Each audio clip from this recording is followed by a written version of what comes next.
Tonight, I will share with you 15 ancient gates, each opening onto a different garden of wisdom. As we pass through them together, the weight you carry will grow lighter until sleep finds you walking in moonlight. Let your body sink deeper into comfort as we begin. Feel the softness beneath you, the way it rises to meet every curve of your form, holding you the way the earth holds ancient mountains without effort, without complaint. Our first gate opens onto a mountain path in the early morning, where mist still clings to the valleys below like silk scarves forgotten by departing night.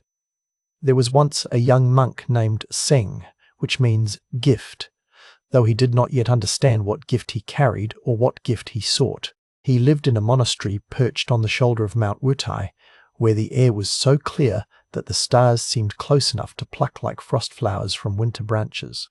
Seng was earnest in his practice, rising before dawn to sit in meditation, his back straight as a pine, his breath measured and careful.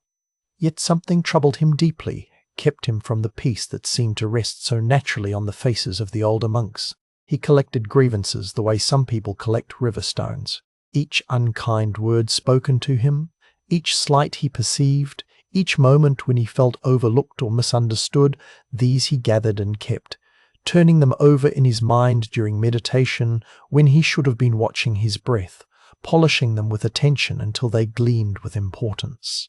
There was the time his teacher corrected his posture in front of the other students, and shame had burned in his chest like swallowed embers.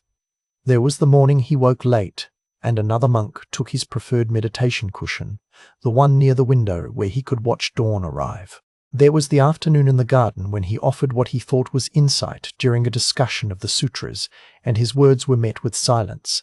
Then the conversation moved on, as if he had not spoken at all. Each of these moments he kept. He could recall them perfectly, could feel them as fresh as the day they occurred.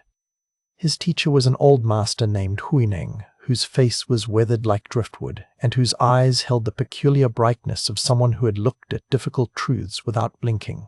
Huineng watched his young student with patience, noting how Seng's shoulders seemed to carry invisible weight, how his meditation was restless, how he sighed without knowing he was sighing.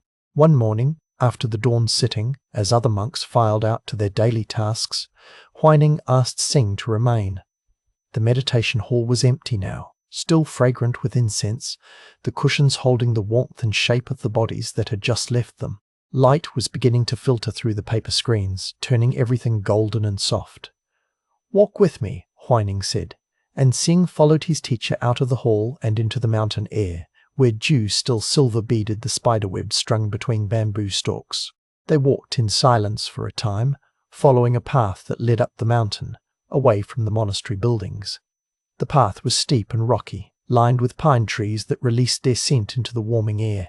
Seng's breath came harder as they climbed, but Huineng moved with a steady, unhurried pace of water finding its way downhill, never rushing, never stopping.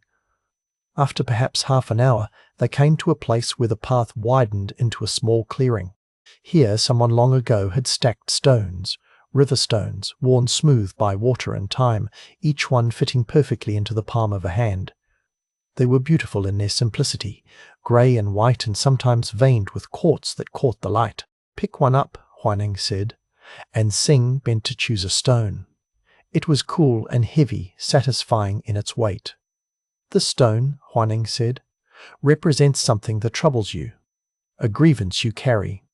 Hold it in your left hand." Seng held the stone, and immediately his mind went to the moment of shame when his posture was corrected in front of others.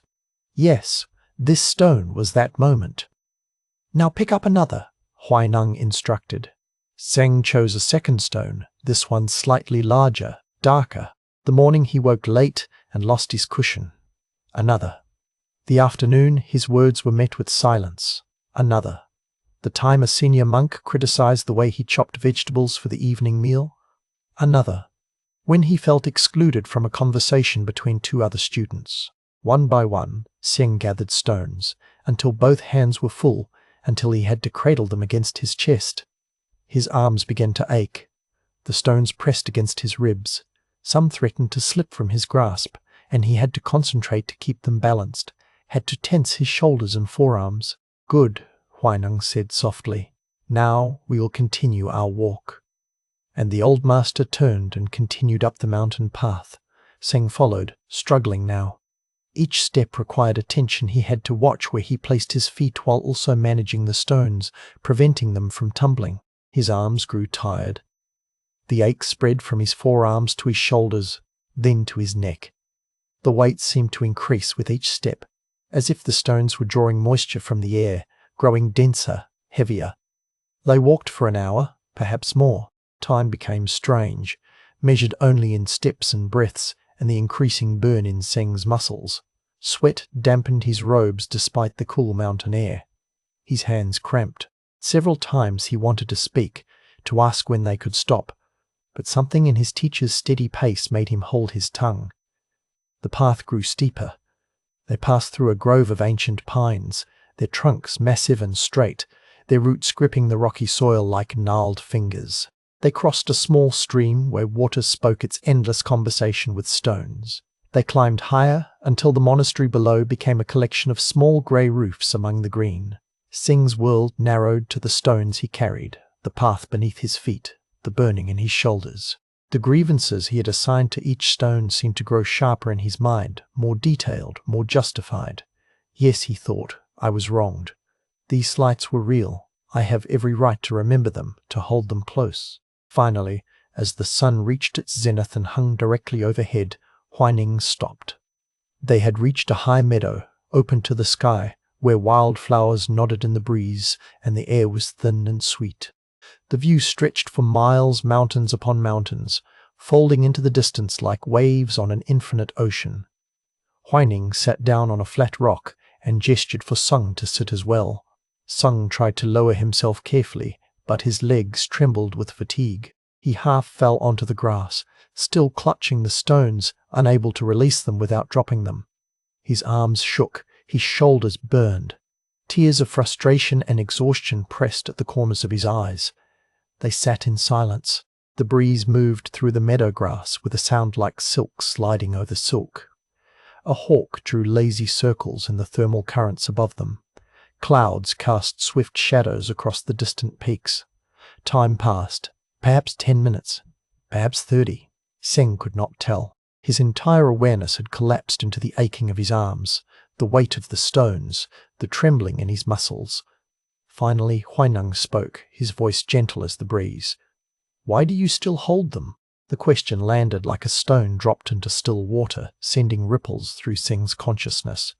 You told me to pick them up, Tseng managed, his voice tight with strain. I told you to pick them up, Huineng agreed, nodding slowly. But I never told you that you could not put them down. The words hung in the air between them. Tseng stared at his teacher, then down at the stones he clutched against his chest. His arms were shaking so badly now that several stones were slipping, but still he gripped them, still he held on. I thought. You thought you had to keep carrying them, Huineng said softly. Because they were real. Because those moments truly happened. Because to put them down would be to deny that you were hurt, that you were wronged, that you felt what you felt. Tears spilled down Tseng's cheeks now, whether from physical pain or something deeper, he could not say. But listen carefully, my student. The Buddha taught us, you only lose what you cling to. These stones, these grievances, they are yours only as long as you hold them. The moment you opened your hands, they would cease to be yours. They would return to being what they always were, stones. Smooth stones warmed by water, beautiful in their own way, but not yours to carry. Tseng looked down at the stones again. How simple they were, how ordinary. Just stones, just moments that had passed, just words that had been spoken and then dissolved into air, just feelings that had arisen and could have passed away, but which he had grasped and kept and polished with constant attention until they seemed more solid and real than the ground beneath his feet. Slowly, hardly believing it could be so simple, Tseng opened his hands. The stones tumbled onto the grass with soft thuds, settling among the wildflowers. Some rolled a little way before coming to rest. None of them were damaged, none of them changed. They simply were, lying there in the mountain meadow, no longer his burden. The relief was immediate and total. His arms felt suddenly light, as if they might float upward like released balloons. He flexed his fingers, feeling blood flow return, feeling the ache begin to ease. His shoulders dropped, releasing tension he had not known he carried.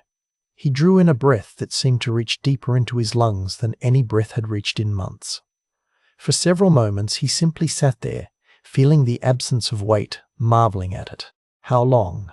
Huineng asked quietly. "Have you been carrying stones that no one asked you to carry? How many years have you clutched grievances against your chest, believing that to release them would be weakness, or betrayal of yourself, or a denial of truth?" Singh could not answer. He was crying openly now, but the tears felt clean, like rain washing dust from leaves. "The stones were real," Huineng continued, his voice carrying the tenderness of a father speaking to a child waking from nightmare.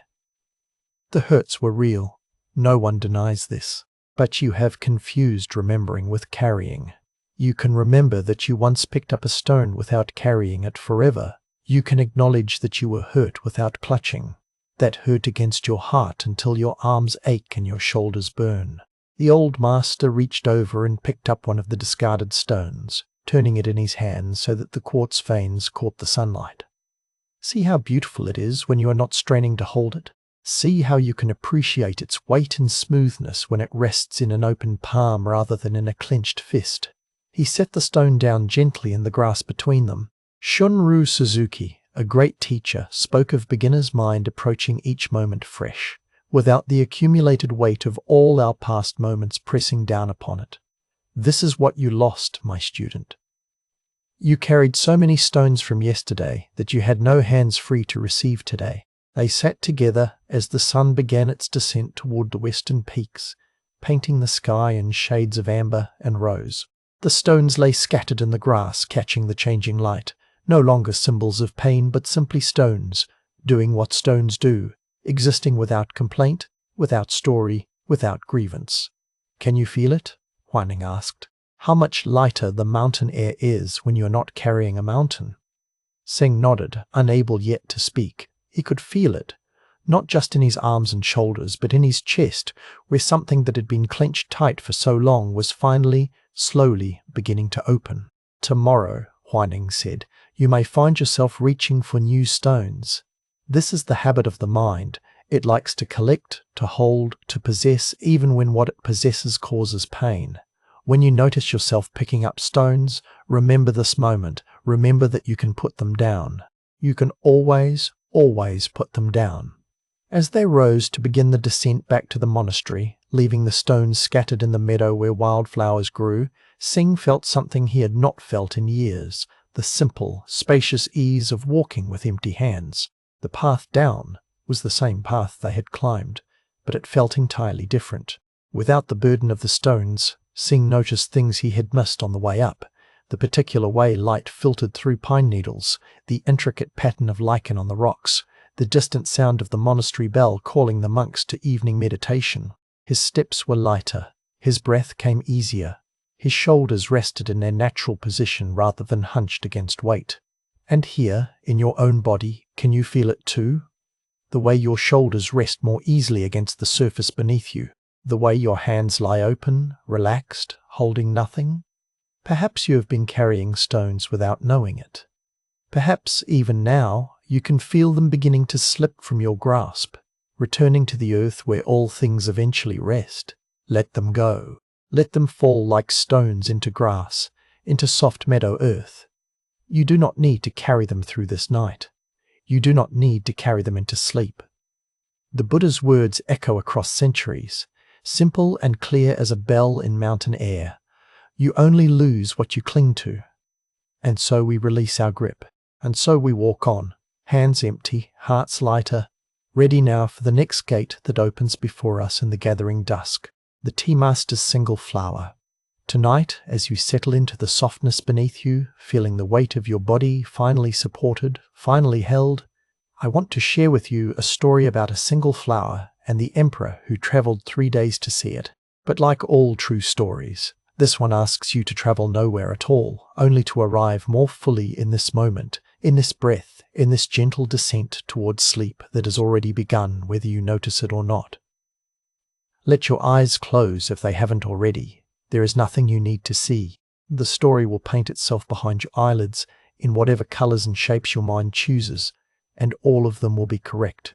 In ancient Kyoto, during the time when cherry blossoms still meant what they have always meant, beauty and brevity inseparable, as breath and heartbeat, there lived a tea master named Rikyu. His name was spoken in whispers, even in the emperor's palace. Though Rikyu himself never whispered, never shouted, simply spoke at the volume of rain on leaves. He had spent 40 years studying a single thing, the art of attending completely to what is present. The way a spoon rests against a bowl, the angle of light through steam, the space between the question and its answer. The emperor, whose name was splendid but unnecessary for our purposes, had heard of Rikyu's garden. Not just heard, the stories had worked their way into his dreams like roots seeking water.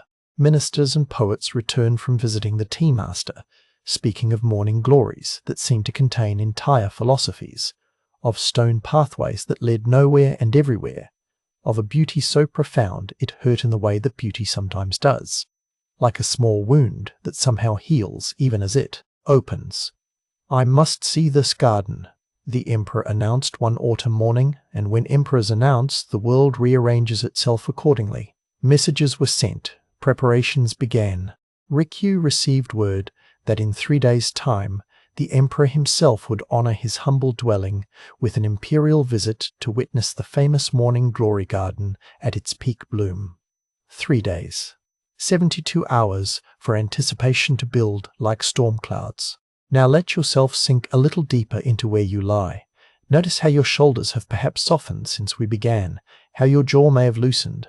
The story continues whether you're listening closely or drifting. Both are perfect.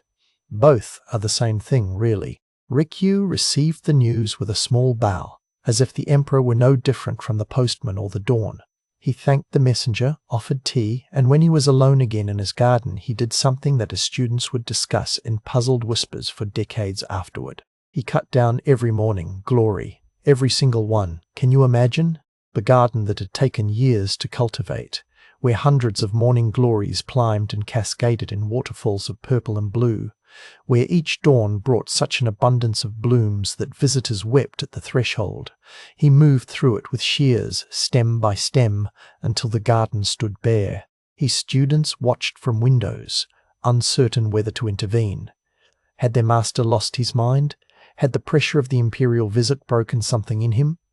But Rikyu's hands were steady. He worked without hurry, without hesitation, the way you might breathe, not thinking about it, simply doing what must be done.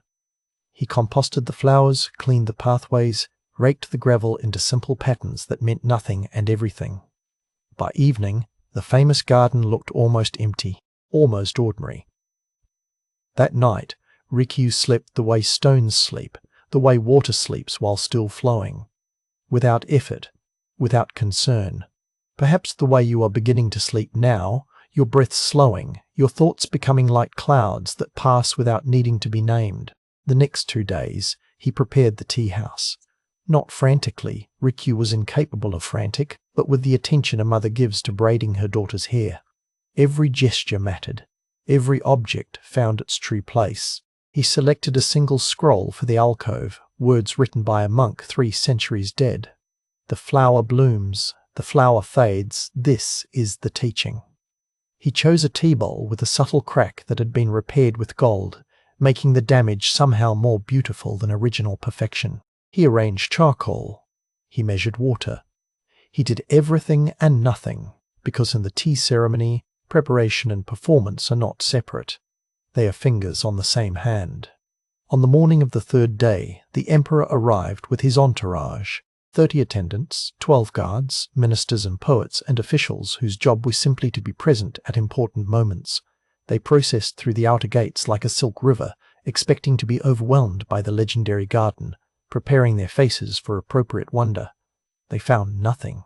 No cascading blooms, no purple dawn, no clouds of flowers floating against green leaves.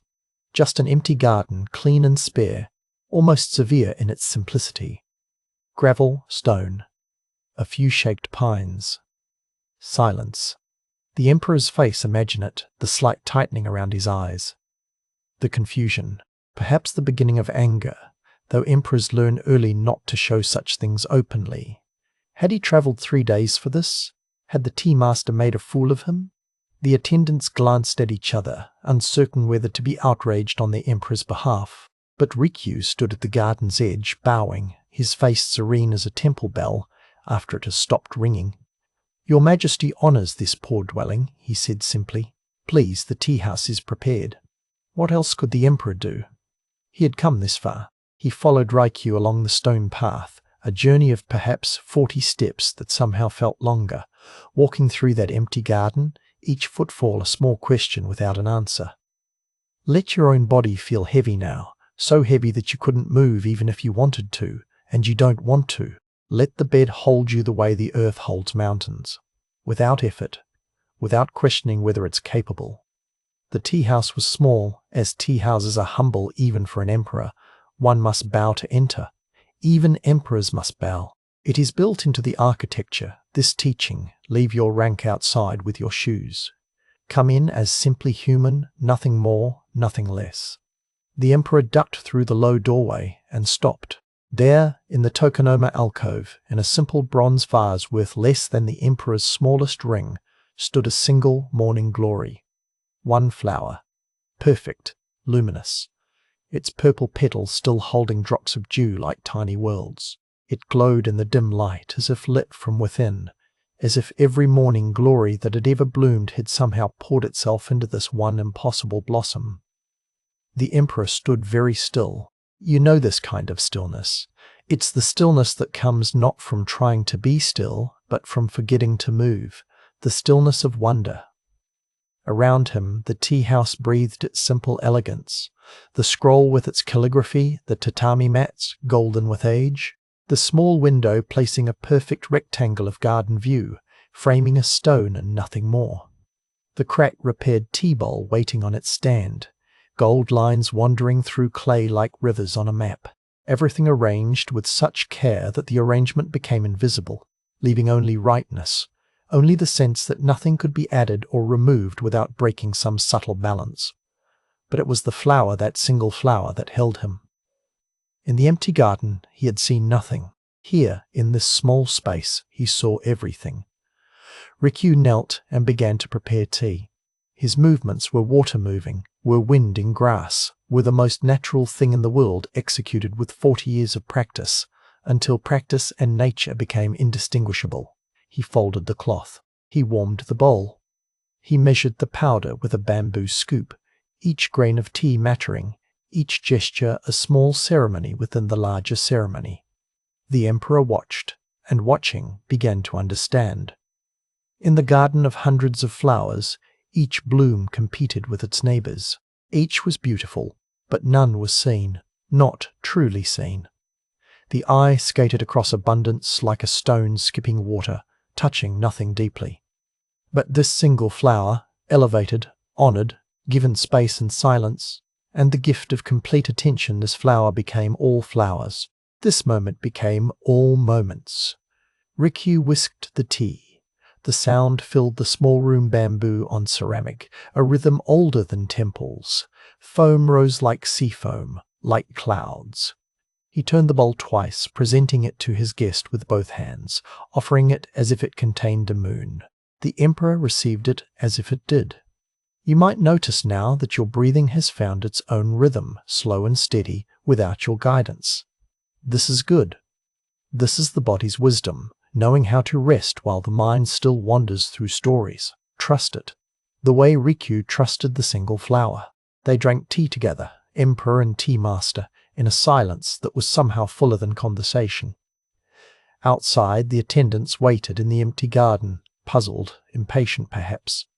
Inside, 2 men sat in a space no larger than your bedroom, and the whole universe fit comfortably within it. When the ceremony ended, and tea ceremonies do end, though while you're in them they seem suspended outside time, the emperor bowed, not the slight inclination of acknowledgement he usually offered, but a real bow, deep and sincere, the bow of a student to a teacher. "Master Rikyū," he said, and his voice was different than when he'd arrived, softer somehow, as if wonder had sanded away the imperial edges. "I understand now. In your garden of hundreds of flowers, I would have walked past them all, noting beauty, but knowing none. Here, with this single bloom, I have met morning glory itself. Not a flower, but the flower. Not a moment, but the moment." Rikyū smiled a small smile, barely a smile, the way the horizon smiles when the sun touches it. "Your Majesty has learned what the Buddha taught," he said quietly. "Do not dwell in the past. Do not dream of the future. Concentrate the mind on the present moment. One flower, fully seen, contains all gardens. One breath, fully breathed, contains all life. One cup of tea, fully drunk, contains all ceremony and teaching." The emperor left the tea-house transformed. Not visibly he looked the same to his attendants, wore the same robes, the same face. But inside, something had shifted. He had come expecting spectacle, and received instead attention. He had come seeking beauty and found presence. He had come to see a garden, and learned instead how to see. As his procession wound back through the gates, back toward the palace and its 1,000 distractions, he looked back once at the simple dwelling, the bare garden, the small tea-house where a single flower still stood in its alcove, teaching its wordless sermon to the empty room. That night, in his palace of countless treasures, surrounded by art and gold and every beautiful thing that emperors accumulate, he found himself thinking of one morning glory. Just one. And in thinking of it, he understood Rikyū's final teaching, the one the tea-master never spoke but lived. That abundance and simplicity are not opposites but lovers, and that sometimes we must empty our hands of everything before we can truly hold anything at all. Your own hands, you might notice, have uncurled. Your fingers rest soft against sheets or skin or nothing at all. This is the body's way of practicing Rikyū's teaching, letting go of gripping, releasing the need to hold so tight. Even now, even in this moment, you are learning what the emperor learned, that peace requires nothing more than complete arrival in what already is. The story ends as stories do. But its teaching continues, like ripples long after the stone has sunk. One flower, one breath, one moment of absolute attention. This is all the practice there is. This is all the practice there has ever been.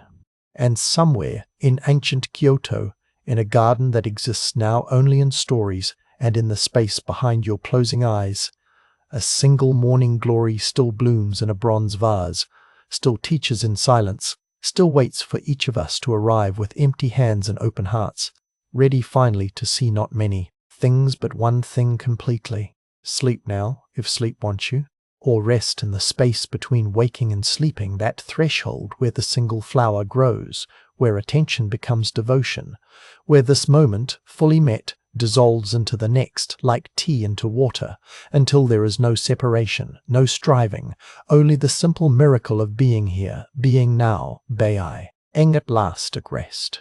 The argument. That dissolved tonight. I want to tell you about an argument. Not just any argument, but one that lasted 3 days and 3 nights, consuming 2 monks so completely that they forgot to eat, forgot to sleep, forgot even why they had become monks in the first place. And yet, by the time this story ends, you will see how that argument dissolved like morning mist, leaving behind something far more valuable than being right could ever offer. Let your body sink a little deeper now, finding its resting place. The day's tensions can begin their slow retreat. This happened long ago, in a monastery perched on a mountainside, where the wind moved through the pines with a sound like distant ocean waves. The monastery was known for its peace, for the quality of silence that lived between its stone walls.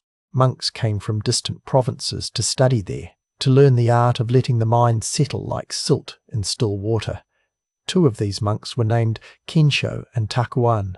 They had arrived in the same year, taken their vows in the same ceremony, swept the same garden paths until the wooden handles of their brooms had become smooth as river stones. For 7 years they had been like brothers, sitting side by side in meditation, their breathing falling into the same rhythm without effort or intention. But on this particular day, something shifted. It was late afternoon, that golden hour when the light turns everything it touches into amber and honey. The two monks were crossing the courtyard, heading toward the meditation hall for evening practice. In the center of the courtyard stood a tall pole, and from this pole hung the monastery's flag, a simple banner of deep blue silk, undyed by human hands, the color of the sky just before darkness arrives. The wind was moving that day, not the harsh wind of winter, but the gentle, persistent breeze that comes in early autumn, carrying with it the scent of ripening persimmons and wood smoke from distant villages. The flag was moving in this wind, rippling and snapping, dancing its silent dance against the darkening sky. Kensho stopped walking. He stood there, his meditation cushion tucked under one arm, watching the flag. After a moment he said, almost to himself, "The flag is moving." Takuan, who had taken a few more steps, turned back. "What did you say?" "The flag," Kensho repeated, gesturing with his free hand. "It's moving." Takuan looked at the flag, then back at his friend. Something in his expression changed, the way water changes when a single drop of ink enters it. "The flag isn't moving," he said quietly. "The wind is moving. Now, you might think this is a small thing.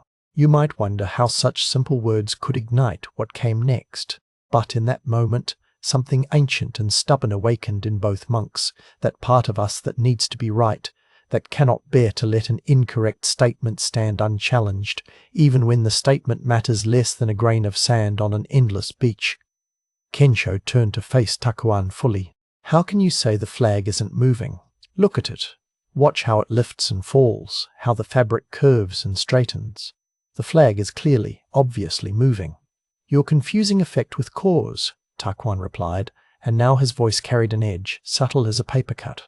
"The flag has no power to move itself. It's an inanimate object. The wind moves, and the flag responds. Therefore, the wind is what's moving." "But we're not discussing what has the power of self-movement," Kensho countered.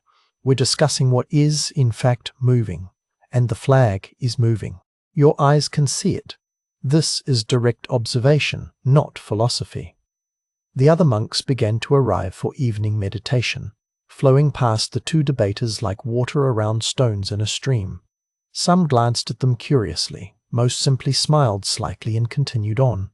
Arguments were not unknown in the monastery, though they usually concerned interpretations of sutras or the proper way to arrange flowers for the meditation hall. But Kensho and Takuan did not join the others. They stood in the courtyard as the light faded from gold to rose to purple, their voices rising and falling like the flag itself. "You're being deliberately obtuse," Takuan said, and now the warmth that had defined 7 years of friendship had vanished from his voice. "If there were no wind, the flag would hang motionless. The wind is the primary mover. The flag is merely secondary." "And you're being abstract when the truth is concrete and visible," Kensho shot back. "I don't care about primary and secondary. I care about what is actually happening before our eyes. And what is happening is that the flag is moving." The evening meditation began without them. The great bell rang, its sound rolling across the mountainside, but neither monk moved toward the hall. Let your own breathing slow now, like the bell's sound fading into distance. Feel how your chest rises and falls, without any effort from you. The argument continued through the evening meal, which neither monk attended. It continued as darkness settled over the monastery like a blanket being gently laid across sleeping shoulders. Other monks, emerging from meditation, would find them still in the courtyard, their voices now hoarse but no less fervent. Master Hakuin, the monastery's abbot, was an old man whose face had been weathered by decades of mountain wind into something resembling ancient driftwood. He heard about the argument, as abbots hear about all things, and he smiled slightly but said nothing. He knew something about the nature of arguments, about how they feed on the very energy we use to fight them. By the second day, Kensho and Takuan had attracted a small audience. Younger monks would gather during breaks from their duties, watching the debate the way one might watch a game of Go, trying to determine who was winning. Some sided with Kensho. Yes, clearly the flag was moving. Others nodded at Takuan's logic. The wind was the true source of movement. The two monks had by now developed elaborate arguments.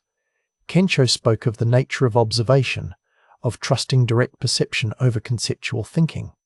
He quoted from the sutras about seeing things as they are. Takuan countered with teachings about understanding causes and conditions, about not being fooled by surface appearances. Neither had slept, neither had eaten. They looked like men possessed, their eyes red-rimmed, their robes dishevelled. And yet neither would yield, because to yield would mean admitting they had been wrong, and somewhere in those 2 days, being wrong had become a kind of death. This is what the Zen masters call the great sickness, this inability to release our grip on our own rightness. The Buddha himself said, "You only lose what you cling to," but we forget this, again and again, clutching our opinions until our hands cramp and our hearts harden. On the 3rd day, as afternoon light once again turned the world to gold, a wandering monk arrived at the monastery gates. His name was Sengai, though few knew him, and he carried nothing but a walking staff and a small bundle. He had heard there was a place of deep peace on this mountain, and he had come seeking rest. But when he entered the courtyard, he did not find peace. He found 2 monks, now barely able to stand, still arguing in voices gone rough as stone scraping stone. "The flag moves," Kensho was saying, the words worn smooth by repetition. "The wind moves," Takuan responded, automatic as an echo. Sengai set down his bundle. He watched them for a moment, these 2 exhausted men locked in their battle of certainty. Then he walked closer, moving with the unhurried grace of someone who had walked many miles and would walk many more. "Excuse me," he said softly. Both monks turned to him, startled, as if waking from a dream. "I couldn't help but overhear.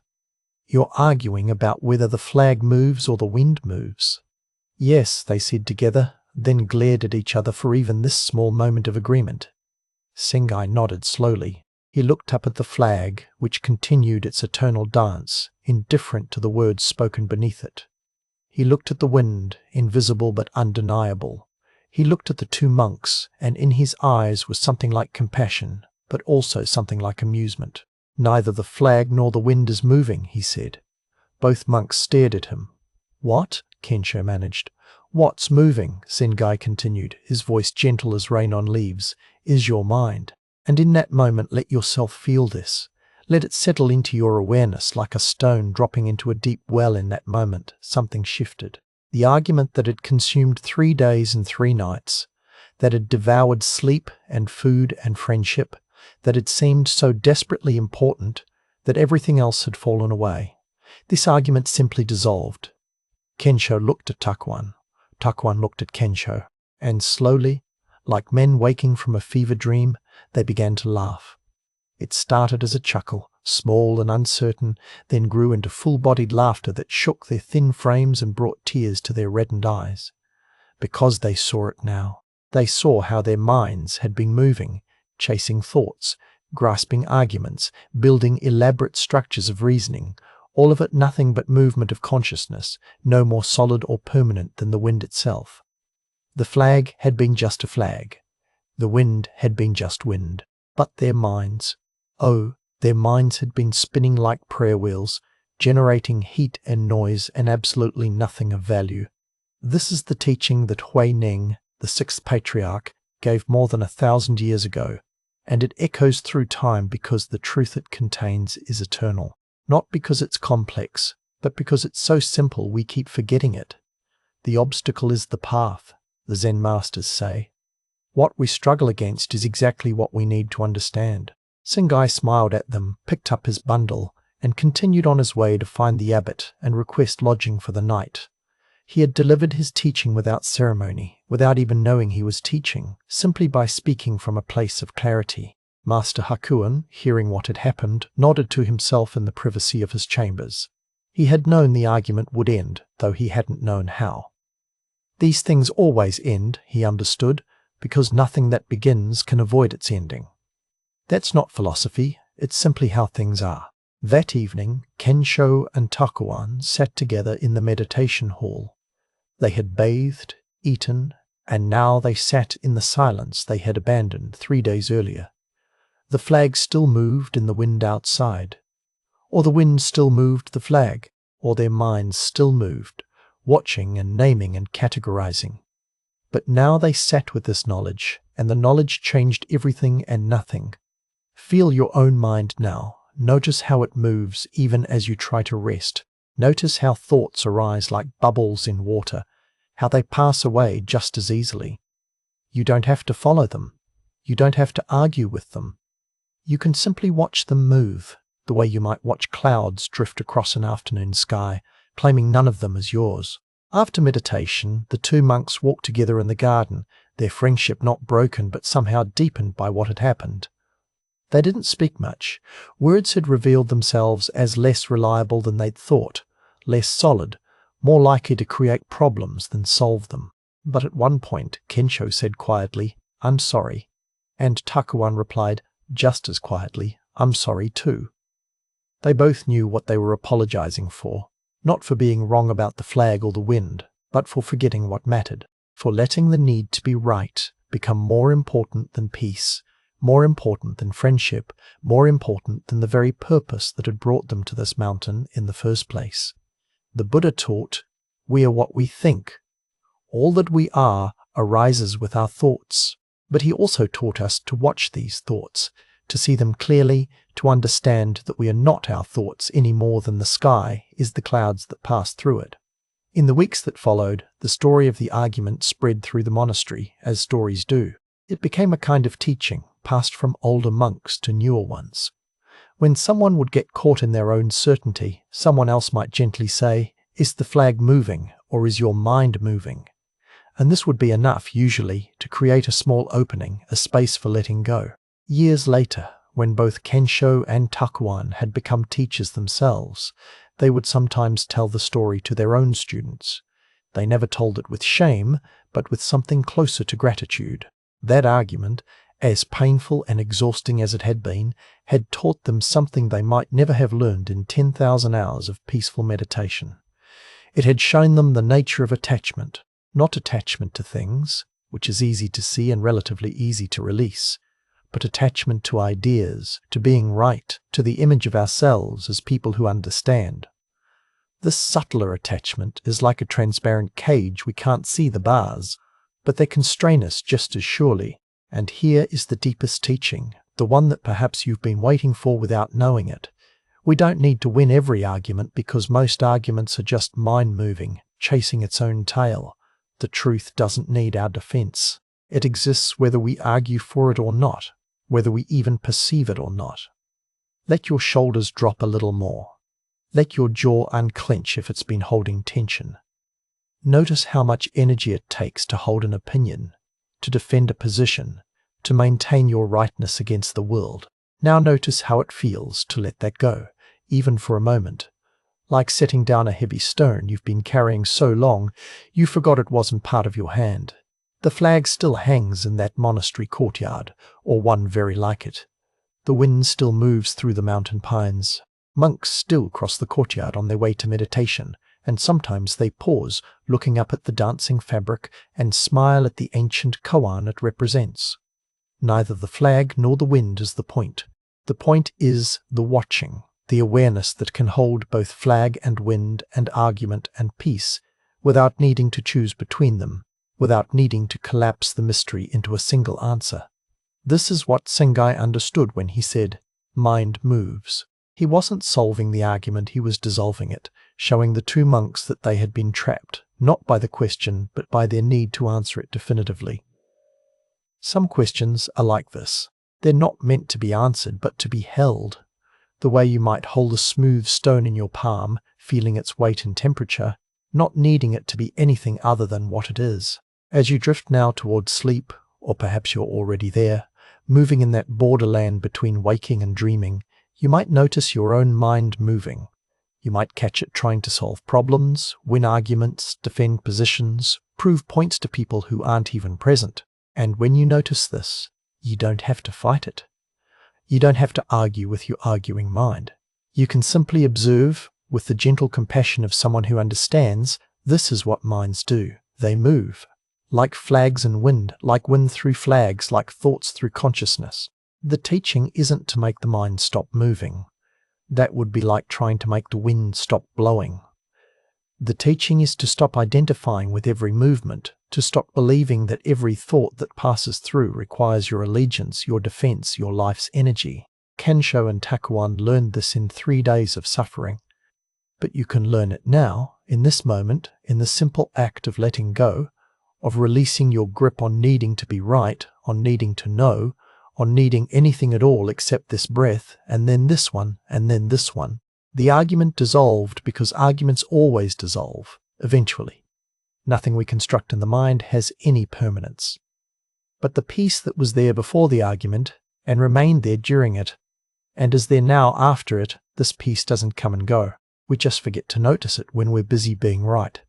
So rest now, in the space where no arguments need winning, where flags and wind can both move or neither move, where your mind can dance and play without taking itself so seriously, without mistaking its movements for truth. The monastery sleeps on its mountain.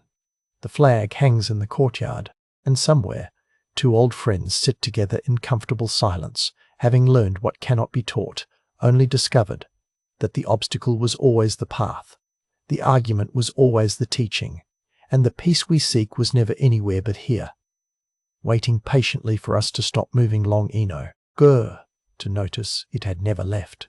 The fisherman's empty boat tonight, as your head rests against the pillow and the day's demands finally release their hold on your shoulders. Let me tell you about a fisherman who discovered something on a misty morning that changed how he moved through the world. This is a story about anger, about the boats that collide with us in the fog, and about the curious difference between emptiness and presence that the ancient teachers knew so well. Settle deeper now, and let us drift together to a lake that exists in that timeless place where all true stories live. The fisherman's name was Liang, though names matter little in this telling. What matters is that he rose every morning before dawn, when the world still holds its breath between darkness and light, and rowed his small wooden boat across waters so still they might have been black glass. This particular morning, mist hung low over the lake like layers of silk veils, each one slightly more transparent than the last, so that Liang moved through gradations of grey, through thickening and thinning, through worlds within worlds. His oars dipped into the water with a sound you know if you have ever listened carefully, not quite a splash, more like a whisper, a soft confession the water makes as it accepts the blade and then releases it. Dip and pull, the rhythm older than thinking, the movement that had carried his father and his father's father across these same waters, seeking fish that swam in the deep places where sunlight never reached. The mist was particularly thick this morning, wrapping around Liang until he could see no more than a few feet in any direction. The shore had disappeared. The mountains that ringed the lake had vanished into whiteness. Even his own hands looked ghostly as they gripped the oars, and he felt as though he were rowing through cloud, suspended between earth and sky, belonging fully to neither. He knew these waters the way you know the rooms of your childhood home in darkness, by feel and instinct rather than sight. He knew where the rocky shallows lurked and where the lake dropped suddenly into depths that had never been measured. He knew the currents that moved beneath the surface like the lake's own slow breathing. So he rowed without fear through the blindness, trusting what his body remembered. And then, sudden as a shout in silence, another boat emerged from the mist and struck his own. The collision jarred through Liang's arms and shoulders, sent ripples racing away in perfect circles, disturbed the absolute stillness he had been moving through. His boat rocked violently, water sloshed over the side, and his carefully coiled fishing line tangled around his feet. The other boat, dark and solid in the whiteness, had hit him squarely on the starboard side, and now the two vessels knocked against each other with hollow wooden sounds that seemed too loud for the muffled morning. But here is what happened inside Liang, and pay attention now. Let your breathing slow as we observe this moment, for this is where the teaching lives. Nothing, no heat rose in his chest, no angry words formed on his tongue, no fists clenched. He simply steadied his boat, pushed the other vessel gently away with his oar, and watched as it drifted back into the mist, empty and silent as it had arrived. An empty boat, pilotless, moved by current and wind, as innocent of intention as a falling leaf. Liang adjusted his fishing line, settled himself again on the wooden seat worn smooth by years of sitting, and continued rowing. The incident dissolved behind him like the mist itself, leaving no trace in his mind, no residue in his heart. Perhaps an hour passed. Perhaps less. Time moves strangely on water, especially in fog, and even more strangely in stories, where years can pass in a sentence and eternities can unfold in a moment. The mist began to thin as the sun climbed higher, burning through the grey, and Liang could begin to see other boats scattered across the lake, other fishermen casting their nets in the ancient way, that graceful arc of arm and rope that sends the net flying out like a circular flower blooming in eye. Before it falls to the water's surface. He was checking his own nets when another boat appeared, this one emerging from a patch of remaining mist, moving directly toward him. Liang looked up just in time to see it coming, to register that whoever was rowing had not seen him, was not looking where they were going. He opened his mouth to call out a warning, but before the sound could form, the boat struck his again, harder this time, in almost the same place the first one had hit. The impact knocked him forward. His nets tangled. Water splashed across the floorboards, and this time, when he looked up and saw a man in the other boat, a young fisherman he recognized from the village, someone who should have known better, someone who was clearly not paying attention, everything was different. Rage flashed through Liang like lightning through a summer sky. His face flushed hot. His hands became fists. Words erupted from him, sharp and bitter as unripe fruit. "You fool! Are you blind? Do you not see what you've done? Look at my nets ruined. Look at my boat. Why don't you watch where you're going instead of drifting like some mindless piece of driftwood?" The young fisherman stammered apologies, his face pale with embarrassment. But Liang was not finished. The anger had found a voice and wanted to speak. He continued his tirade, listing grievances, pointing out failures, his words like stones thrown hard and meant to hurt. And even as he spoke, even as the anger poured out of him, a small part of Liang's mind stood apart and watched with growing confusion. Because this boat had struck him in the same place as the first boat, had caused the same disruption, had created the same tangles and spills, the damage was identical. But his response was as different as fire is from water. The young fisherman finally managed to push away, rowing quickly to escape Liang's fury, and Liang sat alone in his boat, breathing hard, his heart still racing with indignation. The anger took long minutes to subside, draining away slowly like water from a cracked pot, leaving him feeling hollow and somehow ashamed, though he could not have said exactly why. He did not fish well that day. The anger had disturbed something in him, some inner stillness that, once broken, took hours to restore. He rowed home early, his nets less full than usual, his mind troubled by questions he could not quite form. That evening, as the sun set and painted the lake in colours of copper and gold, Liang sat outside his small house and watched the light change. His wife brought him tea, and he held the cup in both hands, feeling its warmth, watching the steam rise in delicate spirals. "2 boats hit me today," he said finally, surprising himself by speaking. His wife waited, knowing his silences, understanding that more would come. "The first boat was empty, the second had a man in it. Both struck me in the same place. Both caused the same trouble." He paused, sipped the tea, felt it warm his throat. "But I felt nothing when the empty boat hit me. Nothing at all. When the second boat hit me, when I saw the man who should have been watching, who should have known better, I was filled with rage." His wife smiled in the way of someone who has already walked further down the path and recognized a landmark. "And what do you think this means?" she asked, though her tone suggested she knew the answer. Liang sat with the question as the light faded and the first stars appeared in the darkening sky, and slowly, like dawn coming, understanding arrived. "The boats were the same," he said quietly. "The collision was the same. The damage was the same. The only difference was that one boat was empty and one carried a person. But the person, the young fisherman, he did not mean to hit me any more than the empty boat meant to. He was distracted, careless perhaps, but without intention to harm. He too was moved by currents. He did not fully control the current of his wandering thoughts, his inattention, his youth. He set down his teacup and looked at his hands, these hands that had clenched into fists, that had trembled with anger at another human being who was, in truth, as innocent of malice as an empty boat drifting on water. "We are all empty boats," Liang whispered, and his wife reached over and squeezed his hand, confirming what he had found. "Now let your own breathing deepen as we consider this together, you and I, here in the quiet where sleep will soon find you."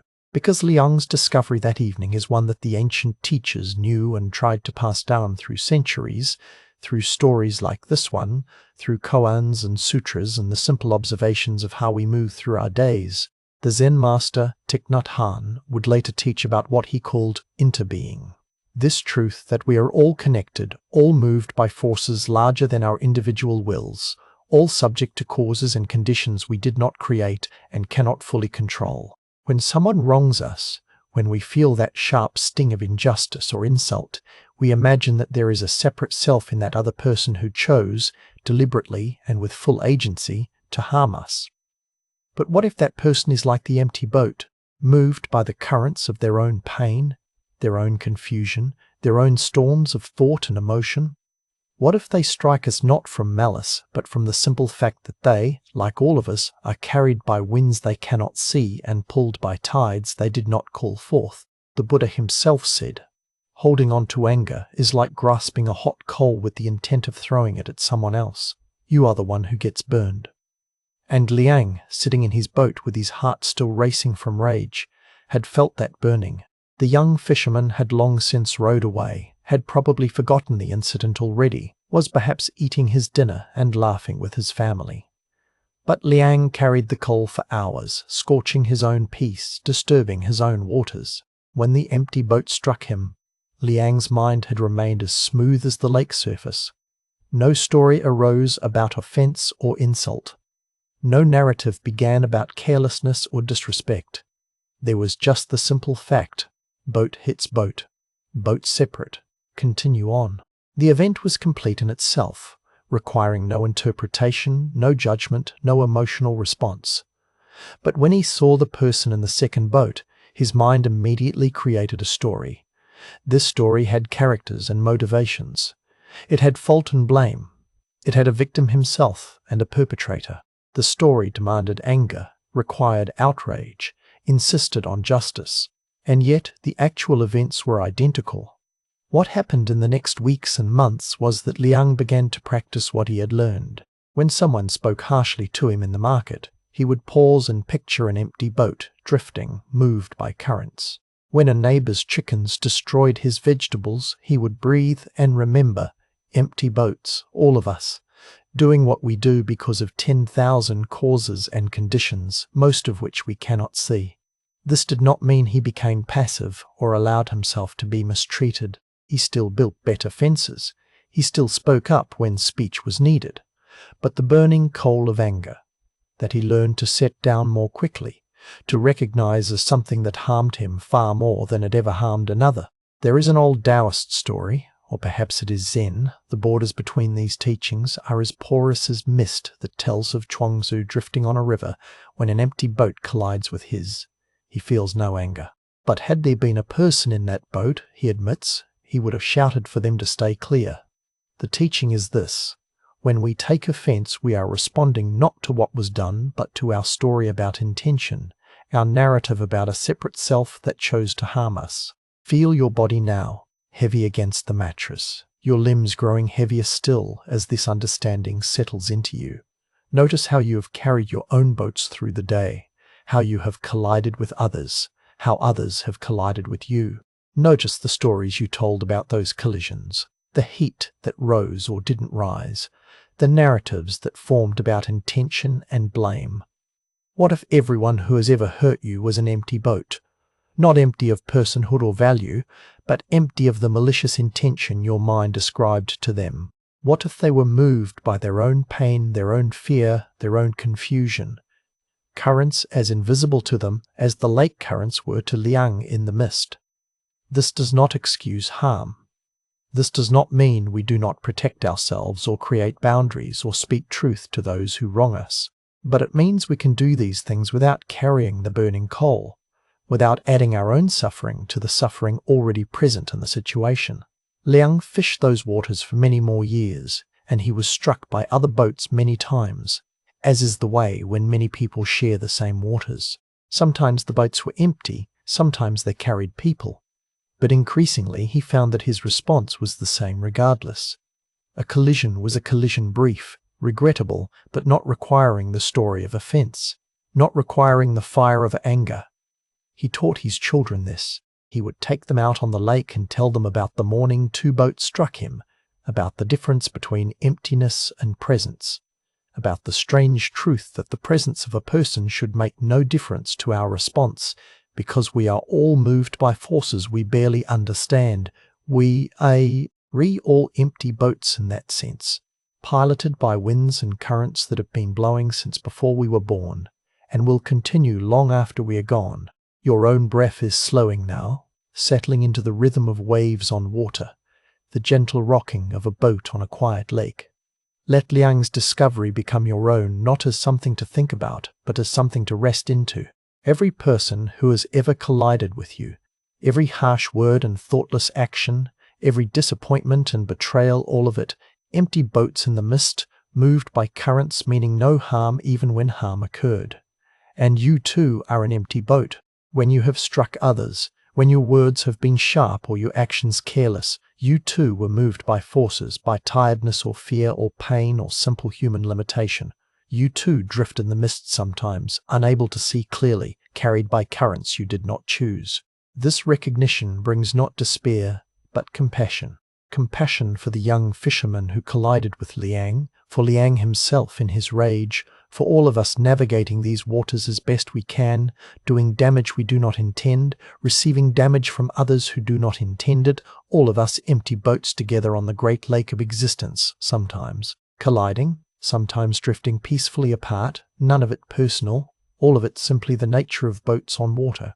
Let yourself drift now, like Liang on the misty lake, before the collisions, before the anger, before the understanding, just drifting in the silence, in the space between sleeping and waking, your boat moving on waters that hold you gently, that have always held you, that ask nothing of you now but that you rest, that you release, that you allow the current to carry you where it will, safe and empty and at peace. The oars are still, the nets are coiled, the fish swim in their deep places, and the mist rises and falls with the breathing of the world, and everything is exactly as it should be, exactly as it has always been. And you are an empty boat, finally, blessedly, drifting home. The student who swept tonight, let me tell you about a young man who travelled very far to find something he believed was missing from his life. You might recognize him. Perhaps you have been him, in your own way, searching for something just beyond reach, something you were certain existed somewhere other than where you stood. His name was Koji, and he arrived at the monastery on the first day of spring, when cherry blossoms were just beginning to consider opening. He had walked for 3 weeks through mountain passes, his feet blistered, his pack heavy with scrolls and incense, and all the tools he imagined he would need for his spiritual journey. He had read everything. He had studied the sutras in his village, memorized the teachings, practiced elaborate meditation postures until his legs ached with the nobility of his suffering. And now, finally, he had arrived at the monastery of Master Hakuin, perched on the mountainside like a thought that had settled into stone and wood. The master was in the garden when Koji arrived, an old man whose face held all the wrinkles that laughter and compassion carve into a human life. He was standing very still, watching a spider construct its web between 2 bamboo stalks, completely absorbed in the geometry of silk-catching morning light. Koji bowed deeply as he had practiced. "Master," he said, "I have come to study enlightenment. I am ready to begin." Master Hakuin turned slowly, as if returning from a very distant place. He looked at the young man with eyes that seemed to see not just what stood before him, but all the way through to what this person might become, given time and the right encounters with difficulty. "Are you?" the master asked simply. "Yes," Koji said, with all the certainty that youth can carry. "I have prepared myself. I have studied the teachings of the Buddha. I know that all conditioned things are impermanent. I know that the way is not in the sky but in the heart. I have memorized the noble truths and practiced the paramitas. I am ready to receive the profound teachings." The master nodded slowly, the way old trees nod in wind. "Then come with me," he said. He led Koji through the monastery grounds, past the meditation hall where monks sat in perfect stillness, past the sutra library where ancient wisdom rested in careful columns of ink, past the temple where incense curled upward like the prayers of 1,000 mornings. Koji's heart quickened. Which sacred practice would be his? Which profound teaching would the master reveal? They arrived at a small wooden shed. Master Hakuin opened it and removed a broom, simple, worn, made of bundled twigs tied to a smooth handle darkened by countless hands. He offered it to Koji. "This," the master said, "is your practice." Koji took the broom, confusion rippling across his face like wind across still water. "Master, I don't understand. I have come to study enlightenment, to learn the profound mysteries, to the garden path," Master Hakuin interrupted gently, gesturing to the stone walkway that wound through the grounds. "Needs to be swept. Every morning before the sun fully rises, every evening before the stars emerge. This is your meditation. This is your koan. This is your practice." You can imagine the disappointment that settled into Koji's chest, heavy as a stone he didn't know how to put down. He had walked 3 weeks through mountain passes for this? To sweep? He could have swept anywhere. He could have swept in his village, swept in any common place, without this long journey, without the blisters, without the hoping. But he was proud, and he would not admit his disappointment. So he bowed and said, "Yes, master," and tried to keep the flatness from his voice. The next morning, before dawn, he began. The path was perhaps 200 paces long, winding through gravel gardens and beneath maple trees, around the koi pond where fish moved like thoughts through clear water, past stone lanterns that held the memory of 1,000 lit nights. Koji swept it quickly, efficiently, his mind already elsewhere on the profound teachings he imagined he was missing while performing this menial task, on the meditation practices happening in the hall while he pushed dust and leaves, on the secret transmissions surely being shared with more worthy students. It took him perhaps 30 minutes. He leaned the broom against the shed and went to find breakfast, feeling rather pleased with his efficiency. Master Hakuin said nothing. The second morning, Koji swept even faster. 25 minutes. He had developed a technique, a system. Why spend more time than necessary on such a simple task? Master Hakuin, passing by, paused. "How was your practice this morning?" "Efficient, master," Koji said, hoping this would please the old teacher, hoping this would move him on to something more important. "Ah," Master Hakuin said, and continued walking, leaving Koji uncertain whether this was approval or something else entirely. Days became weeks. Koji swept morning and evening, and between these bookends he sat in meditation with the other students, chanted sutras, attended teachings. But always, in the back of his mind, the broom waited. The path waited. This thing he had to do before he could get to the real practice, the real learning, the real transformation. After the first month, Master Hakuin called him over after evening sweeping.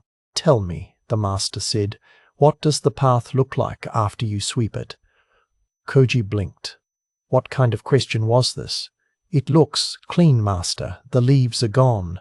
The dust is cleared." "Does it?" Master Hakuin asked and walked away. That night, Koji couldn't sleep. He lay on his mat, staring at the ceiling, turning the question over in his mind. What did the master mean? Of course the path looked clean. That was the point of sweeping, wasn't it? The next morning, for the first time, he looked at the path before he swept it. Really looked. He noticed how the fallen cherry blossoms arranged themselves in the corners. He saw how the morning dew made the stones darker on one side, where the shadow of the wall kept the sun away longer. He noticed the pattern the wind had made with pine needles, like calligraphy written in a language he had never learned to read. Then he swept, and afterward he looked again. Clean, efficient, empty. Something stirred in his chest, though he couldn't name it yet. The second month arrived with summer heat. Other students were given new practices, more advanced koans, additional responsibilities. Koji swept. Morning and evening, evening and morning. The broom handle grew familiar in his hands. He learned which stones were slightly loose, which section of gravel needed a lighter touch, where the moss grew in the damp shadow of the meditation hall. He began to notice things. The bird that sang in the maple tree each morning, always the same bird, all the same type of bird, he couldn't be sure had a particular phrase. It repeated 4 notes that sounded almost like a question.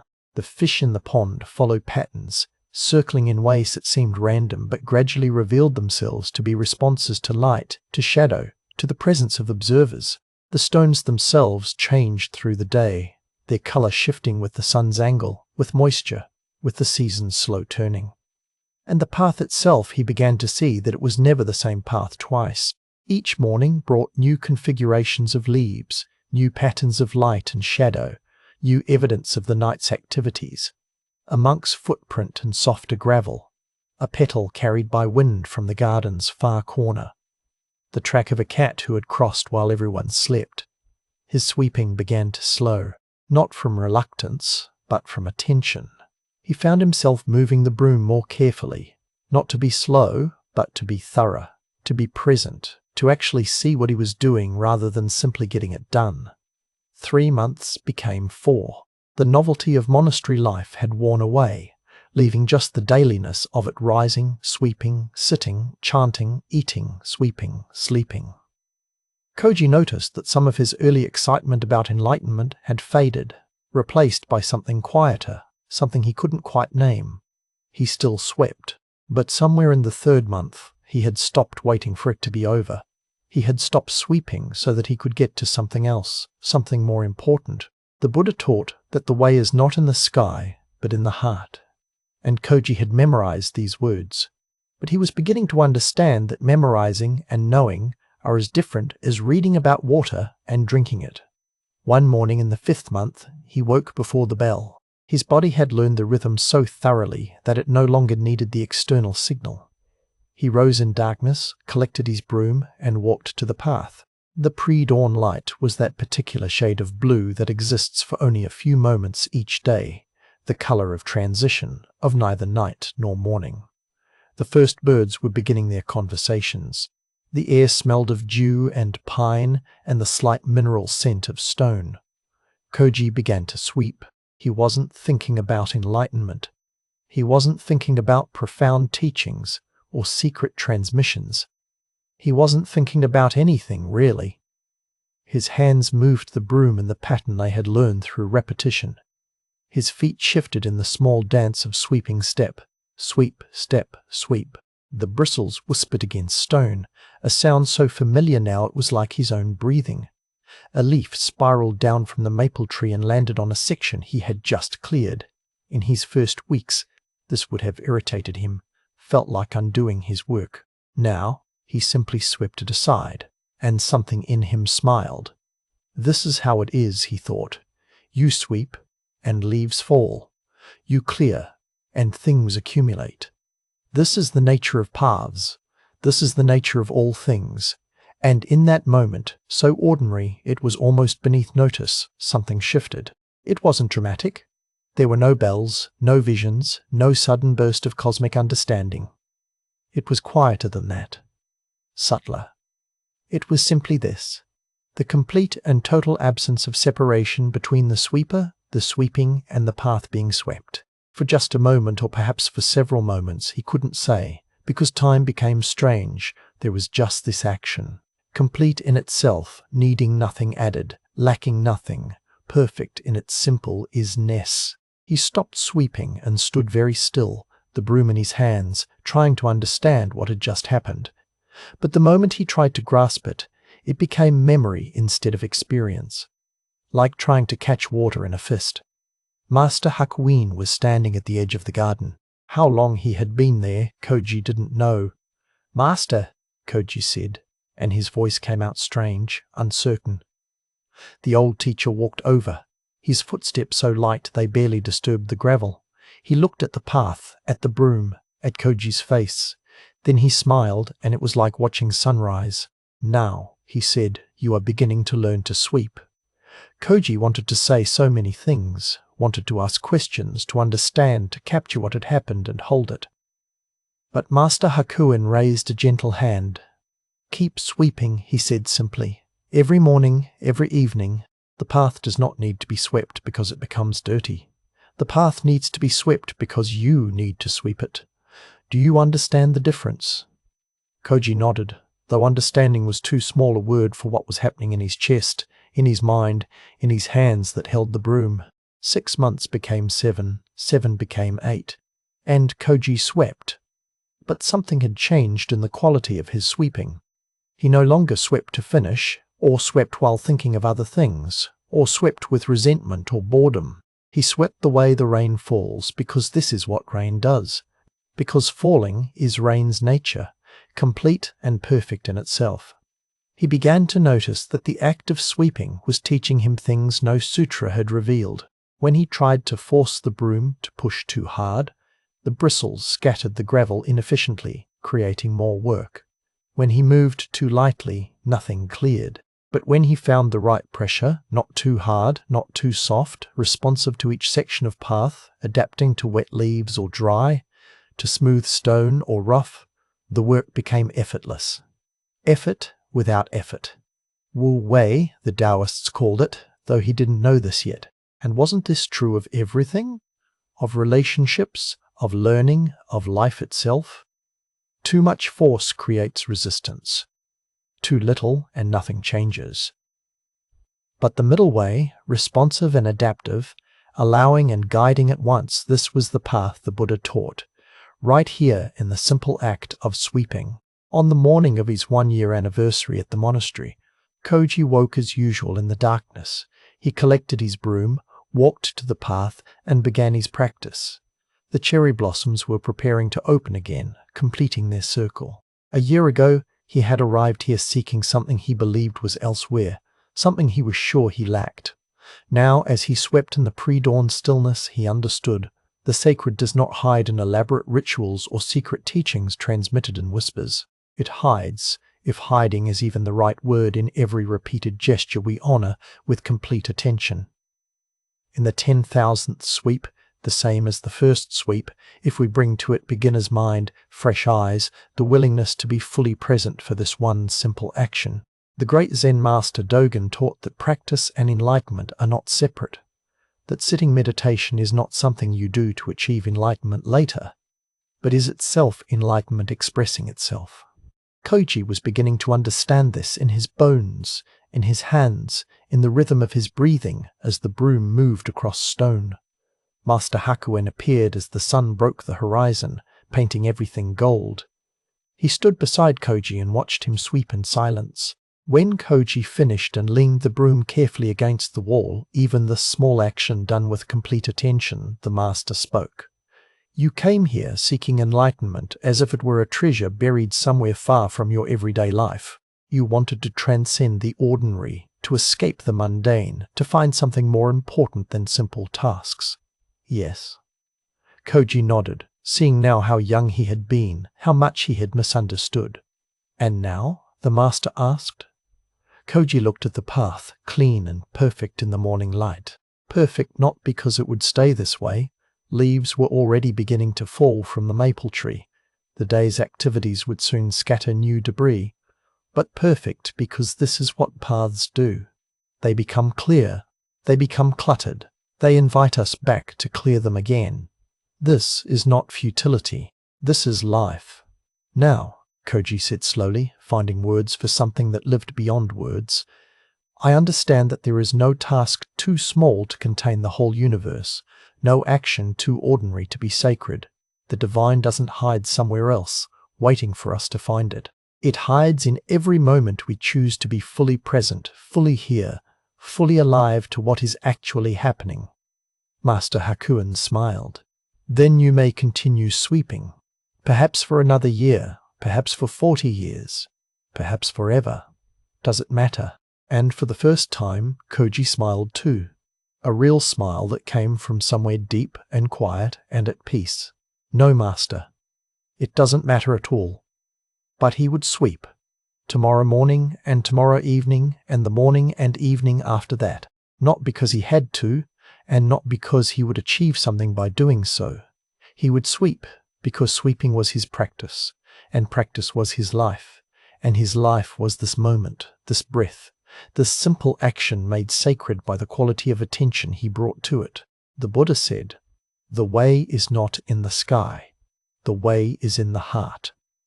But Koji had learned something else too. The way is also in the hands, in the feet, in the daily repeated gesture, in the broom moving across stone, in the eternal ordinary mystery of being alive and awake to the gift of this one breath, this one moment, this one perfect sweep of the path that will need sweeping again tomorrow. And that is enough.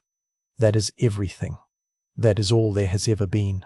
Now, as you lie there in the darkness of your own night, perhaps you can feel this too, how the sacred hides in every repeated gesture you have ever made, in every daily task you have performed 1,000 times. The divinity is not elsewhere, waiting for you to find it. It is here, in this breath, in the weight of your body settling into rest, in the simple permission to let the day go and allow sleep to find you. Like Koji with his broom, you need only be present, only be here, only let this moment be exactly what it is. And it will be enough. It has always been enough. The Mirror Lake. You know, there are nights when the mind becomes like a restless bird, fluttering from branch to branch, never settling, never still. Perhaps tonight is such a night for you. If so, let me share something I learned many years ago, high in mountains where the air grows thin and thoughts, strangely, grow quiet. There was once a lake. I should tell you about this lake, because in all my wanderings, in all the years I spent seeking answers to questions I can no longer remember, I never found another place quite like it. It sat cradled in a bowl of stone, perhaps a day's journey from the nearest village, where the mountains gathered like ancient monks in meditation, their peaks disappearing into clouds that never seemed to move. The lake was not large. You could walk its circumference in an hour if you walked slowly, and why would you walk any other way in such a place? The water held a quality I have difficulty describing even now. Stillness, yes, but more than stillness. A kind of receptivity. A perfect openness to everything that passed above it or came near its shores. I first came upon it in early autumn, when the air carries that peculiar clarity that makes distant things seem near and near, things seem touched by some inner light. I had been walking for many days, my mind full of the kind of turbulence that drives a person into wilderness. Questions about my life, about choices made and unmade, about words spoken that could never be unspoken, about silences that had calcified into walls between myself and those I loved. The Buddha once said, "We are what we think. All that we are arises with our thoughts. With our thoughts we make the world." I knew these words. I could recite them. But knowing words and understanding their weight are very different things, as different as reading about water and placing your hand in a mountain stream. When I reached the lake that first evening, the sun was lowering itself toward the western peaks with that particular slowness that comes just before darkness accelerates. I set down my pack near the shore, my body grateful for rest, and sat on a smooth stone that felt like it had been placed there just for this purpose, just for this moment. And that is when I began to see what the lake was teaching. The surface of the water held the sky perfectly, not approximately, not nearly, but with such absolute fidelity that for a moment I could not tell which was the original and which was the reflection. The clouds that moved across the heavens moved identically across the face of the water. The deepening blue of evening filled both realms at once. The first stars that appeared overhead appeared simultaneously in the depths below. But here is what made me lean forward, made my breathing slow without my trying to slow it. The lake reflected everything without preference, without judgment, without the slightest alteration based on whether the thing reflected was beautiful or harsh, desirable or difficult. A crane flew across the sky, its wings catching the last golden light, and the lake received this image completely. Moments later, a dead branch drifted past, dark and ragged, and the lake received this too, with the same perfect acceptance. When clouds covered the stars, the lake showed clouds. When the clouds parted, it showed stars again. It did not cling to the beautiful reflection of the crane. It did not reject the stark image of the dead wood. The lake simply reflected what was as it was for as long as it was present, and then let it go without trace when it passed. I sat there as darkness came fully, and with the darkness came something unexpected. I began to see my own mind differently. Every thought that had been troubling me, every worry that had driven me into these mountains, every regret and anxiety and plan and hope, I saw suddenly that these were like the things passing across the lake. They were real in their moment, yes, just as the crane was real, just as the dead branch was real. But they were not permanent. They were not me, any more than the reflected clouds were the lake itself. The lake remained the lake, whether it reflected sunset or storm, beauty or decay. And something in me, something beneath all the thoughts, beneath all the stories I told myself, about who I was and what my life meant, that something was also unchanged by what passed across its surface. Let your breathing deepen now, if it wants to deepen. Notice how your breath too is like something passing, arriving, present for a moment, departing. And you are the awareness that witnesses this passage without being diminished by it. I stayed by that lake for 7 days. I had nowhere I needed to be, no one waiting for my return, and the small amount of food I carried could last if I was careful. Each day I would sit by the water at different hours, watching what arose on its surface and, increasingly, watching what arose in the mirror of my own consciousness. In the morning, when mist rose from the water like breath made visible, I would sit wrapped in my blanket and watch thoughts emerge from somewhere deep and formless. Thoughts about the past, mostly in those early hours. Things I had done or failed to do. Words I wished I had said differently. Moments I wanted to return to and somehow change, as if the past were a garment that could be rewoven thread by thread. The lake showed me something about these thoughts. It showed me through its own example, never arguing, never teaching in words, simply being what it was. When morning mist rose from the water, the lake reflected mist. The images on its surface grew soft, indistinct, dreamlike. But the lake did not become agitated by this loss of clarity. It did not struggle to see through the mist or push the mist away. It simply reflected the mist itself, completely. And when the sun burned through and clarity returned, the lake reflected clarity with the same equanimity. My thoughts about the past, I began to see, were like that mist. They obscured the present moment, made everything soft and unclear, tinged everything with the mood of memory. But they were just thoughts, just weather passing through consciousness. I could let them be present without believing they were the whole truth of this moment. I could reflect them, as the lake reflected mist, without becoming lost in them. The afternoons brought different lessons. In afternoon light, the lake would show me the mountains in such perfect detail that I could count individual trees on distant slopes reflected in the water.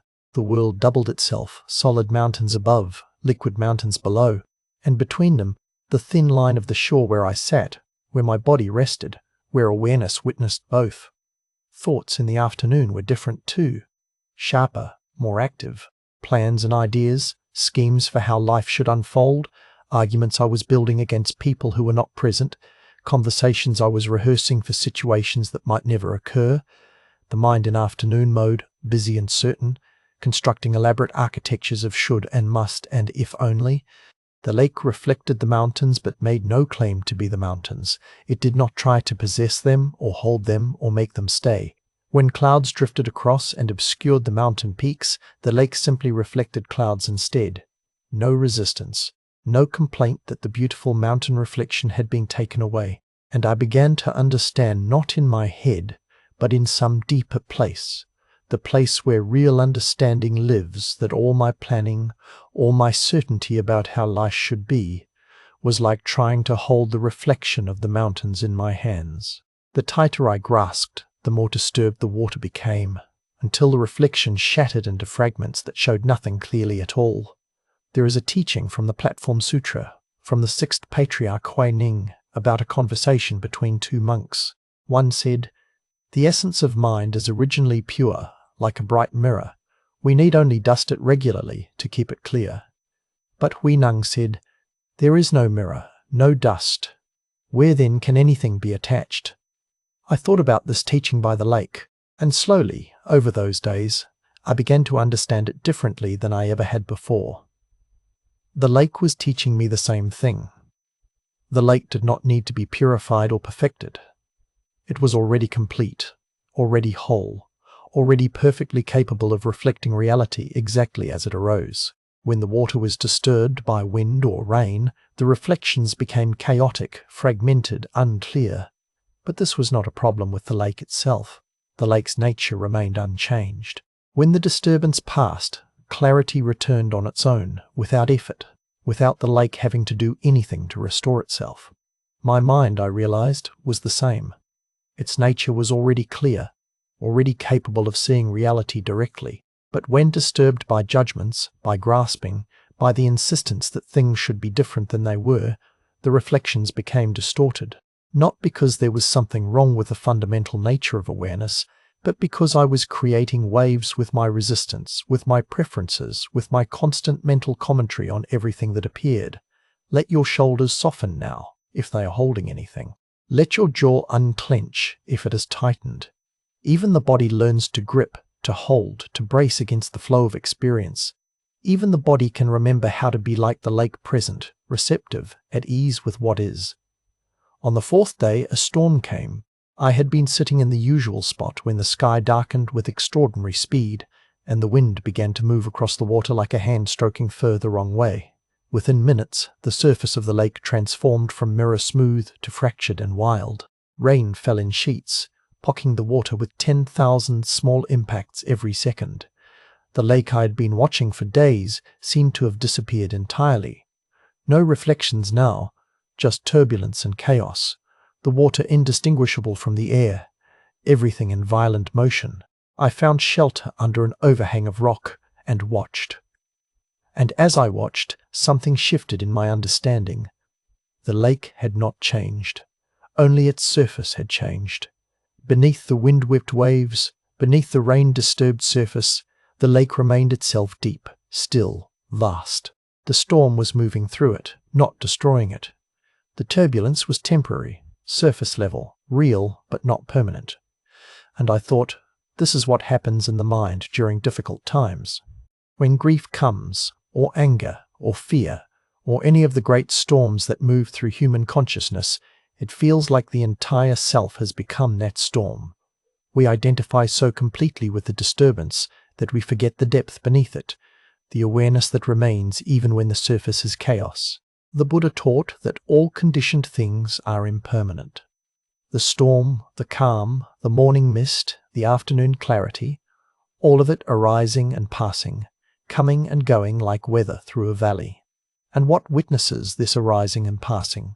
What remains aware through all the changes? The storm passed, as storms do. By evening, the lake was calm again, reflecting a sky washed clean and brilliant with sunset colors. Nothing in the lake had been damaged by the turbulence.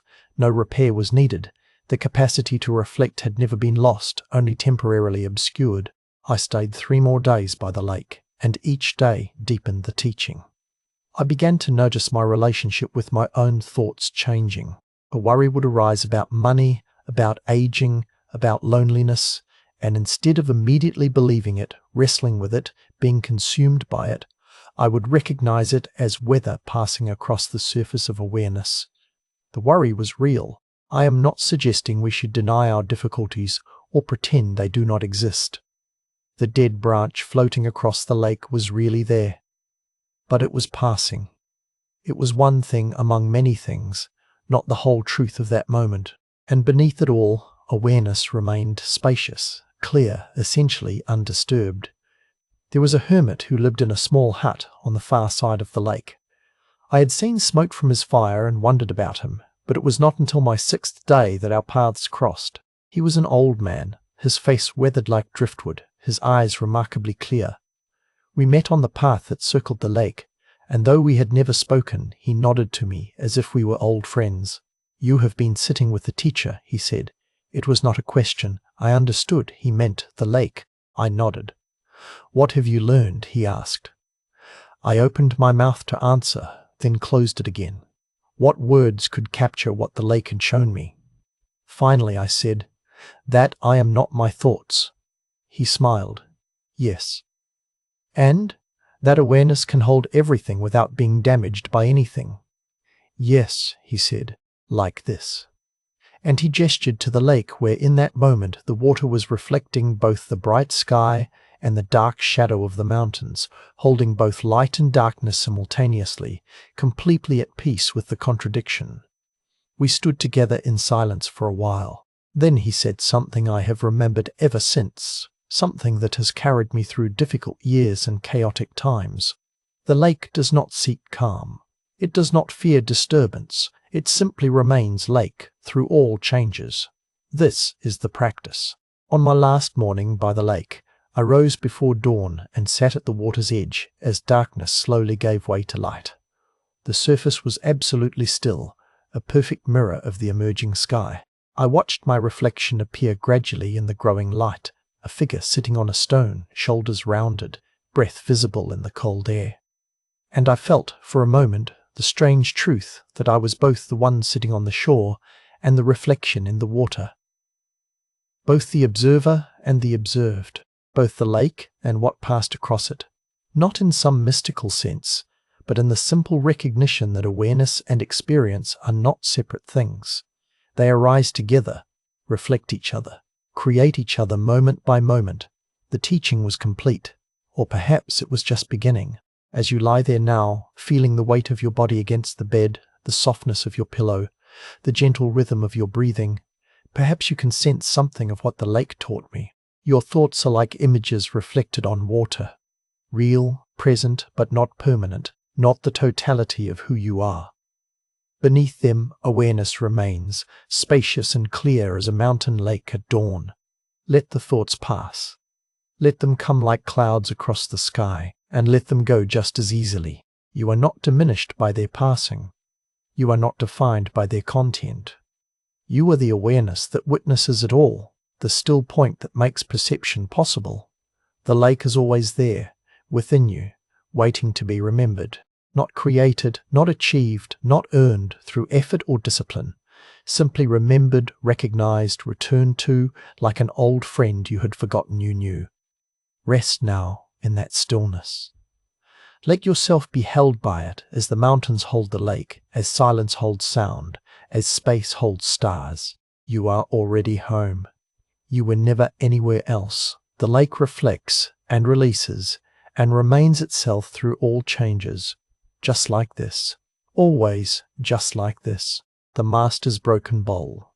As we leave the monastery garden where Seng released his stones, let us journey forward in time to another temple in another season, where cherry blossoms are just beginning to fall like snow that has forgotten how to be cold. Feel how your breath has deepened since we began, how your body has grown heavier against the softness that holds you.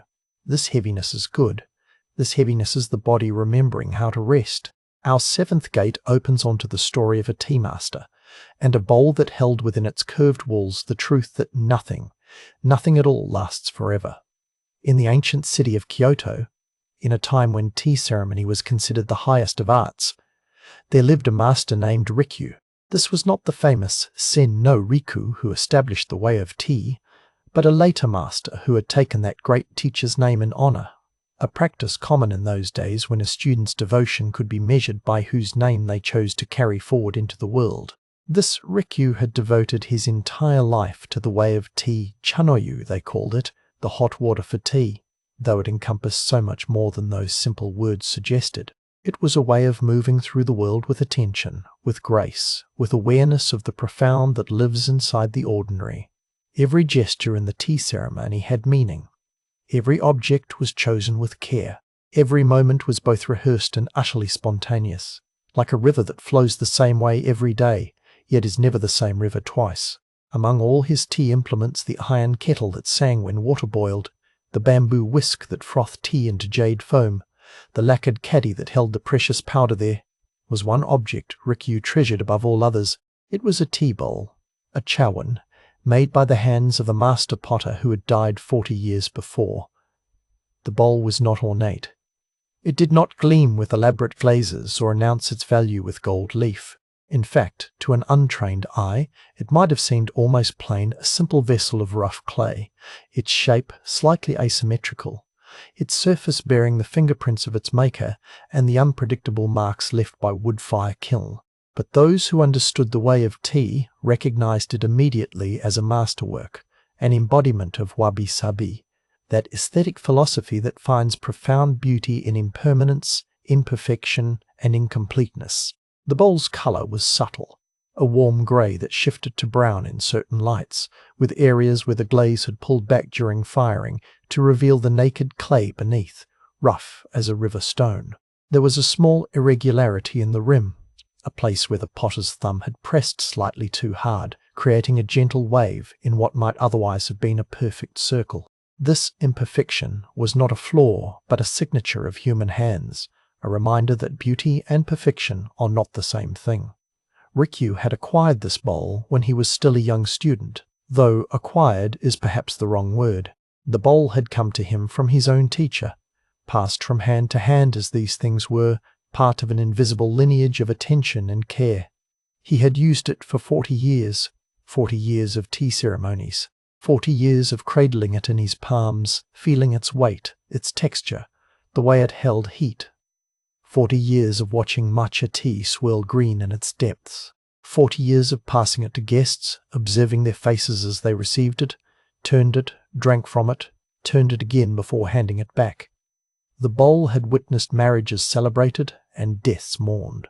It had been present at tea gatherings during cherry blossom season and in the deep cold of winter when snow pressed against the paper screens of the tea house.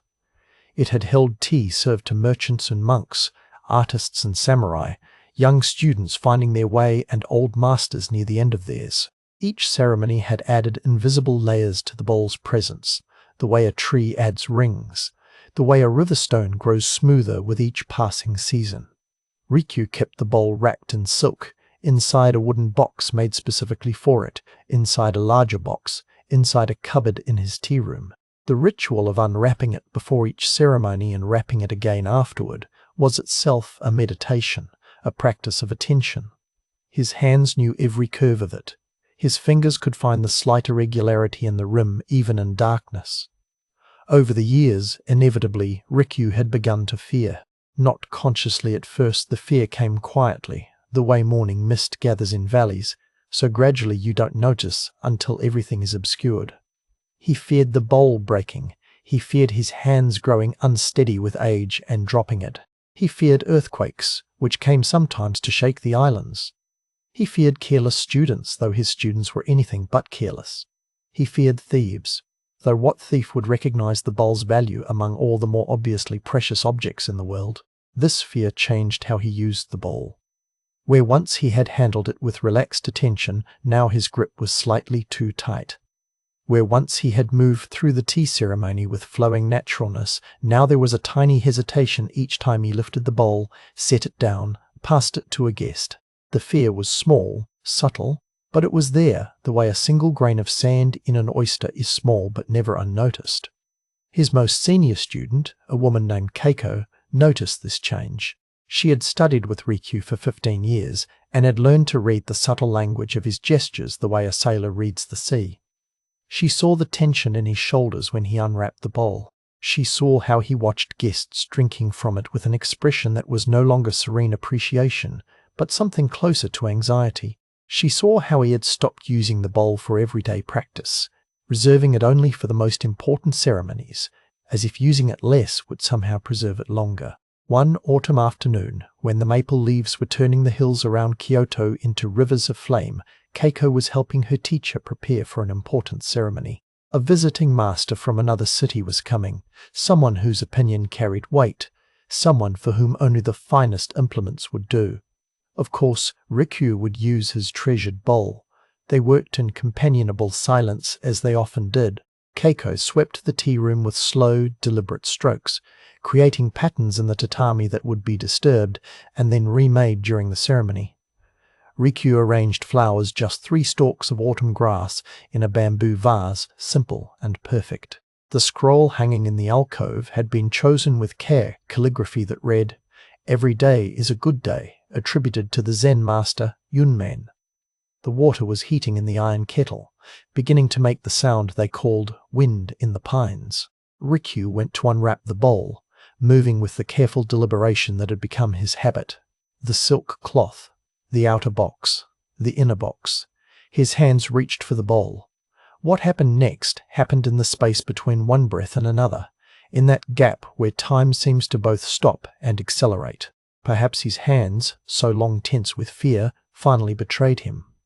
Perhaps the silk was more slippery than usual. Perhaps the bowl, after 40 years of patient waiting, simply decided its time had come. However it happened, the bowl slipped from Rikyu's grasp. He lunged for it, instinct, not thought, but his fingers closed on empty air. The bowl fell. For an instant it seemed suspended, floating, a moment stretched thin as gold leaf. Then it struck the edge of the wooden box. The sound was sharp, final, unmistakable. The sound of something breaking. The bowl shattered into 7 pieces. They lay on the floor, scattered like flower petals, like autumn leaves, like words that can never be taken back. The largest piece still held the curve of the side. The smallest was just a shard, no bigger than a fingernail. The irregular rim that Rikyu had touched 10,000 times had split cleanly in 2. Keiko, still holding the broom, froze. She waited for her teacher's response, prepared to witness grief, anger, devastation. The bowl had been his treasure, his constant companion for 40 years. Its loss would surely break something in him as well. But Rikyu did not cry out.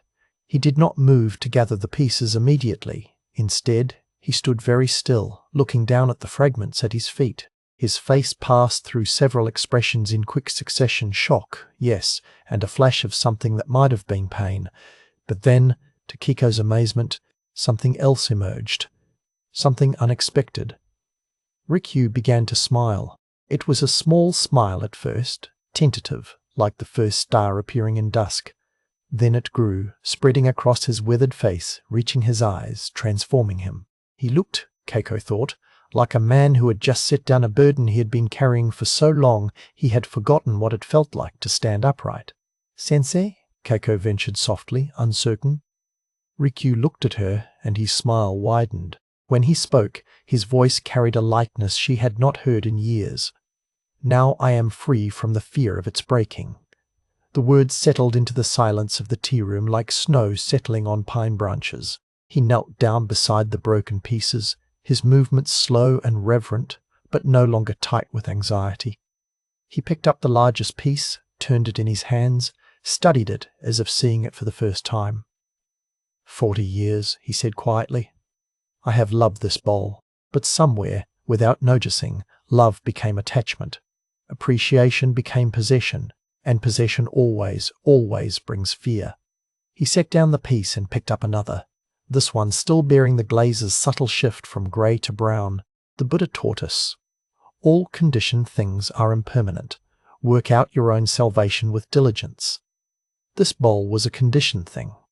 It came into being through the hands of a potter, through fire and clay and time. It served its purpose beautifully, and now it has taught me its final lesson. Keiko knelt beside her teacher, looking at the fragments. In the slanting afternoon light coming through the paper screens, each piece seemed to glow from within. What lesson, Sensei? That I was holding on too tightly. That fear of loss had stolen the joy of having. I stopped using the bowl freely because one wanted to preserve it. But what is a tea bowl for, Keiko, if not to be used? What is the purpose of beauty if we lock it away to protect it from time? He gathered all the pieces carefully, arranging them on the silk cloth that had wrapped the bowl for so many years. Together, the fragments still suggested the bowl's original form, like a memory, like something seen through water. There is a practice, Rikyu said, called kintsukuwai, golden repair. When a precious bowl breaks, the pieces are joined back together with lacquer mixed with gold powder. The cracks are not hidden but highlighted, transformed into veins of gold running through the clay. The bowl becomes more beautiful for having been broken, because it does not hide its history but honors it. Will you repair it this way? Keiko asked. Rikyu was quiet for a long moment, contemplating the pieces. Perhaps, he said finally, or perhaps I will keep the pieces as they are, a reminder of this afternoon, this moment of liberation. I have not yet decided, but I know this. I will never again mistake preservation for appreciation or holding on for love. He began to wrap the pieces carefully in the silk, his movements now carrying the same flowing ease they had possessed years ago, before fear had made them tight. "The visiting master will arrive soon," he said. "We will use a different bowl for today's ceremony. I have others, each beautiful in its own way, and I see now that I have not fully appreciated them because I was always thinking of this one, always holding back, always protecting." As Keiko helped prepare for the ceremony, she watched her teacher move through the tea room with a grace she had not seen in years. His shoulders were relaxed, his hands were steady. When he lifted the replacement bowl, a simpler piece, glazed in celadon green, he held it with perfect attention but without grasping, with care but without fear. The visiting master arrived, and the ceremony unfolded with its usual elegant precision. Tea was whisked, silence was shared. The autumn light moved across the walls like a meditation. At the end, when the visiting master complimented Rikyu on the beauty of the ceremony, Rikyu smiled and said, "Thank you. Today I learned to hold things lightly, and it has made everything more beautiful." Later, after the guest had departed, after the tea room had been cleaned and restored to stillness, Rikyu sat alone with the wrapped pieces of his broken bowl. He thought about impermanence muja, as the teachings called it, this truth that all things arise and pass away, that nothing remains unchanged, that clinging to anything is like trying to grasp running water. He thought about the potter who had made this bowl, dead now for more than 40 years. The potter's hands had shaped it, but the potter had let it go, had released it into the world to serve its purpose. The bowl had passed from teacher to student, from ceremony to ceremony, holding tea and releasing it, being filled and emptied thousands of times. This was its nature, to be useful, to be used, to serve and eventually to break. And in breaking, it had served one final time, had offered one last teaching. It had freed him from a prison he had built around himself, one careful thought at a time, one fearful moment at a time, until he was wrapped as tightly as the bowl in its silk, preserved but not alive, protected but not free. Perhaps, Rikyu thought, this is the deepest beauty of impermanence. Not that things end, endings themselves are neither beautiful nor ugly, they simply are. But that impermanence forces us to choose. Will we love something more because we know it will not last, or love it less? Will we hold it lightly, with open hands, or clutch it until our fingers cramp and the thing we love becomes the thing we fear to lose? He unwrapped the pieces one more time, studying them in the fading light. Yes, he decided, he would have them repaired with golden lacquer, not to restore the bowl to what it was, but to transform it into what it had become, a vessel that had broken and been made whole again, that wore its history in gold veins, that was more precious for being imperfect, more beautiful for being broken. The Buddha's words came to him across the centuries, simple and clear. All conditioned things are impermanent, not as a curse but as a gift, not as something to mourn but as something to celebrate, because if all things are impermanent, then every moment with them is precious, every use is significant, every touch is worthy of attention, and when they break, as all things eventually break, we can be grateful for having had them at all. Rikyu wrapped the pieces again and placed them carefully in their box. Tomorrow he would take them to a craftsman who knew the art of kintsukuroi. But tonight he would simply sit in his tea room, in the gathering darkness, feeling lighter than he had felt in years, feeling free. And you, lying here in your own darkness, can you feel it too? The way your hands rest more easily when they hold nothing. The way your heart beats more freely when it grips nothing. Perhaps you too have been clutching something, not a tea bowl but a fear, a regret, a worry about what you might lose, what might break, what might slip through your fingers into the darkness where all things eventually go. Feel how tired your hands are from holding on. Feel how much they long to open, to release, to rest. There is freedom in letting go. There is beauty in breakage. There is gold to be found in the cracks where light finally finds its way through. Release your grip. Let the pieces fall where they will. You can gather them tomorrow if you wish, can join them back together with gold if that is your path. But tonight, This moment, you need only rest in the truth that nothing you lose was ever meant to be held forever, and everything you release makes room for something new to arrive with the morning. All conditioned things are impermanent. Even this night, even this wakefulness, even this gentle journey towards sleep, let it carry you now, let it take you where you need to go as we prepare to pass through the next gate and the next until all gates dissolve into simple rest. The Bridge of Questions. As we leave the monastery garden where broken bowls become whole again through acceptance, let us journey now to a different place, a different time, where a bridge spans a river that has flowed for 10,000 years, caring nothing for the questions of those who cross it. Feel how your breath has deepened since we began. Notice how your limbs have grown heavier, sinking into rest the way stones sink through water slowly, naturally, without effort or intention. This heaviness is a gift. Receive it.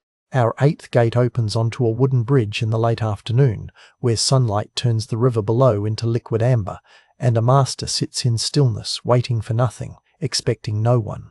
There was once a scholar named Chen, a man of considerable learning who had spent 30 years studying the sacred texts. He could recite the Diamond Sutra from memory, could debate the finer points of the Lotus Sutra, could trace the lineage of Buddhist teaching from the Buddha himself through generation after generation of masters. His library contained 300 scrolls, each one marked with his careful annotations, his questions written in the margins in tiny, precise characters. But Chen was not at peace.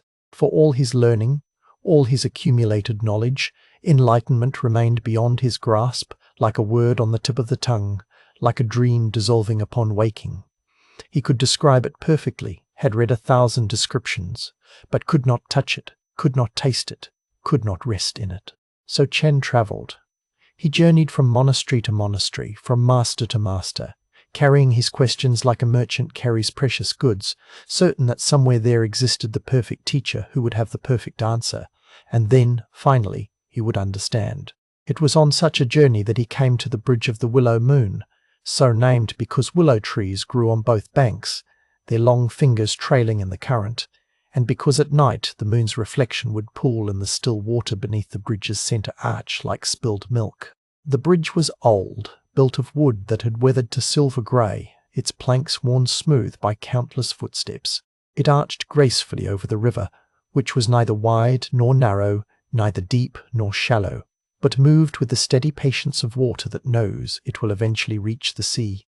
On this particular afternoon, as Chen approached the bridge from the east, he saw a figure sitting at the bridge's centre point, an old man, dressed in the simple robes of a monk, sitting cross-legged on the wooden planks, apparently watching the water flow beneath. Chen's heart quickened. A monk, sitting in meditation on a bridge. Surely this must be a master of some renown. Perhaps even the master he had been seeking. He approached carefully, reverently, his mind already formulating questions. As he drew near, he could see the monk more clearly. The man was ancient, his face a map of wrinkles, his back curved with years but still strong, his hands resting loose and open on his knees. His eyes were closed, or nearly so, just the barest slits remaining open, revealing nothing of what lay behind them. Chen stopped a respectful distance away and bowed deeply, though the monk gave no indication of noticing. When the bow brought no response, Chen cleared his throat softly. The monk's eyes opened slightly wider, not much, just enough to acknowledge that he was aware of Chen's presence. But he said nothing. His gaze returned to the river, to the endless flowing, the perpetual conversation of current and stone. "Master," Chen began, his voice carrying the formal tones of scholarly discourse, "I am Chen of the Eastern Province, student of the Way, seeker of truth. I have studied the Dharma for 30 years, have devoted my life to understanding the Buddha's teaching, yet enlightenment eludes me. Might you, in your wisdom, illuminate the path?" The monk said nothing. His breathing was so quiet that Chen could not hear it over the river's voice. Chen felt a flicker of uncertainty, but pressed on. Perhaps the master was testing him, waiting to see if his questions were genuine. "I have read that enlightenment is our true nature," Chen continued, "that we are already Buddha, that there is nothing to attain. Yet I do not feel this. I do not experience this. How can something that is already mine be so absent from my awareness? Still the monk said nothing. A dragonfly, iridescent blue-green in the afternoon light, hovered near the bridge's railing, then darted away over the water. Chen's frustration began to rise, though he tried to keep it from his voice. Master, I have traveled far. I have studied with many teachers. Each one tells me something different. Some say enlightenment comes through meditation, through sitting until the mind becomes still as a mountain lake. Others say it comes through action, through mindful engagement with every task. Still others speak of sudden awakening, of a moment when everything shifts and you see clearly what was always there. Which path is true? Which teaching should I follow? The monk shifted slightly, adjusting his posture with the small movements of someone who has been sitting for a very long time. But he offered no words, no guidance, no answer. Chen felt heat rising in his chest now. Was this monk deaf? Was he deliberately ignoring him? Or was this some kind of Zen test, meant to frustrate the logical mind into submission? He had read about such methods, teachers who responded to earnest questions with silence or paradox, or even a shout or a blow with a staff. "Forgive me, master," Chen said, trying to keep his voice level, "but I do not understand your silence. I have asked sincere questions, born from genuine seeking. Is it not the duty of those who know to share their knowledge with those who seek? The Buddha himself taught for 45 years after his awakening. Surely if you have found what I seek, you might offer some small guidance." For the first time, the monk turned his head to look directly at Chen. His eyes were dark and bright, like water in a deep well. There was no hostility in them, no judgment, but also no particular warmth. They simply saw, the way a mirror sees, reflecting without preference. "You speak of the Buddha," the monk said finally, his voice rough from disuse, like a door opening on old hinges. "Do you know what the Buddha said to Emperor Wu when asked about merit, about holiness, about the fundamental principle of the sacred Dharma?" Chen's heart leaped. Finally, engagement. Finally, teaching. "Please," he said eagerly, "share this wisdom." "Bodhidharma," the monk began, then paused, correcting himself. Though the story is told of Bodhidharma, not the Buddha himself. Bodhidharma, the great master who brought Chan Buddhism from India to China. Emperor Wu asked him, "What is the highest meaning of the noble truth?" Do you know how Bodhidharma answered? Chen nodded eagerly. He knew this story, had read it many times. He said, "Vast emptiness, nothing holy." The emperor was confused and asked, "Who stands before me?" And Bodhidharma replied, "I don't know," the monk finished, his voice soft as the sound of water over stones. The great master, enlightened and accomplished, facing the emperor of China, replied with 3 words, "I don't know." The monk turned back to the river, watching the current slide past the bridge pilings, watching the way light played on the surface, the endless dance of reflection and depth. "You come to me," the monk continued, "with your 30 years of study, your 300 scrolls, your carefully accumulated questions. You want me to add to your collection. You want answers you can carry away, can write in the margins of your books, can store in your library alongside all your other treasures. But what if the truth cannot be stored? What if it cannot be carried away?" Chen opened his mouth to respond, but the monk raised one hand slightly, a gesture so small it was almost nothing, yet somehow it stopped Chen's words before they formed. "Look at the river," the monk said. And though it was not exactly a command, Chen found himself looking down at the water flowing beneath the bridge. The river moved steadily, never the same water twice, always the same river. Sunlight caught the ripples, turning them gold and bronze. Here and there, leaves floated past, some still green, some already brown and curled, all of them moving downstream toward the distant sea they would never see as separate leaves, for they would dissolve and become the water itself long before then. "What do you see?" the monk asked. "I see water flowing," Chen replied, uncertain what answer was sought. "Yes, water flowing. And what else?" Chen looked harder, trying to perceive what the master wanted him to perceive. "I see reflections of the sky. I see leaves floating. I see stones on the riverbed where the water is shallow enough. I see—" "You see thinking," the monk interrupted gently. You see concepts, you see words, water, river, flowing. These are all thoughts, all ideas, all constructions of the mind. But what is actually there, before you name it, before you think about it, before you try to understand it?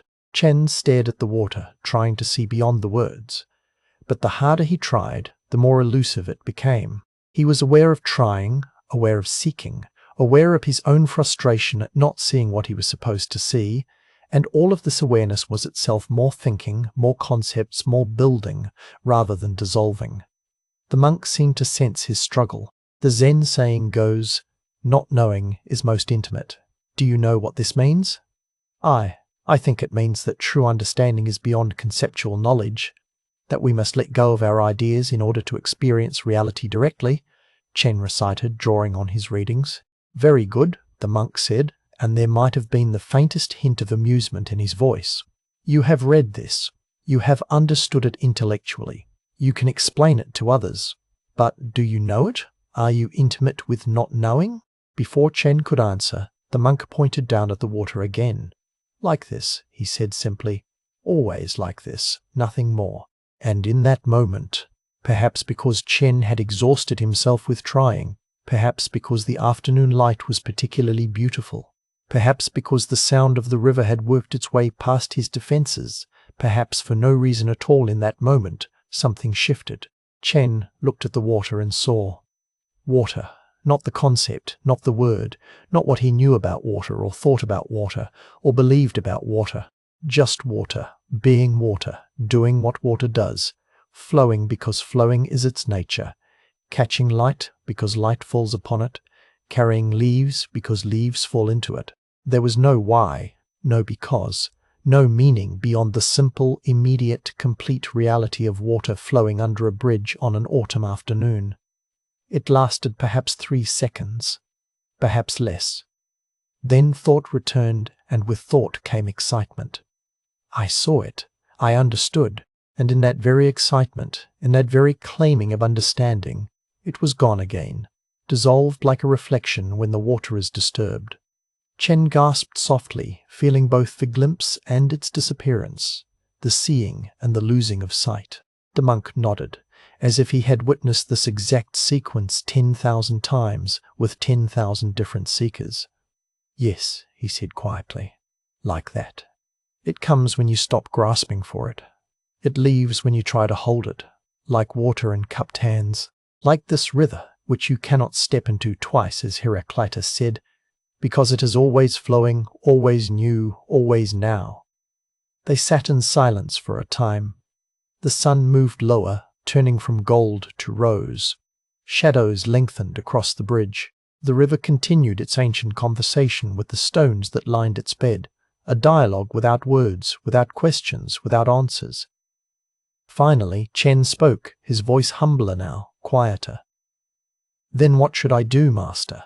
If seeking prevents finding, if trying prevents arriving, if questions obscure answers, what should I do? The monk smiled for the first time, and his smile was like sunlight on water, there and not there, impossible to grasp. The Buddha taught, peace comes from within, do not seek it without. You have been seeking outside yourself in books, in teachers, in monasteries, in questions and answers. But it is not outside. It was never outside. He gestured to the river again, the gesture encompassing everything, the water, the bridge, the willow trees, the fading light, Chen himself sitting there with his 30 years of study and his heart full of longing. Like this, the monk said again, and now Chen understood that these 2 words were the entire teaching, complete and perfect, lacking nothing. Like this, always like this, nothing more. The monk closed his eyes again, returning to whatever depths he had emerged from, and Chen understood that the teaching was complete, that nothing more would be said, that these simple words and the pointing to the river were the full transmission of everything the monk had to offer. Chen sat there as the light faded, watching the river, and now he was not trying to understand the river, or see beyond the river, or grasp some hidden meaning in the river. He was simply sitting on a bridge, watching water flow. And there was nothing wrong with this, nothing lacking, nothing that needed to be added or taken away. His questions had not been answered. but somehow they had been dissolved, the way salt dissolves in water, still present but no longer separate, no longer solid things he could hold and examine. When full darkness finally came, and stars began to prick through the deep blue above, Chen rose stiffly from where he had been sitting. The monk remained, still as a stone Buddha, merged with the bridge and the river and the night. Chen bowed deeply, though the monk gave no sign of noticing. Then he walked on across the bridge, his footsteps hollow on the wooden planks, continuing his journey, but somehow no longer seeking, or seeking differently, or perhaps the same seeking transformed into something he had no words for.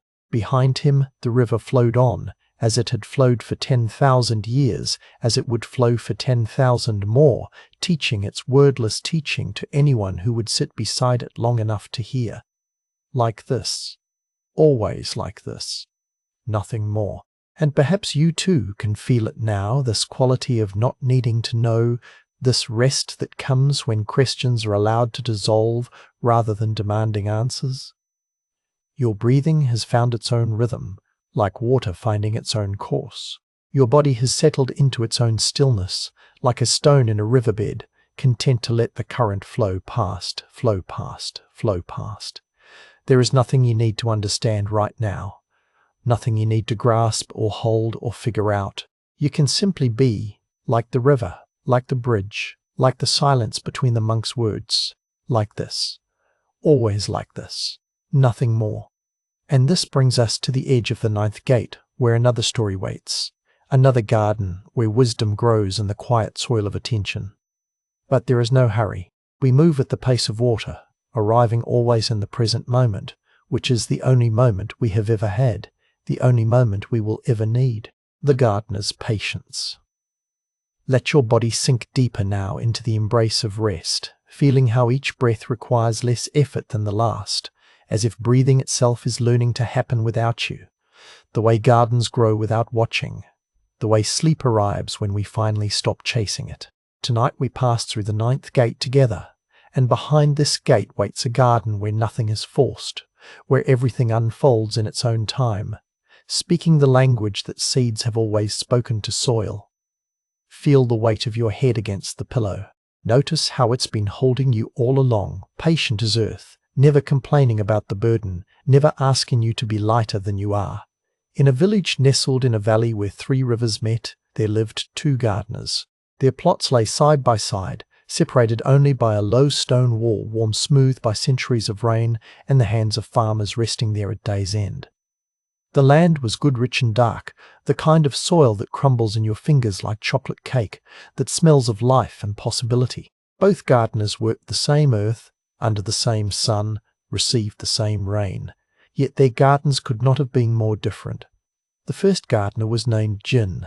He was young, perhaps 30, full of energy and ambition, and the particular anxiety of someone who measures worth by visible results. Jin had studied books about gardening, had learned the proper depth for planting, the ideal spacing between rows, the correct mixture of nutrients. He knew these things the way you might know facts for an examination precisely, but without the deep understanding that comes from years of watching and listening to what the soil itself has to say. The second gardener was named Lao Chen, which means Old Chen, though no one remembered his age and he himself seemed unconcerned with counting years. His back was bent like a question mark from decades of devotion to the earth. His hands were gnarled as old roots, stained permanently with soil that no amount of washing could remove. He had never read a book about gardening. He had simply gardened, season after season, until the knowledge lived in his bones deeper than marrow. Let your own body soften a little more. Feel how your spine settles, how your hips release. You don't need to do anything, just notice. Just allow, like soil allowing seeds. It was early spring when our story begins, that delicate time when winter's grip loosens but hasn't quite let go, when the earth begins to warm and every gardener's thoughts turn to planting. Jin woke before dawn on the first day the soil was workable. When the last frost had passed according to the calendar he consulted religiously. He rushed to his garden plot with packets of seeds, tomatoes, beans, squash, lettuce, each packet promising abundance in bright letters and colourful pictures. He worked feverishly, driven by excitement, and something harder to name, something like fear wearing the mask of enthusiasm. He dug careful furrows at precisely the right depth. He spaced his seeds exactly as the packets instructed. He watered thoroughly, covered the rows with exactly the right amount of soil, tamped it down, watered again. By mid-morning his entire plot was planted, neat rows stretching like promises across the dark earth. Then he stood back, looked at his work, and immediately began to worry. Had he planted deep enough? Too deep? Was the soil too wet? Too dry? The seeds lay invisible beneath the surface, doing whatever mysterious things seeds do in darkness, and Jin could not see them, could not know if they were germinating or rotting, sprouting or sleeping. Next door, Lao Chen moved through his garden like slow music. He didn't consult packets or calendars. He crumbled soil between his fingers, sniffed it, tasted a pinch of it, listened to what it told him. Not quite ready, the soil said. Soon, but not quite yet. So he waited another day. Then another. He repaired his fence. He sharpened his tools. He sat on the stone wall and watched clouds make their journeys across the sky.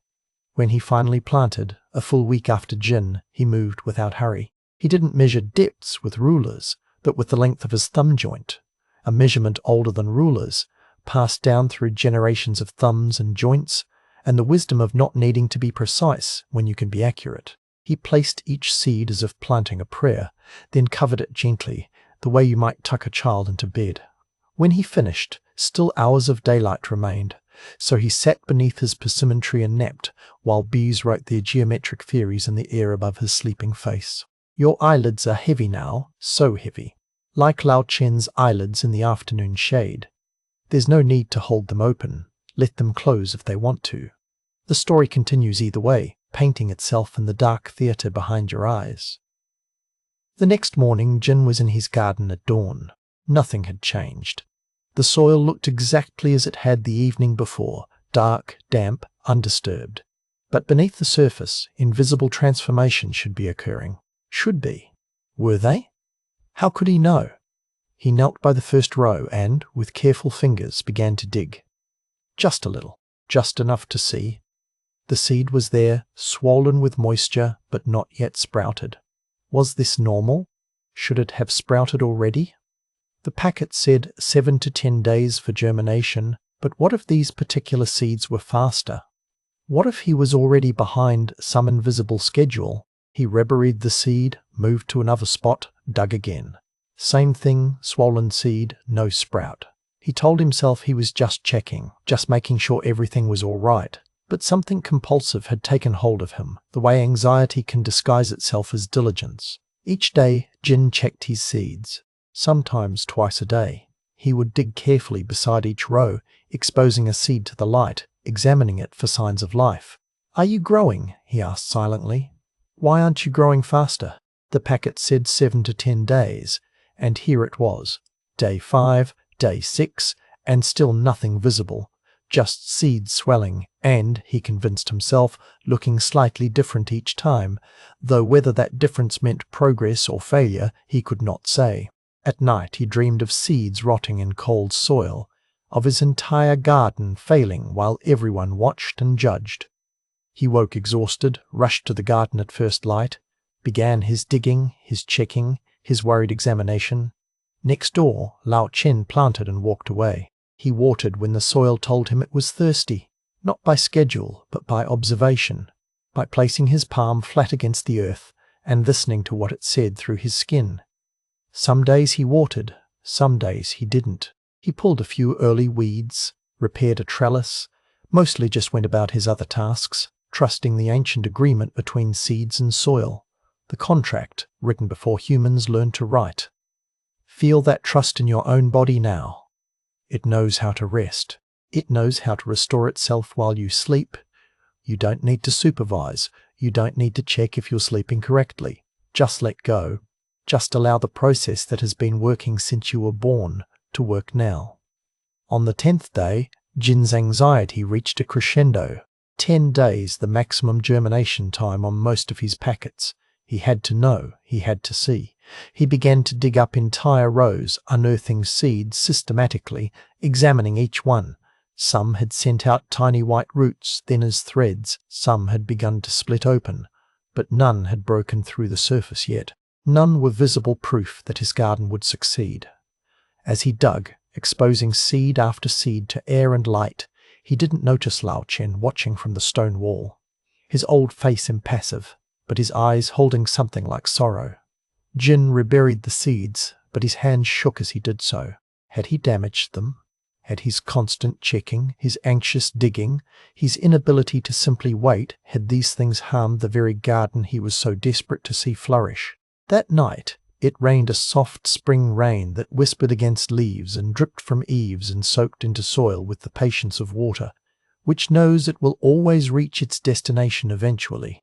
Jin lay awake listening, wondering if the rain would wash away his seeds, if he should have covered them, if he should go out now and check on them, protect them somehow from this natural process that had been occurring since the first seed fell on the first soil in the first garden at the beginning of time. Morning came the way it always does, indifferent to our worrying, faithful as breath. Jin stumbled to his garden, exhausted from sleeplessness, and found nothing. No sprouts, no green shoots pushing through, just dark wet soil, silent and closed as a secret. Next door, in Lao Chen's garden, the same. No visible growth, just soil and patience and the absolute faith that what is planted will rise. But Jin had run out of faith. He began to dig again, more frantically now, convinced something was wrong, convinced his seeds were rotting or had been eaten by insects or had simply failed because he had failed, because he wasn't good enough, knowledgeable enough, careful enough, something enough. He unearthed row after row. The seeds with their pale thread roots looked damaged now, their tiny shoots bent or broken. Some came apart in his trembling fingers. Others he replanted crooked, desperate, no longer careful about depth or spacing, just wanting them back in the ground, hidden again, given another chance. Lao Chen climbed slowly down from the stone wall and walked to where Jin knelt in the mud, surrounded by unearthed seeds and broken hopes. "My friend," he said softly, and his voice was like stones worn smooth by rivers, like wood aged to its essence. "Why do you torture yourself this way?" Jin looked up, and there were tears mixing with the rain on his face. "Nothing grows," he said. "I've done everything right, followed every instruction, but nothing grows." Lao Chen lowered himself slowly to sit beside Jin in the mud. He picked up one of the discarded seeds, held it in his palm like a small tragedy. "Let me tell you something," he said. "I have gardened for 60 years. I have never once dug up a seed to check its progress. Do you know why?" Jin shook his head. "Because seeds don't grow when we watch them. They grow when we trust them." He held the damaged seed up to the light. This little one had begun its journey. See here? The root was reaching down, the shoot preparing to reach up. It knew what to do. Millions of years of wisdom, encoded in something smaller than your fingernail. But you didn't trust that wisdom. You needed to see, to verify, to control. And in controlling, you killed what you were trying to help. The words landed like stones in water, sinking deep. Jin felt something crack open in his chest, not breaking, but opening, the way seeds themselves must open to grow. "The Buddha taught us," Lao Chen continued, his voice barely above a whisper, "no one saves us but ourselves. No one can and no one may. This is true of seeds as well. We can plant them, water them, give them good soil and sun, but we cannot make them grow. They must do that themselves, in darkness, in their own time. Our job is not to control, but to provide. And then this is the hardest part, to wait." He gestured to his own garden, still brown and seemingly empty. "I planted a week after you. My seeds are still deep underground, doing their invisible work. In a few days, perhaps a week, they will emerge. Not because I checked on them, not because I worried over them, but because that is what seeds do when we give them what they need and then leave them alone. Let yourself understand this teaching in your bones now. Let your body be like a seed in good soil. You've given it what it needs. Rest, quiet, this soft surface beneath you. Now your only job is to trust. To stop checking if you're sleeping right. To stop digging up the process to see if it's working. Sleep comes in its own time, like seeds rising, like dawn arriving. You cannot force it. You can only allow it. Jin looked at his ruined garden, at the seeds scattered and broken, at the rows he had dug up in his anxiety. Then he looked at Lao Chen's patient plot, undisturbed, holding its secrets close. "What do I do now?" he asked, and his voice was small as a child's. "Now? Now you learn patience. Now you understand what you cannot control. Plant again if you wish, or wait until next season. But this time plant and walk away. Trust the seed. Trust the soil. Trust the process that has worked since before humans learned to worry." Lao Chen stood slowly, his knees creaking like old wood. He placed one mud-stained hand on Jin's shoulder. Hakuin, a great Zen teacher, said we must have both great faith and great doubt. Doubt keeps us questioning, learning, growing. But faith allows us to plant seeds and walk away. Faith trusts what we cannot see. This is the balance. This is the way. He walked back to his garden, leaving Jin sitting in the mud among his anxieties made manifest. That afternoon, Jin buried his damaged seeds, not in soil, but properly, with respect, acknowledging what they had tried to become before his interference killed them. Then he cleaned his plot, prepared new rows, and planted again. New seeds, fresh soil, proper depth. But this time, when he finished, he stood, picked up his tools, and walked away. It was the hardest thing he had ever done, harder than the planting itself. Every step away from the garden felt like abandonment. What if they needed him? What if something went wrong? But he kept walking. He went inside his house and forced himself to work on other things. He cooked a meal. He read a book. He did not return to the garden that day. The next morning, he woke before dawn as usual. His first instinct was to rush outside, to check, to dig. Instead, he sat on his porch and watched the sun rise. He made tea. He drank it slowly. Only when the sun was fully up did he walk to his garden, and even then he didn't touch the soil. He just looked at it, brown and damp and keeping its secrets. "I trust you," he whispered to the earth. "I trust you." Next door, Lao Chen was already in his garden, but not digging, not checking, just weeding the paths, humming an old song, occasionally placing his palm on the soil the way you might place your hand on a friend's shoulder, connection without demand. Days passed. Jin fought his anxiety like a warrior in battle. Some days he won. Some days he stood at the edge of his plot with his trowel in hand, trembling with the need to dig, to know, to see. But he didn't dig. He placed his palm on the soil the way he'd seen Lao Chen do, and he breathed, and he walked away. On the 14th day after his second planting, Jin woke to find his garden transformed. Overnight, as if by conspiracy, hundreds of green shoots had pushed through the soil, tiny, delicate, perfect. Beans unfurling their first leaves, tomatoes holding drops of dew-like offerings, squash plants already broad and confident. His entire garden, alive and reaching toward light. He stood at the edge of his plot and wept, but these tears were different from the tears in the mud. These were tears of understanding, of release, of finally learning to trust what he could not control. Next door, Lao Chen's garden was also green with new growth. The old gardener saw Jin's tears and smiled his slight smile. "You see," he called over the stone wall, "everything in its time. Not your time, not my time. The time that seeds themselves know, written into their being by forces older than worry, deeper than fear." Jin bowed to his neighbor, a real bow, deep and sincere. From that day forward, Jin's garden flourished, not because he learned new techniques or studied more books, but because he learned the oldest lesson: how to plant, how to provide, and then how to walk away, how to trust the invisible processes working in darkness, how to let go of the need to control every outcome. He and Lao Chen would sit together on the stone wall in the evenings, watching their gardens grow in the slow way that gardens grow.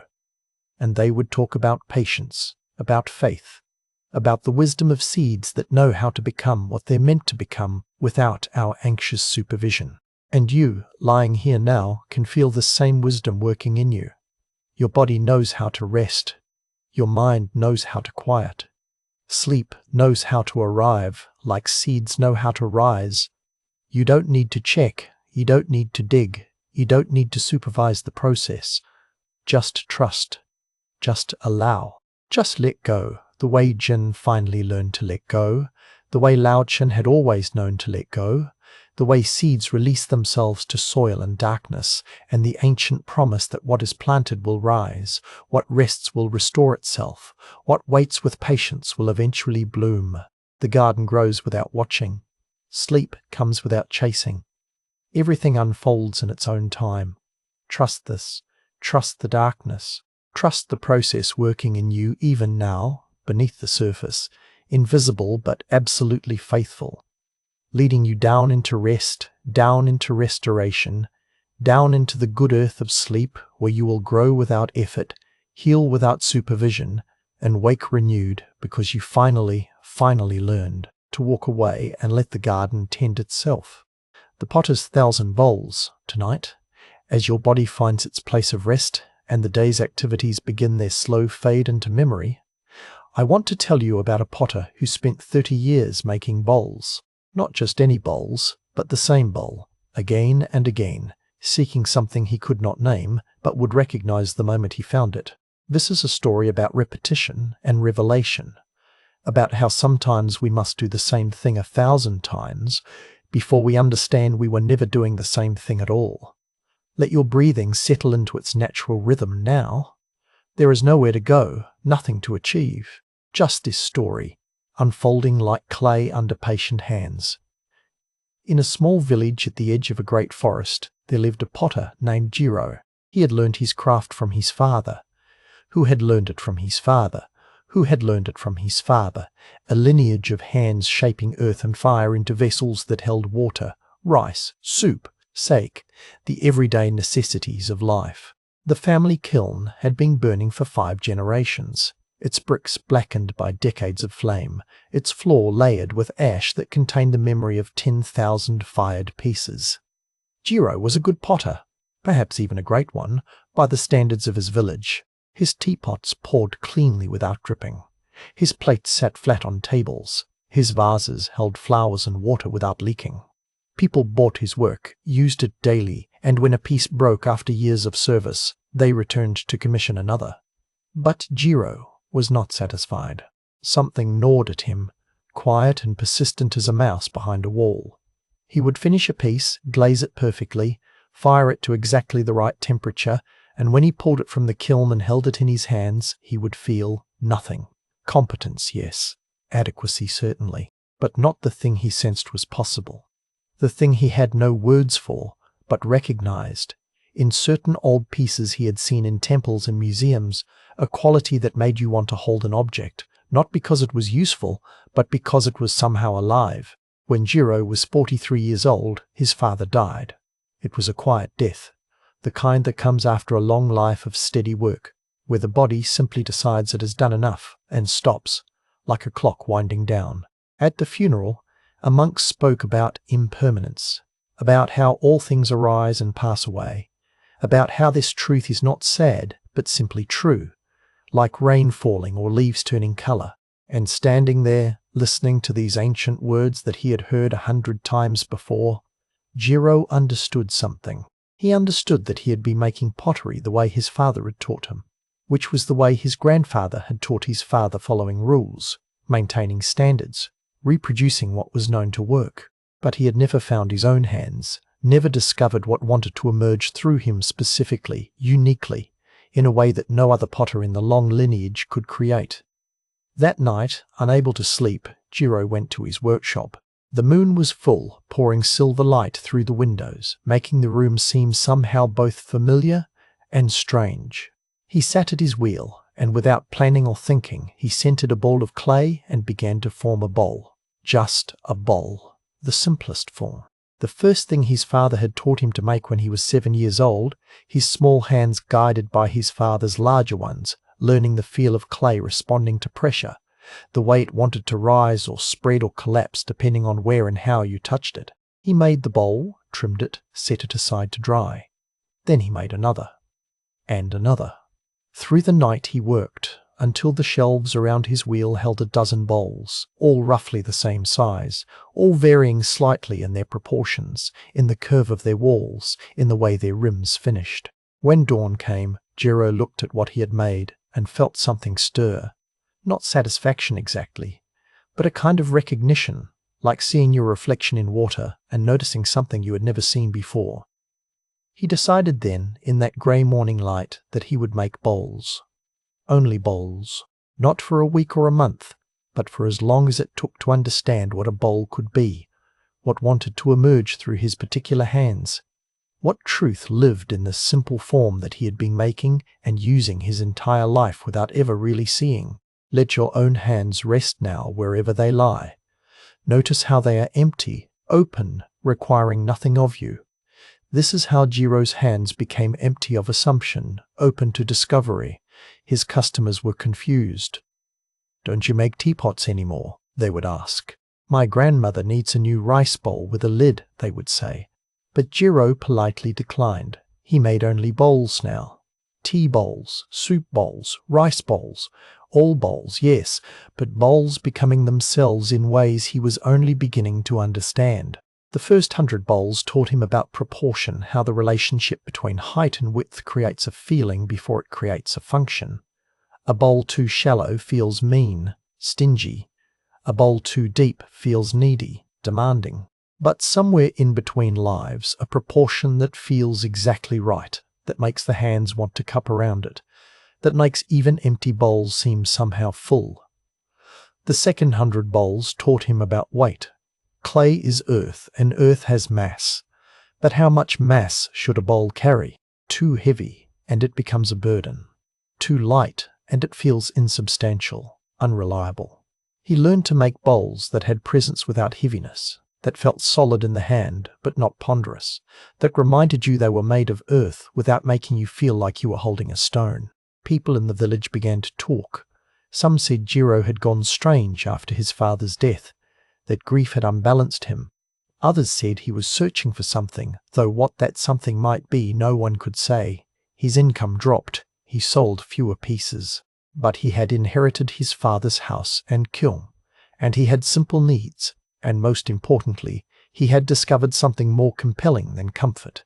He had discovered a question that would not leave him alone. By the 300th bowl, his hands had learned things his mind could not articulate. They knew how much pressure to apply at what moment. They knew when to let the clay lead and when to insist on direction. They knew the difference between controlling the clay and collaborating with it, and they had begun to choose collaboration. The 500th bowl was the first one Jiro broke on purpose. He pulled it from the kiln, saw that it was technically perfect, even walls, good glaze, no cracks or warping, and he dropped it on the stone floor of his workshop, where it shattered into a dozen pieces. Why? Because it was dead.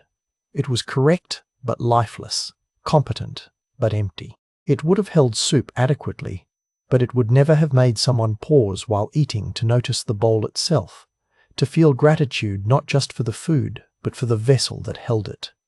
This became his practice. Any bowl that did not carry some quality of aliveness, some evidence that a human being with a beating heart had made it, he destroyed. His floor became littered with shards, which he swept up and mixed into his clay for the next bowls, so that failure became literally incorporated into future attempts. The monks from the temple in the next valley heard about the potter who made only bowls, who broke most of what he made, and they came to visit. The abbot was an old woman with eyes that seemed to see everything and judge nothing.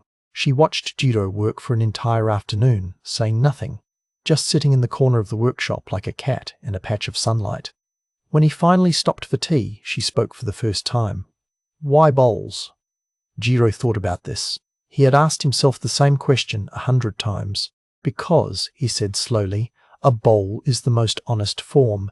It has one purpose to hold, not to impress, not to display, just to hold. Tea, rice, soup, flowers, water. A bowl exists in relationship. Empty, it waits. Filled, it serves. It's the most humble and most essential form I know." The abbess nodded. "And why do you break so many?" Because most of them are lies, Jiro said, surprising himself with the harshness of the word. They look like bowls. They function as bowls. But they're dead. They're just objects. I'm looking for the ones that are alive. Alive? How? Jiro held up his hands, helpless to explain. I'll know when I make one. Maybe I already have and didn't recognize it. But I think a bowl can be a teaching. I think it can hold more than soup. I think it can hold attention, presence, gratitude.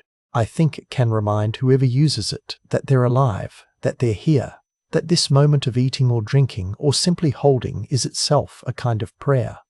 The abbess smiled. Come to the temple tomorrow, she said. Bring 3 bowls, your choice. Your breathing has slowed now, hasn't it? Your body understands what Jiro was learning, that mastery comes not from force but from surrender, not from control but from attention so complete it becomes a kind of love. Jiro barely slept that night. He walked among his shelves, looking at the bowls that had survived his judgment, trying to choose 3 that might contain what he was seeking. He picked up bowl after bowl, holding each one, feeling its weight, running his fingers along the rim, looking at how light moved across the glaze. Finally, he chose 3. Not the most perfect, not the most beautiful in any conventional sense, but 3 that had something, a warmth, a presence, an invitation to be held and used and noticed. At the temple, the abbess led him to a small room where she and several other monks practiced tea ceremony. She took the first bowl he had brought, examined it silently, then used it to prepare tea. She whisked the green powder into water, poured it into the bowl, and handed it to Jiro. He received it with both hands, as one does. He turned it, admiring the glaze, a simple ash glaze that broke brown over the ridges and pooled pale green in the valleys. He brought it to his lips and drank, and in drinking he understood something he had been trying to understand for 7 years.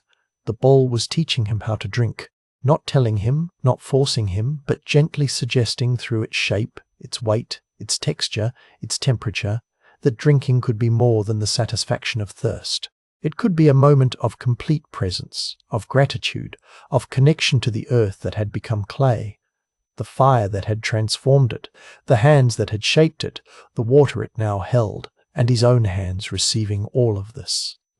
This one lives, the abbess said simply. They tested the other 2 bowls. One was good, but not quite alive.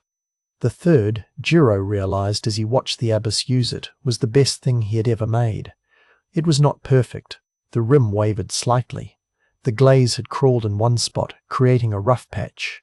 But these imperfections somehow made it more alive, more honest, more insistently itself. How many bowls have you made? The abbess asked. 743, Jiro said. He had kept count, marking each one with the date before glazing. Keep going, she said. You're getting close. Close to what? He didn't ask because he suspected she didn't know either, or knew but couldn't say, because some things can only be discovered, never described. He made the next 257 bowls in a state of mind that was both intensely focused and strangely relaxed. He had stopped trying to make the perfect bowl. He had stopped even trying to make a good bowl. He just made bowls, let them teach him what they wanted to be, and when they came from the kiln, he looked at them with honest eyes and kept or broke them accordingly. Bowl number 998 taught him about texture. 999 taught him about silence, how a bowl could create a kind of visual silence, a restfulness that made you want to stop and breathe and notice. And then he made bowl number 1000.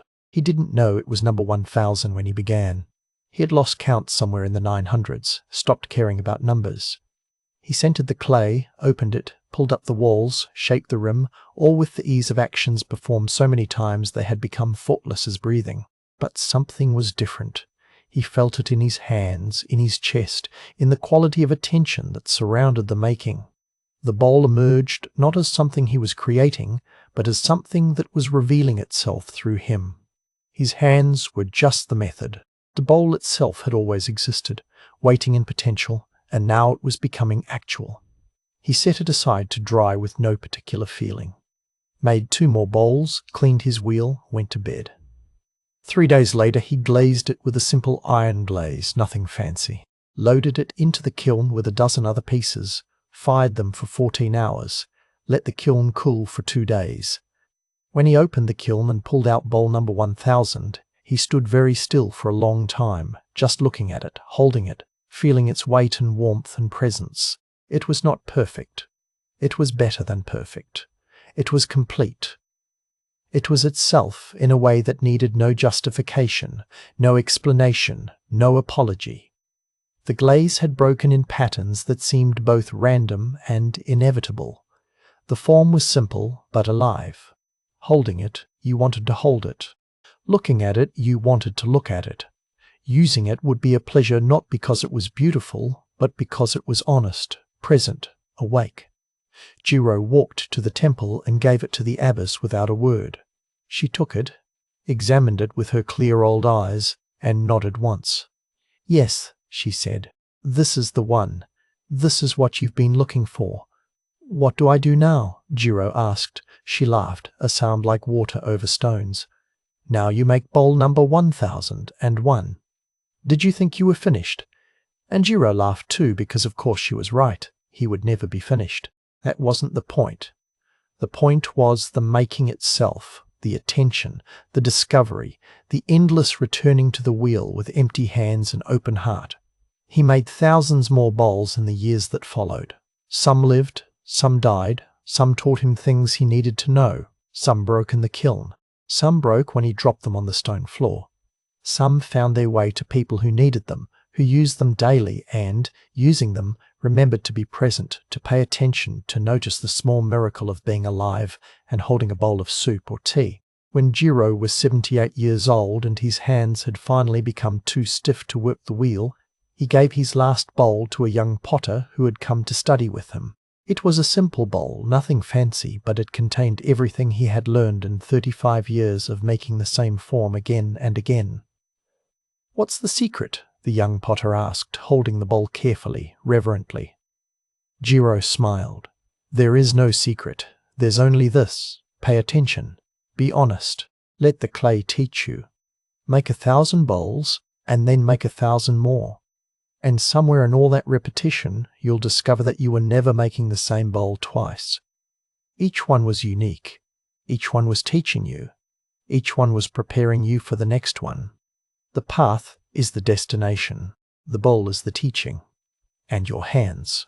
He held up his own twisted, arthritic hands. "Your hands know more than you think they do. Trust them."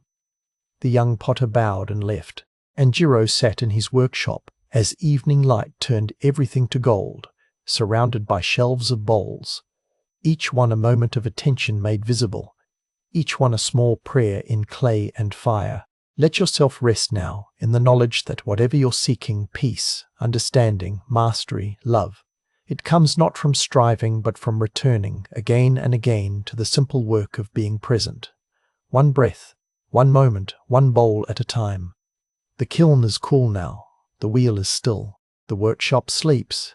And somewhere, bowl number 1000 sits on an altar, holding nothing but space and light, teaching its wordless sermon to anyone with eyes to see and hands to hold and a heart open enough to receive what has always been here, waiting patiently for us to become quiet enough to notice. Sleep well, dear friend. The bowls will be here tomorrow. The clay will wait. The work continues, as it always has, as it always will, patient and eternal as the turning wheel itself. The Master's final teaching tonight, as the day releases you and the darkness wraps itself around you like the softest blanket, I want to tell you about a dying man who gave the greatest teaching of his life with his very last breath. This is a story about what we carry, what we release, and what remains when everything else falls away. Let your eyes close if they haven't already, and drift with me now to a monastery where winter had come early and a great teacher was preparing to leave this world. Master Hakuin had been the heart of the mountain monastery for 47 years. He had taught hundreds of students, written commentaries on ancient sutras that scholars travelled months to read, and cultivated a garden that people said was so beautiful it could make even the most troubled mind grow still just by looking at it. But now he lay on a simple mat in a simple room, his body failing in the way all bodies eventually fail, his breath growing shallower with each passing hour. The monastery was silent in the way that only places of deep grief can be silent, not an absence of sound, but a heaviness in the air itself, as if the walls and floors and the very stones in the garden were holding their breath, waiting. His students gathered in the hall outside his room. Some had been with him for decades, their hair now grey, their backs bent from years of meditation and work.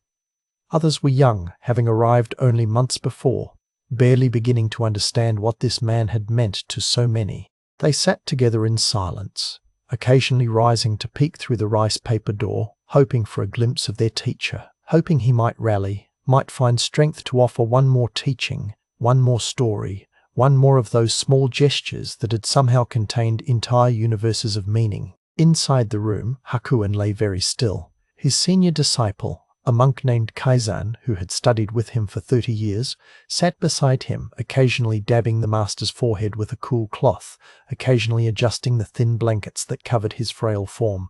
Outside, snow was beginning to fall, the first real snow of the season, each flake distinct and perfect as it drifted past the window. Let your own body settle deeper now, releasing into gravity, into the support beneath you. Feel how it holds you without effort, without asking anything in return. Hakuin opened his eyes. They were clear still, despite the failing of his body, clear and bright as a winter sky. He looked at Kaizan and managed a small smile. "They're all out there, aren't they?" he whispered, his voice barely audible. "Yes, master. They've been there all night. They want to receive your final teaching." Hakuin was quiet for a long moment, his breath rattling slightly in his chest. "My final teaching," he repeated, and there was something in his tone that Kaizan couldn't quite read. Amusement, perhaps, or resignation, or something else entirely. "Master, what shall I tell them? What wisdom should I pass along?" Hakuin closed his eyes again. The room was lit only by a single candle, its flames steady and golden in the still air. Shadows moved gently on the walls, and somewhere in the monastery a bell rang the hour deep, resonant, each strike spreading out into the night like ripples on still water. "Tell them," Hakuin began, then stopped. His breathing became laboured. Kaizan leaned closer, his heart tight with the anticipation of receiving these precious final words. Words he would carry and preserve and pass down to future generations. Words that would become part of the great tradition of teachings that stretched back through centuries. "Tell them," Hakuin continued, his voice gaining a little strength, "that I don't want to die." Kaizan blinked. Surely he had misheard.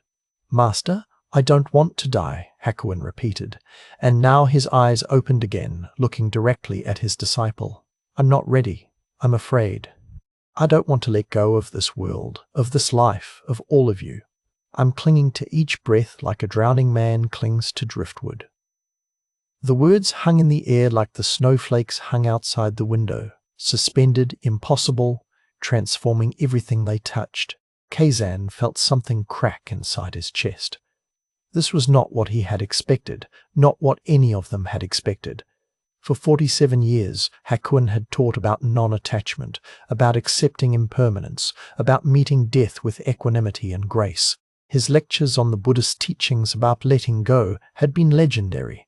Students had copied them, memorized them, built their entire practice around them.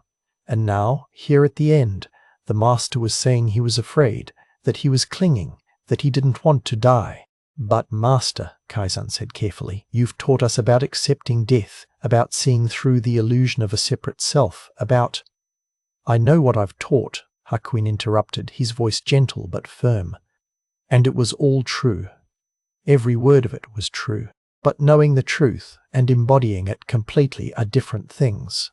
I have spent my life pointing at the moon, Kaizan, but that doesn't mean I have become the moon." He paused, gathering strength. The candle flame wavered slightly, though there was no breeze. "Here is what I want you to understand, what I want all of them to understand," Hakuin continued. "The teaching is not perfection. The teaching is not the absence of fear or doubt or human feeling. The teaching is meeting those things with honesty, with compassion for ourselves, with the willingness to be exactly what we are in each moment, even if that moment is messy and imperfect and not at all how we imagined it would be. Kaizen felt tears building behind his eyes. "So you're afraid?" "Terrified," Hakuin admitted, and there was something almost like relief in his voice. "This body has been my home for 83 years. These eyes have seen spring come to this mountain 83 times. These hands have held teacups and calligraphy brushes, and the hands of students who were suffering. Of course I don't want to let it go. Of course I'm afraid of what comes next, or doesn't come next. To pretend otherwise would be dishonest." He shifted slightly on his mat, and Kaizen helped him adjust to a more comfortable position. Outside, the snow was falling more heavily now, accumulating in soft drifts against the monastery walls, muffling all sound, transforming the familiar landscape into something dreamlike and strange. "But Master," Kaizen said, struggling to understand, "doesn't this contradict everything you've taught us about attachment being the root of suffering?" Hakuin's laugh was barely more than a breath, but it was genuine. "No, my dear student, it confirms it. I am attached. I am suffering. Right now, in this moment, I am demonstrating exactly what I have taught. The attachment is here. The suffering is here. And I am not pretending it isn't. That's the difference." He paused, letting that settle. Then he continued, his voice growing softer, more distant, as if he were speaking from across a great divide. "For 47 years, I have taught you about impermanence. I have told you that everything changes, that nothing stays, that clinging to what must pass only brings pain. And you have listened, and you have nodded, and you have thought you understood. But understanding intellectually is not the same as understanding with your whole being. And even understanding with your whole being is not the same as living it perfectly in every moment. Let yourself feel this now, in your own body, in your own experience. Notice where you are holding on to the day just past, to worries about tomorrow, to some image of who you should be or how you should feel. Notice how the holding takes effort, creates tension, even when you don't realize you're doing it." "The great secret," Hakuin whispered, and Kaizen had to lean very close to hear him, "is that it's okay to be imperfect. It's okay to be afraid. It's okay to cling, even as you know that clinging brings suffering. The teaching is not about becoming someone who never feels these things. The teaching is about feeling them without adding shame, without adding the second layer of suffering that comes from thinking we shouldn't feel what we feel." His breathing was becoming more labored now. Kaizen could tell that speaking was taking great effort, that each word was being purchased with precious energy. But Hakuin seemed determined to continue. "When I am gone," he said, "and students come here seeking perfect enlightenment, seeking to become beings who never feel fear or desire or attachment, tell them this story. Tell them that their teacher, at the very end, was afraid and clinging and very human. Tell them that this doesn't diminish the teaching. It deepens it. Because the teaching is not about escaping our humanity. It's about meeting it with full awareness and compassion." Outside, one of the younger monks rose and slid open the door a crack, peering in. Kaizen waved him away, but gently, with understanding. They all wanted to be here for this, wanted to witness whatever was happening in this small, candle-lit room.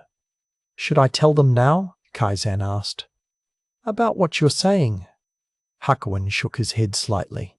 "Not yet. Let me finish. Let me complete this." He was quiet for a time, and Kaizen thought perhaps he had fallen asleep, or perhaps already crossed over into whatever comes next. But then his eyes opened again, and when he spoke, his voice had changed softer, more distant, as if he were speaking from the other side of something. "I'm letting go now," he said simply. "Not because I want to, but because I must. Because this is what's happening, and fighting what's happening only creates more suffering. The fear is still here. The attachment is still here. But I'm making room for it, all the fear and the acceptance, the clinging and the release, the desire to stay and the necessity of going. All of it together, not fighting, just being." Kaizen watched his teacher's face, and he saw something he had never seen before in all their years together, a kind of naked vulnerability, a complete absence of pretense or performance, Hakuin was simply being exactly what he was, exactly where he was, without any attempt to appear wise or peaceful or enlightened. And in that appearance of imperfection, Kaizen suddenly understood, was the most perfect teaching of all. The Zen master Shunryu Suzuki once said, "In the beginner's mind there are many possibilities, but in the expert's mind there are few." What he meant was that we often think the goal of practice is to achieve some final state of perfect understanding, perfect peace, perfect enlightenment. But this is a trap, a misunderstanding. The goal is to stay open, to remain capable of being surprised, to keep meeting each moment as if for the first time without the burden of expertise or certainty. Hakuin was demonstrating this now, at the very end. He was showing his students that even after 47 years of teaching, he was still a beginner, still learning, still capable of fear and doubt and very human responses to the great mystery of death. "The irony," Hakuin whispered, and now his voice was barely audible, "is that by admitting my fear, by acknowledging my attachment, I'm actually demonstrating non-attachment more truly than if I had pretended to be beyond such things. Because I'm not attached to appearing enlightened. I'm not clinging to some image of myself as a perfected master. I'm just being what I am." He smiled then, a small, genuine smile. That's the real teaching.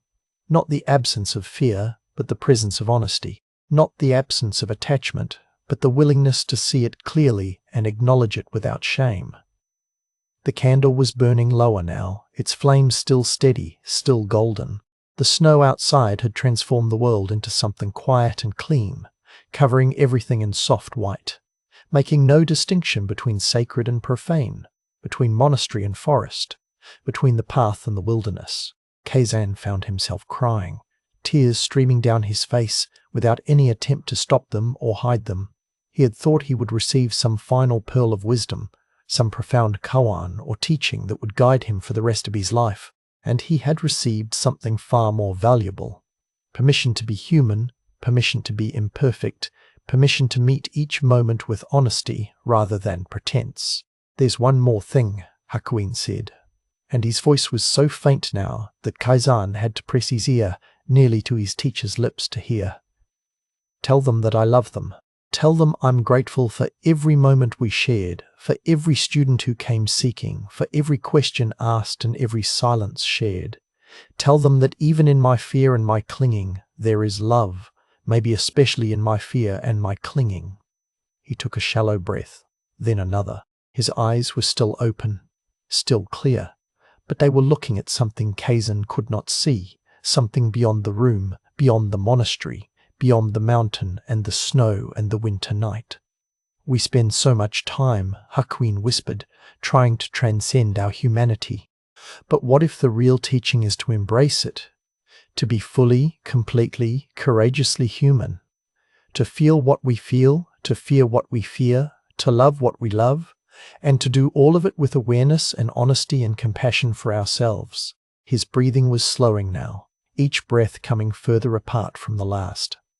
Kaizen took his teacher's hand, feeling how thin it had become, how light, as if it were already halfway to transparency.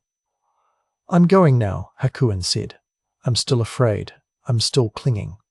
And I'm also letting go, all of it together, all of it true."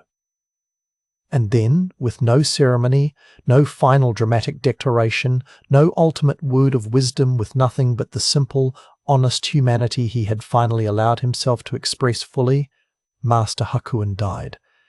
The candle continued burning. The snow continued falling. And in the hall outside, the students waited, not knowing yet that their teacher had already given his final teaching, not knowing that it was the most profound teaching of all. When Kaizen finally emerged and told them what had happened, told them about Hakuin's fear and his clinging and his very human struggle with death, some of the students were confused. Some were disappointed. They had expected something different, something more transcendent, more befitting a great master. But some understood. Some felt a great weight lift from their shoulders, the weight of trying to be perfect, the weight of pretending to be beyond fear or doubt or very human responses to life's challenges. These students wept with relief and gratitude, understanding that they had been given permission to be exactly what they were, to meet each moment with honesty rather than pretense. Feel that permission yourself now, here in the darkness, in the safety of this moment. Whatever you're feeling, fear or sadness, anxiety or peace, resistance or acceptance, all of it is allowed. All of it is part of being human. You don't have to transcend it or fix it or make it be something else. You can simply acknowledge it, meet it with compassion, let it be. In the weeks and months that followed, the story of Hakuin's death spread through the Buddhist world. Some criticized it, saying that a true master should have demonstrated perfect equanimity, perfect acceptance, perfect peace. But others recognized it as perhaps the greatest teaching in the entire tradition. The teaching that spiritual practice is not about becoming superhuman, but about becoming fully, authentically, compassionately human. The monastery continued. New students came. The garden still bloomed in spring and slept in winter. And in that small room where Hakuin had died, students would sometimes sit in meditation, remembering his final words, feeling the permission he had given them to be imperfect, to be afraid, to be beautifully, messily, courageously human. Your own breathing is very slow now, very quiet, like the falling snow, like the guttering candle, like the space between one moment and the next. And in this space you can rest in your own humanity, in your own imperfection, knowing that this too is sacred, this too is exactly right, this too is the teaching. Master Hakuin's final gift was to show that the end of the path looks remarkably like the beginning. We are still human, still feeling, still struggling sometimes, still learning. The difference is that we meet it all with more honesty, more compassion, more willingness to be exactly what we are. And in that willingness, in that radical honesty, in that complete acceptance of our own imperfect humanity, there perhaps is the enlightenment we were seeking all along. Rest now, as Hakuin rests, as all things rest eventually. Rest in your fear and your peace, your clinging and your letting go, your humanity and your divinity, all of it together, all of it perfect, exactly as it is. The thread spinner. Come, settle yourself more deeply into the darkness, and let me tell you about an old woman who lived at the edge of a village that no longer exists, in a time that feels both very long ago and somehow still present, the way certain truths remain unchanged despite the centuries the HEX at pass over them like wind over stone. Her name was Yuki, which means snow, though by the time I knew of her story she was anything but cold. She was warmth itself, quiet warmth, the kind that radiates from banked coals rather than roaring flames. She lived in a small house with paper walls that glowed golden when she lit her lamp at night, and she spent her days doing something that most people considered humble, unremarkable, perhaps even tedious. She spun thread. Every morning she would rise with the sun, make herself a simple breakfast of rice and pickled vegetables, and then settle at her spinning wheel. The wheel was old, older than she was, made of wood so dark and smooth it looked like it had been carved from solidified time. Her fingers would take up the raw fibre cotton or hemp, or sometimes silk when she could afford it, and through some alchemy of touch and rhythm and attention, transform it into thread. Hour after hour, day after day, year after year, the wheel turned and the thread emerged, fine and even, wound onto spindles that she would later sell to weavers in the village. It was not glamorous work. It did not make her wealthy or famous. The weavers would take her thread and create beautiful fabrics, which tailors would then transform into garments that brought compliments and admiration. But Yuki remained invisible in this chain of creation, the first link, unnoticed, unremarked. And yet there was something about the thread she spun. The weavers knew it, even if they could not quite articulate what made her thread different. It was stronger somehow, more consistent. When they worked with thread from other spinners, they had to constantly adjust for variations in thickness, for weak spots that would break under tension, for irregularities that would show in the finished cloth. But Yuki's thread was perfect in a way that transcended mere technical skill. It was thread that knew its purpose, thread that had been attended to in its becoming. Now you might wonder why I'm telling you about an old woman and her spinning wheel, here in the darkness as sleep tries to find you. Be patient. The teaching, like the thread itself, must be drawn out carefully, cannot be rushed. One day a young woman came to Yuki's door. Her name was Tomoe, and she carried the particular kind of exhaustion that comes not from physical labor, but from mental anguish. Her eyes were shadowed, her shoulders bent as if under invisible weight. She had heard, from someone who had heard from someone else, that the old thread spinner possessed some kind of wisdom, though no one could quite say what that wisdom was or how they knew she possessed it. "Grandmother," Tomoe said, using the term of respect for an elder, "I am lost. My mind gives me no rest. I lie awake at night thinking in circles, the same thoughts repeating endlessly like prayer wheels that spin on their own momentum, but connect to nothing sacred. I have tried meditation, but I cannot still my thoughts. I have tried study, but the more I learn, the more confused I become. I have tried work, but I perform it mechanically, my mind elsewhere, gaining neither satisfaction nor peace. Can you help me?" Yuki looked at the young woman with eyes that had seen many seasons, many seekers, many people carrying burdens they did not know how to set down. She was quiet for a long moment, and in that quietness the wheel continued its turning, the thread continued its emergence, steady and patient as breath. Finally she said, "Sit with me. Watch."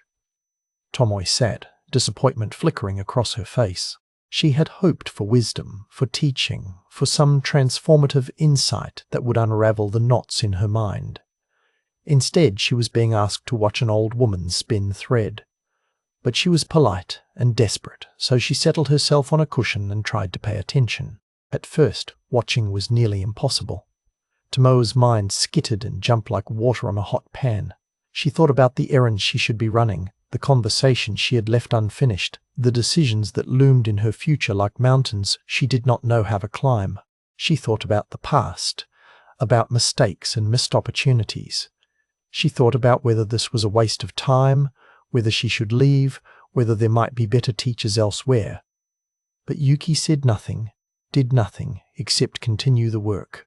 Her hands moved with practiced grace, fingers drawing out the fiber, feeding it to the wheel at just the right speed, maintaining just the right tension. The wheel itself turned with a soft rhythmic sound, a susurrus that was almost like breathing, like waves on a distant shore, like wind through bamboo. Gradually, despite herself, Tomoe's attention began to settle. She noticed things. The way Yuki's fingers tested the fiber before drawing it out, sensing its texture, its readiness. The way the old woman's breathing synchronized with the wheel's turning. The way her face held a quality of peaceful concentration, present to the task without being tense about it, focused without being rigid. "How do you make it so even?" Tomoe asked eventually. Yuki smiled slightly. "I pay attention. But I pay attention to many things, and they do not turn out well." "Do you?" Yuki asked. "Or do you divide your attention among many things, giving each one only a fraction of your presence?" The words landed in Tomoe's chest like stones in still water, sending ripples through her understanding. It was true. Even when she was performing a task, part of her mind was always elsewhere, planning the next thing, reviewing the last thing, worrying about all the things, never fully here, never fully now. "Watch more," Yuki said gently. "The teaching is in the doing." So Tomoe watched. She watched the next day, and the day after that. At first she came for only an hour, all she could spare from her busy life. But the hour stretched to 2, then 3. There was something magnetic about the simplicity of it, something that pulled at a part of her that had been starving without her knowing she was hungry. She began to notice layers she had missed before. The way Yuki adjusted her technique based on the material she was working with. Cotton required different handling than hemp, silk different still. There was no single fixed method, but rather a continuous responsiveness, an ongoing conversation between the spinner and the fiber, each moment requiring fresh attention, fresh adjustment. "Why do you change your approach?" Tomoe asked one morning. "Because each thread is different," Yuki said. "Each length of fiber has its own character, its own texture, its own way of wanting to be. If I impose one rigid method on all of them, some will break, some will bind, some will produce weak thread. But if I listen to what each one is telling me, if I respond to what is actually here rather than what I expect to be here, Then the thread emerges strong and true. Tomoe sat with this. In her own life, she realized, she was constantly trying to force a single approach onto wildly different situations. She had rules for how she should be, methods she insisted on following, expectations she demanded reality conform to. And when reality refused to cooperate, as it always did, she experienced this as failure, as proof that something was wrong with her or with the world. But what if, like Yuki with her fibers, she could learn to respond to what was actually present rather than insisting on what should be present? The weeks turned to months. Tomoe found herself drawn back to the small house with increasing frequency. She began to arrive earlier, stay later. Sometimes she would bring tea or small offerings of food, sitting with Yuki in comfortable silence, watching the endless patient work of transformation. One day Yuki surprised her. "Would you like to try?" Tomoe's first impulse was to refuse. She would surely do it wrong, produce inferior thread, waste precious materials. But Yuki's eyes held such gentle invitation that she found herself nodding. The old woman moved aside, and Tomoe took her place at the wheel. Yuki placed a handful of raw cotton in her hands. "Begin," she said simply. Tomoe tried to remember everything she had watched. She set the wheel spinning, took up the fiber, attempted to draw it out as she had seen Yuki do hundreds of times. But her hands were clumsy, uncertain. She pulled too hard and the fiber broke. She pulled too softly and nothing happened. The wheel's rhythm escaped her. Her breathing became shallow and tense. Within minutes, she had produced perhaps a hand's length of thread, so irregular it looked like a string of beads, thick and thick again, barely holding together. Frustration rose in her throat. "I cannot do this. I have no talent for it." Yuki's voice was soft. "You are trying to produce thread. Instead, try simply to be present with the fiber. Feel it. Listen to it. Let your hands discover the right tension rather than forcing them to perform correctly." Tomoe took a breath. She closed her eyes for a moment, feeling the cotton in her fingers. It was soft, slightly coarse, full of potential. She started again, but this time she did not try to make thread. She simply explored the feeling of drawing the fiber, of finding the edge where it wanted to lengthen, of matching her pull to its willingness to extend. The thread that emerged was still irregular, still amateur. But something had shifted. She was present to the process rather than anxious about the product. And in that presence there were moments, just brief flashes, where everything aligned. Her hand, the fiber, the wheel, her breath all moved together in a kind of spontaneous coordination that required no thought, no forcing, no trying. "There," Yuki said quietly. "You felt it, yes? That moment of alignment." Tomoe nodded, surprised to find tears in her eyes. Such a small thing, such a humble accomplishment. And yet in that moment she had experienced something she had been seeking for years without knowing how to name it. A kind of wholeness. A unity of intention and action, of self and task, of inner and outer. The great Chan Buddhist teacher Linji said, "When it's time to get dressed, put on your clothes. When you must walk, then walk. When you must sit, then sit. Don't have a single thought in your mind about seeking Buddhahood." Tomoe had read these words, had tried to understand them intellectually, but now, with cotton fiber in her hands and a spinning wheel before her, she began to understand them in her body, in her bones. She continued to visit, to practice.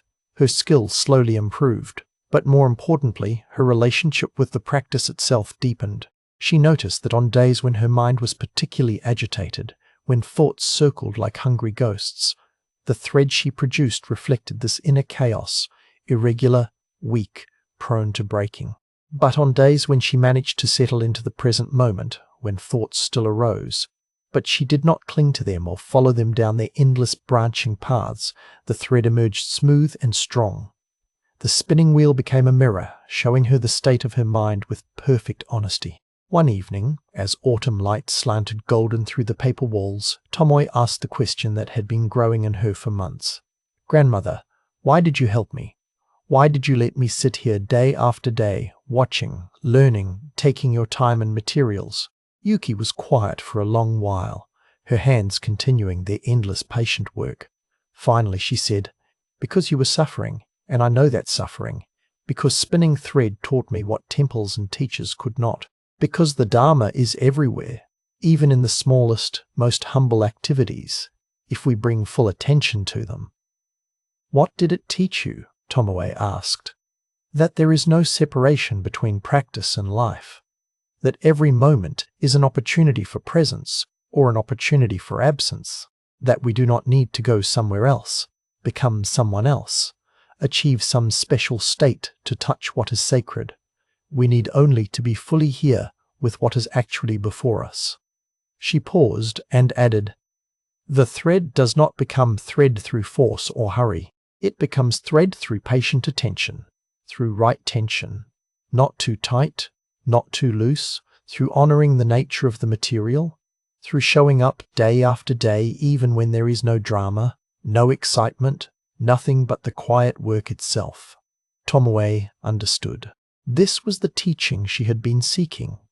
Not a technique for controlling her mind, not a method for achieving some special state, but a way of being that could infuse every moment, every action, every breath.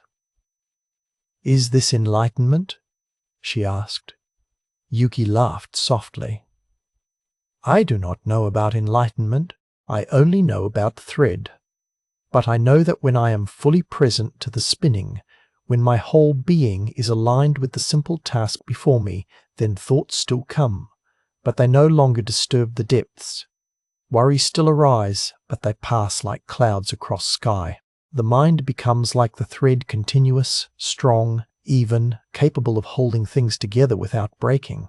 She gestured to the spools of finished thread that lined the shelves. "Each one of these represents hours of presence. Not perfect presence there. Were moments of distraction, of wandering mind, of fatigue. But the practice is not about perfection. It is about returning. Each time the mind wanders, we gently return to the fiber, to the wheel, to the breath. Return and return and return again, 10,000 times if necessary." "And the thread?" Tomoe asked. "What becomes of all this thread you spin? Weavers take it and make cloth. Tailors take the cloth and make garments. People wear the garments and live their lives. The thread serves its purpose and is forgotten. And this too is a teaching that we do the work not for recognition or reward, but because the work itself is enough. The thread does not need to know what it will become. It only needs to be thread, as completely and truly as it can be." Tomoe continued to study with Yuki for 3 more years. She learned to spin thread that was nearly as fine and strong as her teachers. But more importantly, she learned to bring the quality of attention she cultivated at the spinning wheel into all areas of her life. When she cooked, she was present to the cooking. When she walked, she was present to the walking.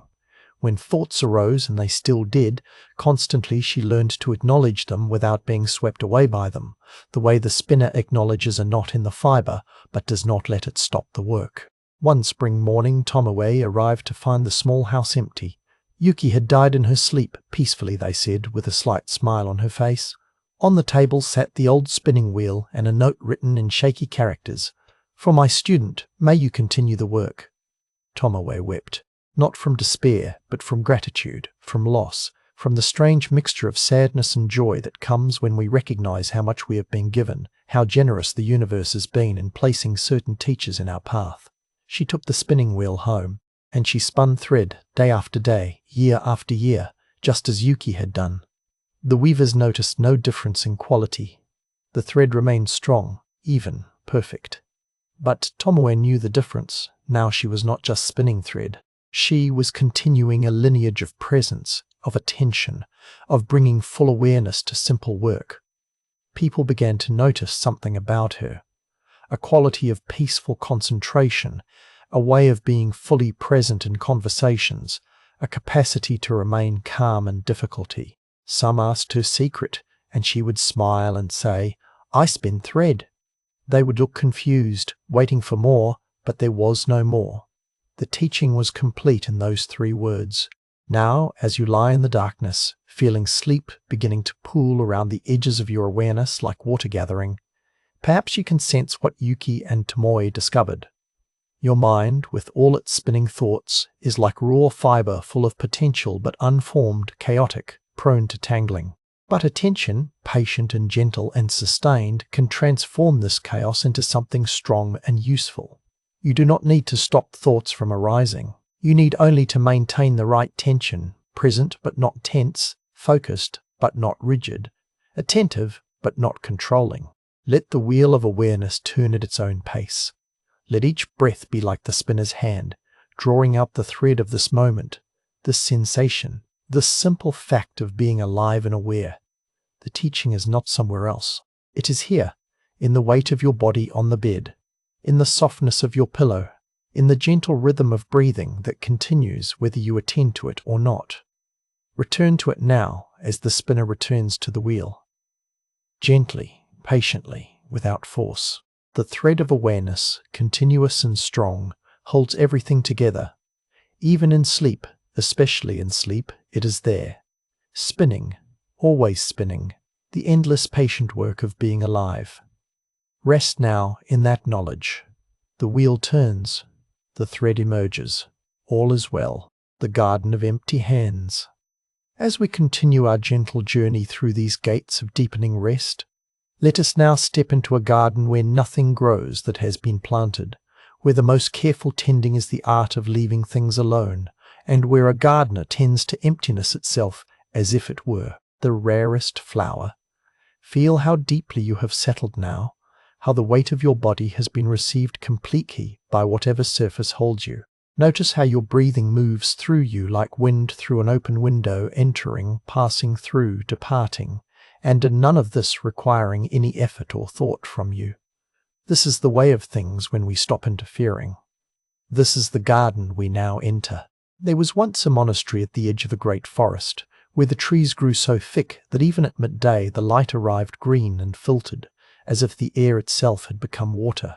The monastery was old, its stones soft with moss, its walls curved and settled like an old person sinking into comfortable rest. Monks had lived there for 300 years, their daily rhythms as unchanging as the seasons. Meditation at dawn, work in the morning, simple meals, study in the afternoon, meditation again as darkness gathered. The monastery's garden had been famous once. 100 years before our story begins, a master gardener had created something extraordinary there. A landscape of carefully chosen stones, raked gravel forming patterns like water frozen in motion, pruned trees shaped into living sculptures, each element placed with such precision that to walk the garden was to walk through a poem, each step revealing another line, another image, another layer of meaning. But that was 100 years ago. The master gardener had died, and the monks who followed him had maintained the garden faithfully for a time, raking the gravel daily, trimming the trees, replacing stones that shifted in winter frost. But gradually, imperceptibly, as happens with all things, the maintenance became less rigorous. A monk would forget to rake one section.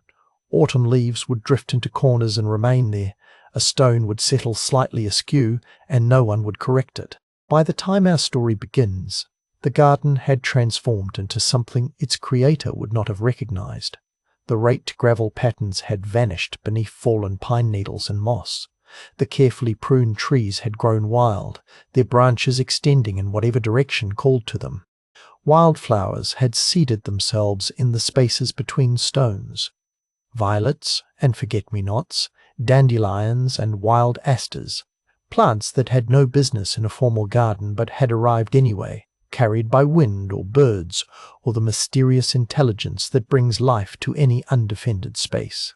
The monastery's abbot was a man named Tanaka, and the state of the garden troubled him. Not constantly, he was not a man who held on to troubles, but periodically, when he would walk past and see the disorder, the wildness, the ways in which the garden had strayed from its original perfection, he would feel a small contraction in his chest, a tightness that he recognized as the feeling of something being wrong. He knew he should assign monks to restore the garden, should have done so years ago. But somehow, each time he planned to do this, something would interfere. Another task would seem more pressing. The assigned monks would be needed elsewhere. Time would pass, and the garden would grow wilder still, further from what it had been, closer to the forest that surrounded the monastery on all sides.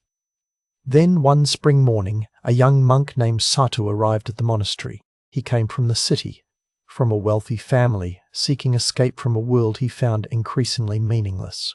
His head had been freshly shaved, his robes were still stiff and new, and his eyes held that particular mixture of eagerness and fear that marks all beginners, in all disciplines, in all times. The abbot, as was his custom, walked with Sato through the monastery grounds, showing him where he would sleep, where meals were taken, where meditation happened. And inevitably their path took them past the garden. Sato stopped walking. His eyes widened. "This garden," he breathed, and the abbot prepared himself for criticism, for dismay at how the once famous garden had been allowed to deteriorate. But Sato's next words surprised him. "This garden is the most beautiful thing I have ever seen." The abbot looked at the young monk, wondering if he was being mocked. But Sato's face showed nothing but genuine wonder, genuine awe. His gaze moved across the wildness, the disorder, the absolute lack of human control, and something in him seemed to open, to soften, to recognize something he had been seeking without knowing he sought it. "May I tend this garden?" Sato asked, turning to the abbot with an intensity that was almost painful to witness. "Please, I know I am new here, I know I have not earned privileges, but may I care for this space?" The abbot felt something shift in his understanding, though he could not yet say what it was. "Yes," he heard himself say, "yes, you may tend the garden." And so began something that would, in time, become a teaching for the entire monastery, though no one recognized it as such at first. Each morning, after meditation, while other monks went to their assigned tasks, cooking, cleaning, copying sutras, Sato would go to the garden. The abbot watched, curious to see what the young monk would do. Would he begin the enormous task of restoration? Would he rake the gravel back into patterns, prune the wild trees, remove the uninvited flowers? But Sato did none of these things. Instead, he would simply sit at the garden's edge and look, sometimes for an hour, sometimes longer. Just sitting, just looking, his attention moving across the space the way sunlight moves across a wall, illuminating everything it touches without preference or judgment. After a week of this, the abbot's curiosity overcame his reserve. He approached Sato one morning and asked, "What are you doing?" Sato looked up, startled, as if waking from a dream. "I am learning the garden, master." "Learning it? For what purpose?" "So I will know how to tend it." The abbot felt that shift again, that sense of something old in him beginning to crack, the way ice cracks when spring water flows beneath it. "And what have you learned?" Sato was quiet for a long moment, his eyes returning to the garden. When he spoke, his voice was soft, almost wondering. "I have learned that the garden is tending itself, that it does not need me to make it perfect because it is already perfect, just as it is. That every wild flower, every fallen leaf, every stone that has settled where it settled, all of it is exactly as it should be." "But this was once a formal garden," the abbot said, hearing the defensiveness in his own voice. "Created by a master. Should we not honor his work by maintaining it? Is this not also his work?" Sato asked, gesturing to the wildness. "He planted seeds, yes. He placed stones, yes. But then he died, and his death was part of the garden too. The garden has continued without him. It has grown and changed and become something new. Is this not also creation? Is this not also perfect?" The abbot had no answer. He walked away troubled, but the trouble was not unpleasant. It was the kind of trouble that comes when an old idea begins to loosen its grip, when certainty starts to soften into curiosity. Days passed, weeks. Sato continued his practice of sitting with the garden, and gradually other monks began to notice. They would see him there in the mornings, absolutely still, and wonder what he saw in that tangle of wildness that had once been order. Some of them began to sit with him, at first one or two, then more. They would finish their meditation in the hall, then walk to the garden and sit beside Sato in silence, looking at what he looked at, seeing what he saw or trying to. And slowly something began to happen. The monks who sat with the garden began to notice things, how the light moved differently through untrimmed branches than through pruned ones, how wildflowers attracted butterflies and bees that a formal garden would never host, how a stone that had settled at an angle caught shadows in ways a perfectly placed stone could not, how the seeming chaos actually held patterns, rhythms, relationships that were invisible to anyone seeking the old order, but evident to anyone willing to see what was actually there.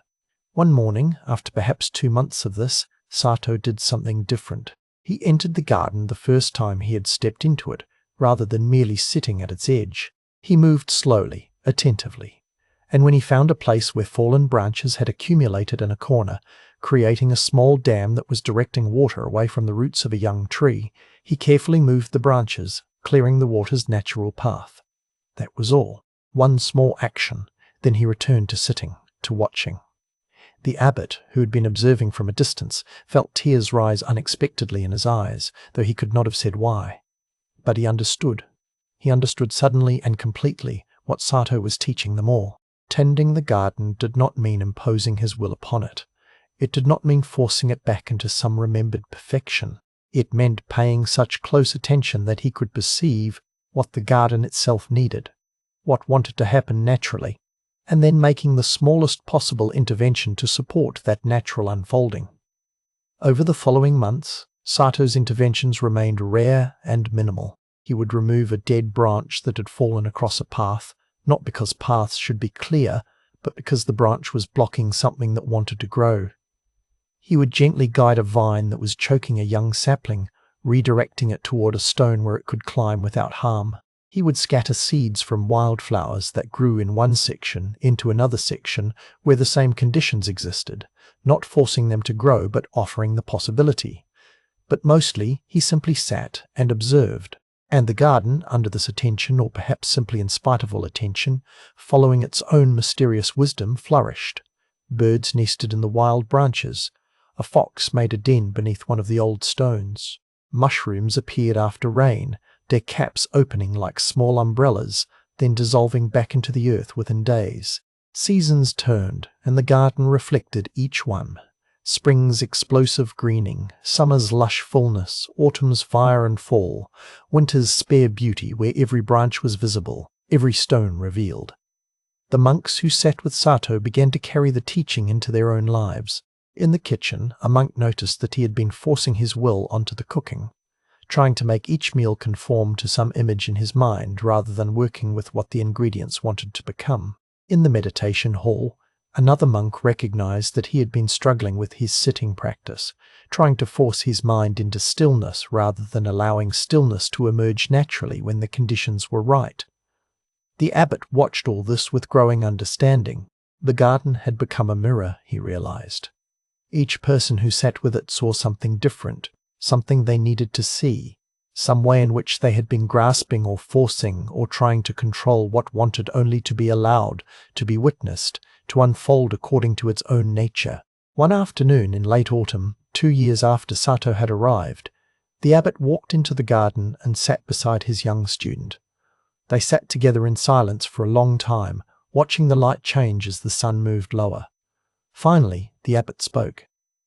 "I thought this garden needed to be fixed. I thought it had fallen into disorder, had lost its way. I was wrong."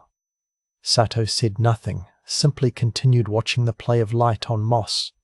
"It was never broken," the abbot continued. "It was changing, as all things change, and I was holding an idea of what it should be so tightly that I could not see what it actually was." "Yes," Sato said softly. "I think we all do this. We hold pictures in our minds of how things should be, how we should be, how others should be, how the world should be. And these pictures become prisons. They prevent us from seeing what is actually here, actually true, actually asking to be born." The abbot nodded, feeling something ancient and tight in him finally releasing. "The Buddha taught that suffering comes from attachment, from clinging. I always understood this to mean attachment to pleasure, to possessions, to relationships. But we can also be attached to our ideas of how things should be, to perfection, to order, to the way things were." "The garden teaches emptiness," Sato said. not emptiness as absence, but emptiness as openness. When we empty our hands of what we think should be, they become free to receive what actually is. They sat together as darkness gathered, as stars began to appear in the spaces between branches, as the garden settled into its nighttime self, just as alive, just as perfect, just as complete in darkness as in light. Word of the garden spread. Other monasteries sent monks to see this place, where wildness and wisdom intermingled, where order and chaos had married and produced something neither could have created alone. Some visitors were disappointed, expecting something more obviously impressive, something more clearly intentional, but others would sit at the garden's edge and feel something in them soften, open, release. Sato continued his practice. Years passed. His robes lost their stiffness, his shaved head became familiar, his face grew lines from sun and wind, and the subtle smile that had become his habitual expression. He never called himself the garden's keeper or its master. When asked what his role was, he would say simply, "I am its student. I sit and learn what it teaches." And what did it teach? That beauty needs no justification. That wildness holds its own wisdom. That change is not decay, but transformation. That letting go is not abandonment, but trust. That the deepest care sometimes looks like doing nothing. That perfection and imperfection are thoughts, concepts, judgments. And beneath all judgments, life simply lives, grows, changes, dies, returns, complete in every moment, lacking nothing, needing no improvement from the grasping human mind. The abbot, in his final years, would often sit in the garden, his old bones grateful for the smooth stones Sato would guide him to. And he would remember how he had once seen this place as broken, as wrong, as something requiring fixing, how blind he had been, how much he had missed while looking at his ideas instead of at what was actually before him. "Empty your hands," he would tell young monks who came seeking teaching. "Empty your hands of how you think things should be, and life will fill them with what actually is. And what actually is always enough, always complete, always, in its own way, perfect." And so the garden grew and changed, tended by attention rather than control, flourishing in its freedom, teaching its wordless teaching to anyone who would sit still long enough to receive it, just as you are sitting now, still enough to receive what this moment offers. Your hands empty of grasping, your mind settling like silt in quiet water. There is nothing you need to fix, nothing you need to change, nothing you need to improve or perfect. You are like the garden, complete in this moment, whole in your seeming imperfection, beautiful in your natural unfolding. Let your thoughts grow wild if they wish. Let them seed themselves like flowers in unexpected places. You need not prune them or arrange them or force them into patterns. Simply watch them arise and pass, the way Sato watched the garden, with interest but without interference, with attention but without attachment. And in this watching, in this empty-handed presence, rest arrives. Not because you have achieved it or earned it or created the perfect conditions for it, but because rest is your nature. Just as growing was the garden's nature, just as flowing is the river's nature, just as breathing is the body's nature. Empty hands, empty mind, empty of everything except this moment, which has always been enough, which will always be enough, which is all we have ever had, all we will ever need. The garden rests in darkness now, and so can you. The weaver's thread. As we journey deeper into the night, feel how the darkness has become familiar, almost welcoming, like returning to a home you'd forgotten you knew. Your breathing has found its rhythm, slow waves on a distant shore, each exhale releasing you further into rest. We have passed through many gates together, and now we approach the 14th, where a weaver sits at her loom in lamplight, creating something beautiful from the simple act of attention, one thread at a time. Notice how heavy your arms have become, how they rest against the bed like driftwood settled on sand after a long journey. There is nowhere they need to go, nothing they need to hold, just this weight, this surrender, this gentle sinking.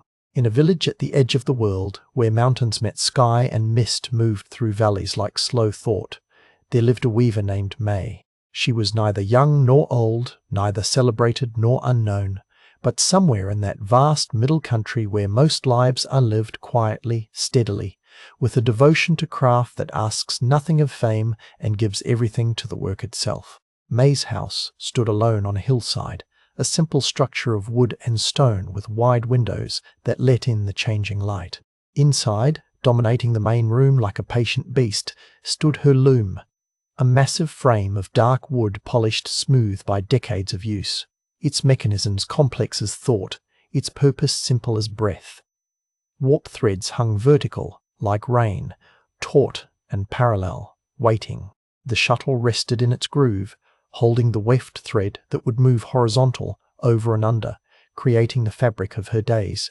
She had learned weaving from her grandmother, who had learned from her grandmother, who had learned from hers, a lineage of women passing knowledge through their hands, teaching not with words but with the quiet demonstration of how to hold the shuttle, how to throw it, how to beat the weft into place, with the beater, how to see the pattern emerging thread by thread, row by row, in increments so small that watching them form was like watching a child grow impossible to see in any single moment, unmistakable over time.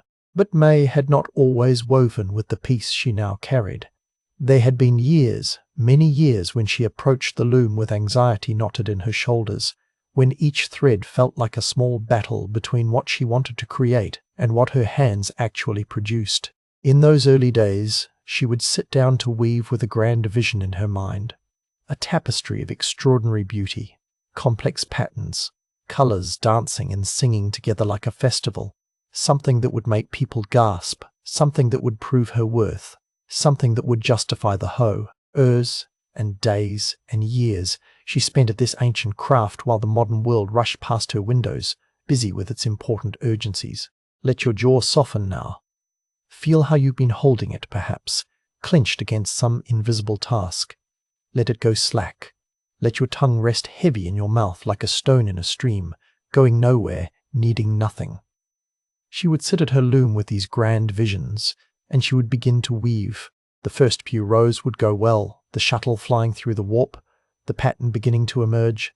But then her mind would race ahead. She would think about the finished piece, about how many more rows she needed, about whether the colors were right, about whether the pattern would work out the way she imagined. She would think about selling it, about what people would say, about whether it was good enough, original enough, beautiful enough. And as she thought these thoughts, her hands would tighten. The shuttle would move with jerky motions instead of flowing smoothly. She would throw it too hard or not hard enough. The tension in the weft would become uneven, too tight here, too loose there. She would make mistakes, pulling threads wrong, missing a step in the pattern, creating errors that would haunt her, visible accusations of her imperfection woven permanently into the cloth. Sometimes she would discover an error 20 rows back, some small deviation from the pattern, some mistake in the weaving that was now locked in, unable to be undone without unraveling hours of work. The Zen masters spoke of accepting what is, but May could not accept. She would stop, would sit staring at the floor, would feel it like a thorn in her mind. Sometimes she would unravel everything back to the mistake, destroying hours or even days of work, starting over, determined to get it right. But starting over rarely helped, because the anxiety came with her. The tightness in her shoulders, the harsh voice in her mind cataloguing her inadequacies, the racing thoughts about the future or regrets about the past. These things followed her like shadows, making each thread feel heavy, making each row feel like climbing a mountain. There were days when she hated the loom, hated weaving, hated herself for choosing a craft that seemed designed to showcase every imperfection, every moment of inattention, every failure of skill or vision. A painting could be touched up, a sculpture reshaped, but weaving was absolute, each thread either in place or out of place, each row either right or wrong, the evidence permanent, woven into the permanent record of her efforts. Your eyelids are so heavy now, like curtains made of the softest fabric, drawing closed across the windows of waking. Let them close if they haven't already. Let the darkness be complete. The story continues in that darkness, painting itself in the quiet gallery behind your eyes. The transformation began, as transformations often do, not with a grand revelation, but with a small moment, easily missed, like a single thread pulled through warp. It was autumn, the season when light turns golden and the air carries a sharpness that wakes something ancient in the blood. May had been commissioned to weave a large tapestry for a merchant, a piece that would hang in his home, that would be seen by important people, that would, she convinced herself, determine her reputation, her future, perhaps even her worth as a human being. No pressure, just everything that mattered, riding on her ability to guide coloured threads through other threads in the right order.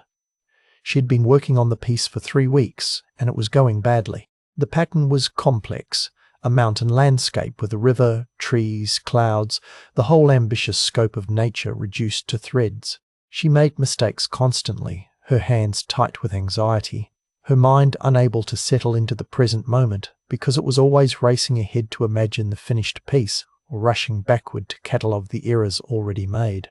On this particular afternoon, frustrated to the point of tears, she had just discovered another mistake. The river's blue weft had gone over instead of under in one section, creating a small disruption in the flow. It was minor, barely visible, something most people would never notice. But she noticed. She knew it was there. And knowing made it impossible to continue. She stood up from the loom, her back aching, her hands cramped, her heart heavy with a weight that had nothing to do with threads, and everything to do with the story she was telling herself about failure and unworthiness, and all the ways she was not enough. She walked outside, needing air, needing distance. The sun was lowering toward the western mountains, turning the world amber and rose. Without thinking about where she was going, she walked up the hill behind her house to a place where an old persimmon tree grew, its branches heavy with fruit just beginning to ripen. She sat beneath the tree, her back against its trunk, and for a while she just breathed, just let her eyes rest on the valley below where mist was beginning to gather in the low places like thoughts settling. And then she noticed a spider. It was small, brown, utterly ordinary, the kind of spider you see every day and never really look at. But this spider was spinning a web between 2 branches of the persimmon tree, and something about its movement stopped May's frantic thinking, caught her attention the way a thread catches on a rough edge. The spider moved with such patience, such complete attention. It would fix one end of the thread to a branch, then walk across to another point, trailing silk behind it, then back, then across to a different angle. Slowly, methodically, with no apparent hurry or anxiety, the spider created its web, a geometric miracle of engineering, beautiful and functional, each thread exactly where it needed to be. May watched, and as she watched, she noticed something that pierced through her anxiety, like light through fog. The spider never stopped to worry about whether the web would be perfect. It never checked its work against some imagined ideal. It never unraveled sections because they weren't quite right. It simply spun, thread by thread, following some instinct deeper than thought, some knowledge written into its being about how to create what needed to be created. And sometimes May saw this happen. A thread would break, wind would disturb it, or the spider would misjudge a distance, and a strand would snap or land in the wrong place. But the spider didn't stop, didn't mourn, didn't berate itself. It simply adjusted, incorporated the break into the web, continued spinning. The web that emerged was not perfect in some abstract sense. It was asymmetrical, irregular, full of small variations and adaptations. But it was complete. It was functional. It was, in its way, absolutely beautiful. May sat beneath the persimmon tree as the sun set and the mist rose, and something inside her began to shift, the way tectonic plates shift slowly, deep down, changing the landscape of everything above. Let your breathing deepen now. Feel how your belly rises and falls like the mist in May's Valley, slow and natural, needing no guidance from you, knowing its ancient rhythm without thought. She returned to her loom as darkness came. She lit her lamp, a simple oil lamp that cast warm light across the warp threads, making them glow like strings of gold. She sat on her bench, placed her feet on the treadles, held the shuttle in her hand. But this time, before beginning, she paused. She looked at the weaving she had already done 3 weeks of work, full of the mistakes she had been obsessing over, full of the imperfections that had been tormenting her. She looked at it differently now, seeing it not as a catalogue of failures, but as a record of attention, of effort, of thousands of small moments when her hands had guided thread through thread, creating fabric where before there had been only empty space. The river's blue thread that went over instead of under. She could see it now not as a mistake, but as a variation, a place where the weaving had gone its own way, like a river choosing its own course. It was still a river. It still flowed, just not exactly as she had planned. She thought about the spider, spinning without anxiety, adjusting without judgment. She thought about the teaching from the Heart Sutra that her grandmother used to recite while weaving. Form is emptiness, emptiness is form. The threads were real, she could touch them, see them, work with them. But the story she told herself about them, the meaning she assigned, the judgment she made, these were empty constructions of mind, no more solid than the mist in the valley. She took a breath, picked up the shuttle, and began to weave.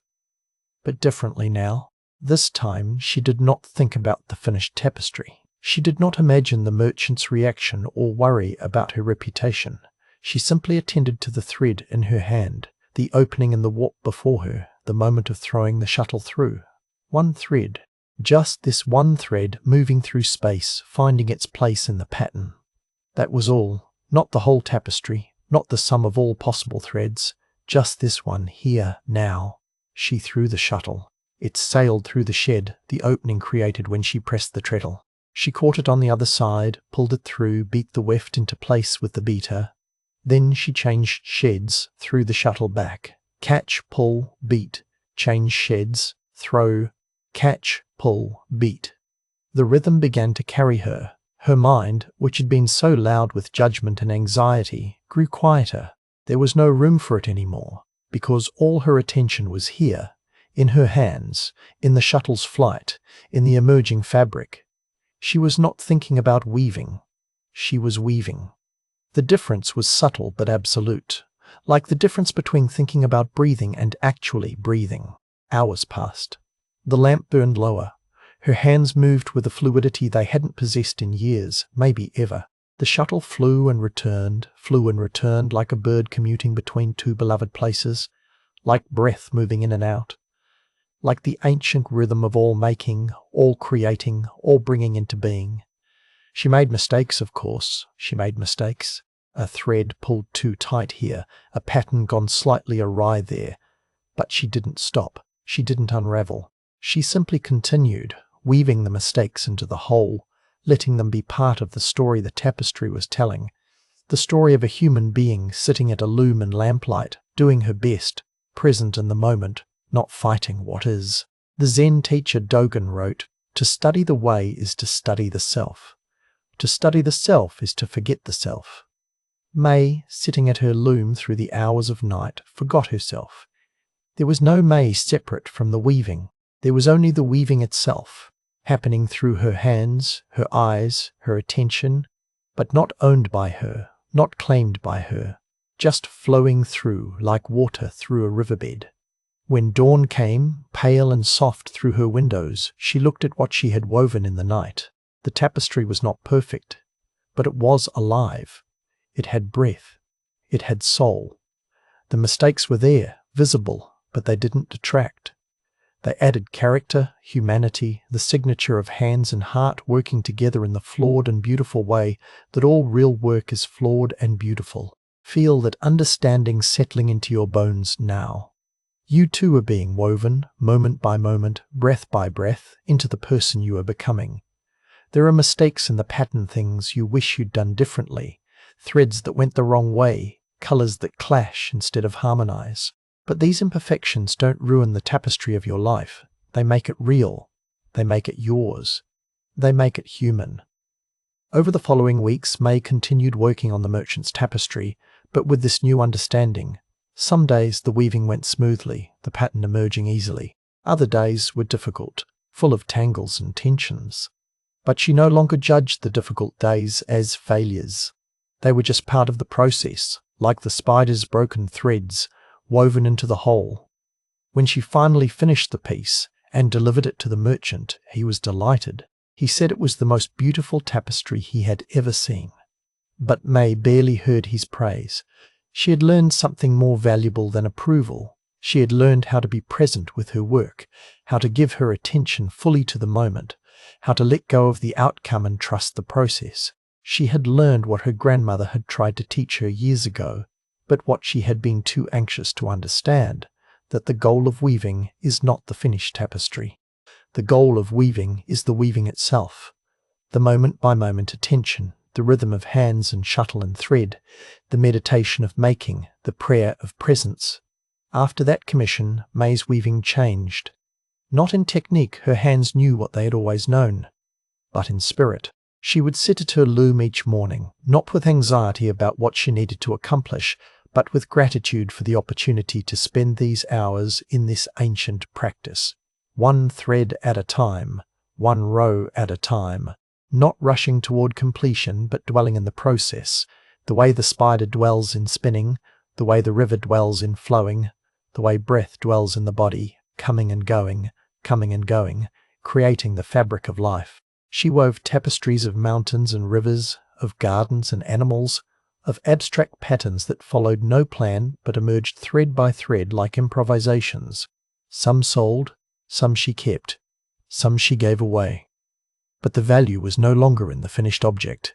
The value was in the hours spent weaving, in the peace that came from complete attention, in the way the loom became a meditation cushion, the shuttle became a mantra, the emerging fabric became a visual record of presence. People began to notice something different about her work. They couldn't quite name it, but they felt it.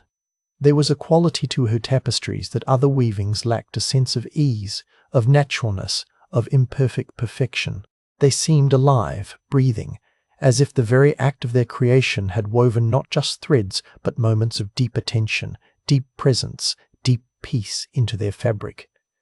Students came to learn from her. She taught them the mechanics, how to thread the loom, how to throw the shuttle, how to read patterns.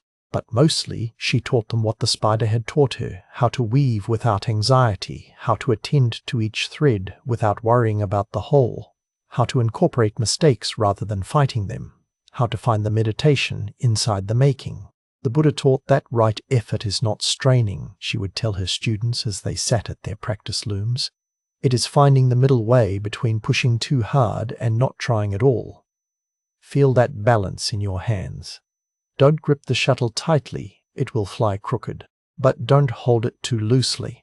Either you'll drop it. Find the middle way. Feel it. This is the practice. This is the teaching. And her students would weave thread by thread, making mistakes and continuing anyway, learning that the real mastery is not in perfection but in presence, not in control but in attention, not in the finished product but in the moment-by-moment process of creation. Now let yourself be woven into sleep the same way. You are not in control of when sleep comes. You cannot force it, cannot make it happen through effort. But you can create the conditions. You can be present with your breathing, with the weight of your body, with the darkness behind your eyelids. You can release the mistakes of the day, the threads that went wrong, the patterns that didn't emerge as planned. You can let them be part of the tapestry, woven in, accepted, forgiven.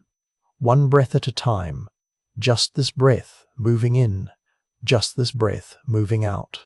Not thinking about all the breaths to come or all the breaths already gone. Just this one. Just this thread moving through the warp of now, finding its place in the pattern that is being woven through you, as you, by forces older than thought, deeper than worry, more patient than any fear. The weaver's hands are still now. The shuttle rests. The day's work is complete. And the fabric that has been woven is exactly what it needed to be. No more, no less. Perfect in its imperfection. Complete in its incompleteness. Beautiful because it is real, because it is human, because it was created with attention and released without judgment. Rest now in that same spirit.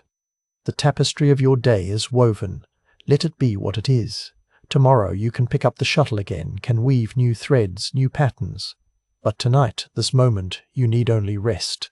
Only release. Only allow the darkness to wrap around you like soft fabric, woven from patience and peace, from acceptance and surrender, from the understanding that you are both the weaver and the thread, both the pattern and the loom, both the one who creates and the one who rests when creation is complete. Thread by thread, breath by breath, moment by moment, you are woven into sleep, into dreams, into the deep restoration that comes when we finally stop trying to control the pattern and simply let ourselves be part of it, surrendered, accepted, complete exactly as we are, exactly as we've always been, exactly as we will always be. The weaving is done, the night holds you. Sleep comes like the final thread, completing the pattern, making whole what was always whole, bringing rest to the weaver who has labored long and can finally lay down the shuttle and close her eyes. The calligrapher's last stroke. Tonight, as the weight of the day slides from your shoulders like a silk robe pooling at your feet, let me tell you about an old calligrapher who spent 80 years learning to write a single character. This is a story about perfection and imperfection, about the stroke that completes everything by accepting that nothing is ever complete. Feel how your jaw has unclenched since we began this journey together. Notice how your tongue rests soft against the roof of your mouth.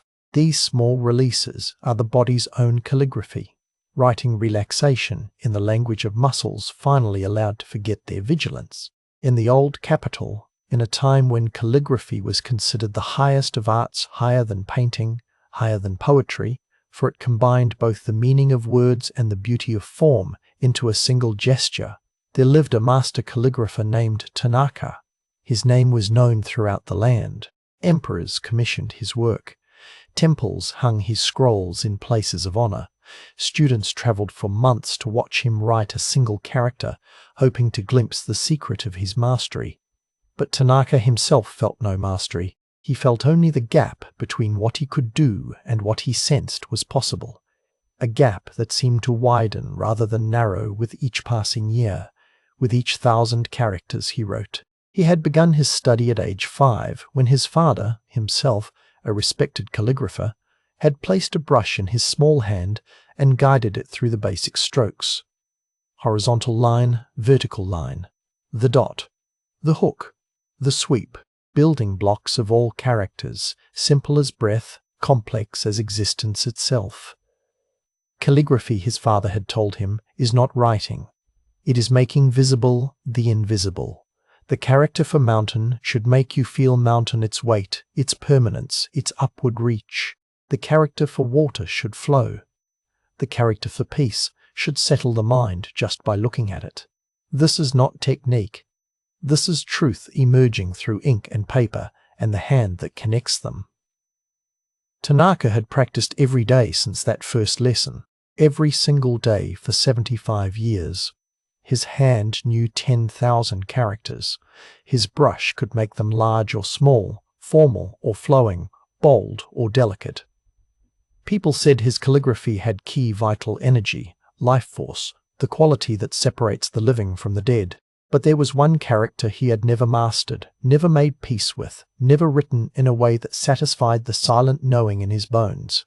It was the character mu emptiness, void, nothingness, the character the Buddha had pointed to when asked about the nature of ultimate reality, the character that appeared in the famous koan, Does a dog have Buddha nature? Mu. Not yes, not no, but the dissolution of the question itself. For 75 years, Tanaka had written this character in every possible style. He had written it with thick ink and thin, with brushes made of wolf hair and goat hair and rabbit hair. He had written it on the finest paper and the coarsest. He had written it drunk and sober, angry and peaceful, in joy and in sorrow. He had written it 10,000 times, and every single time, the character that emerged was technically perfect, but somehow wrong. Wrong not in form. The form was always impeccable. Wrong not in proportion. He knew the proper proportions the way birds know flight. Wrong in some quality he could not name, could not locate, could not correct because he could not identify what was missing. Let your breathing deepen now. Let each exhale carry away a little more of the day's accumulated tension. You don't need to understand everything. Sometimes not understanding is the purest form of wisdom. On the morning of Tanaka's 80th birthday, his students gathered to honor him. They had prepared a celebration, hung his finest works in the practice hall, brought gifts and second elaborate dishes. But Tanaka asked them for something else. "Give me solitude," he said. "Not today, not tomorrow, but for as long as it takes. I have one more thing to do before I die." His students were alarmed. "Master, you are not dying. You are strong and healthy. You have many years yet." But Tanaka shook his head. "I am 80 years old. I could die tonight or live another 20 years. Neither changes what I must do. Please, honor my birthday by honoring my request." They agreed, though reluctantly. They left offerings of food at his door each day, but otherwise gave him the solitude he had asked for. Days passed, then weeks, then months. Inside his practice room, Tanaka had set up a single scroll, blank and white as snow, hanging on the wall. Beside it, he had placed his best brush, his best inkstone, a vessel of water. Nothing else. He sat before this arrangement for hours each day, sometimes all day, not moving, barely breathing, just looking at the white paper and the waiting brush. He was not thinking about technique. He had transcended technique 40 years ago. He was not visualizing the perfect stroke. He had visualized it 1,000,000 times. He was doing something else, something he had never done before. He was waiting. Not for inspiration, not for the right mood, not for clarity or confidence or any of the things he had previously thought he needed. He was simply waiting the way a valley waits for rain, empty and receptive and without agenda. Weeks became months. The seasons turned. Cherry blossoms came and went. Summer heat gave way to autumn cool. Leaves fell from the maple tree outside his window, covering the garden in shades of crimson and gold that he barely noticed. His students worried. They whispered among themselves. Had the master lost his mind? Had the pursuit of perfection finally broken him? Should they intervene? But something held them back. Perhaps the quality of silence that emanated from his practice room. It was not the silence of despair or confusion. It was the silence of seeds in winter earth, of butterflies in chrysalis, of something transforming in darkness beyond the reach of understanding. One morning in early winter, when frost had painted every surface with crystalline geometry, Tanaka woke before dawn. He had not planned to wake at this hour. His body simply woke him, as if it knew something his mind did not. He rose and performed his usual ablutions with the same care he had brought to every action for 80 years. He made tea, drank it slowly, watching steam rise in the cold air. He walked to his practice room and knelt before the waiting scroll, the waiting brush. And for the first time in 9 months, he mixed ink.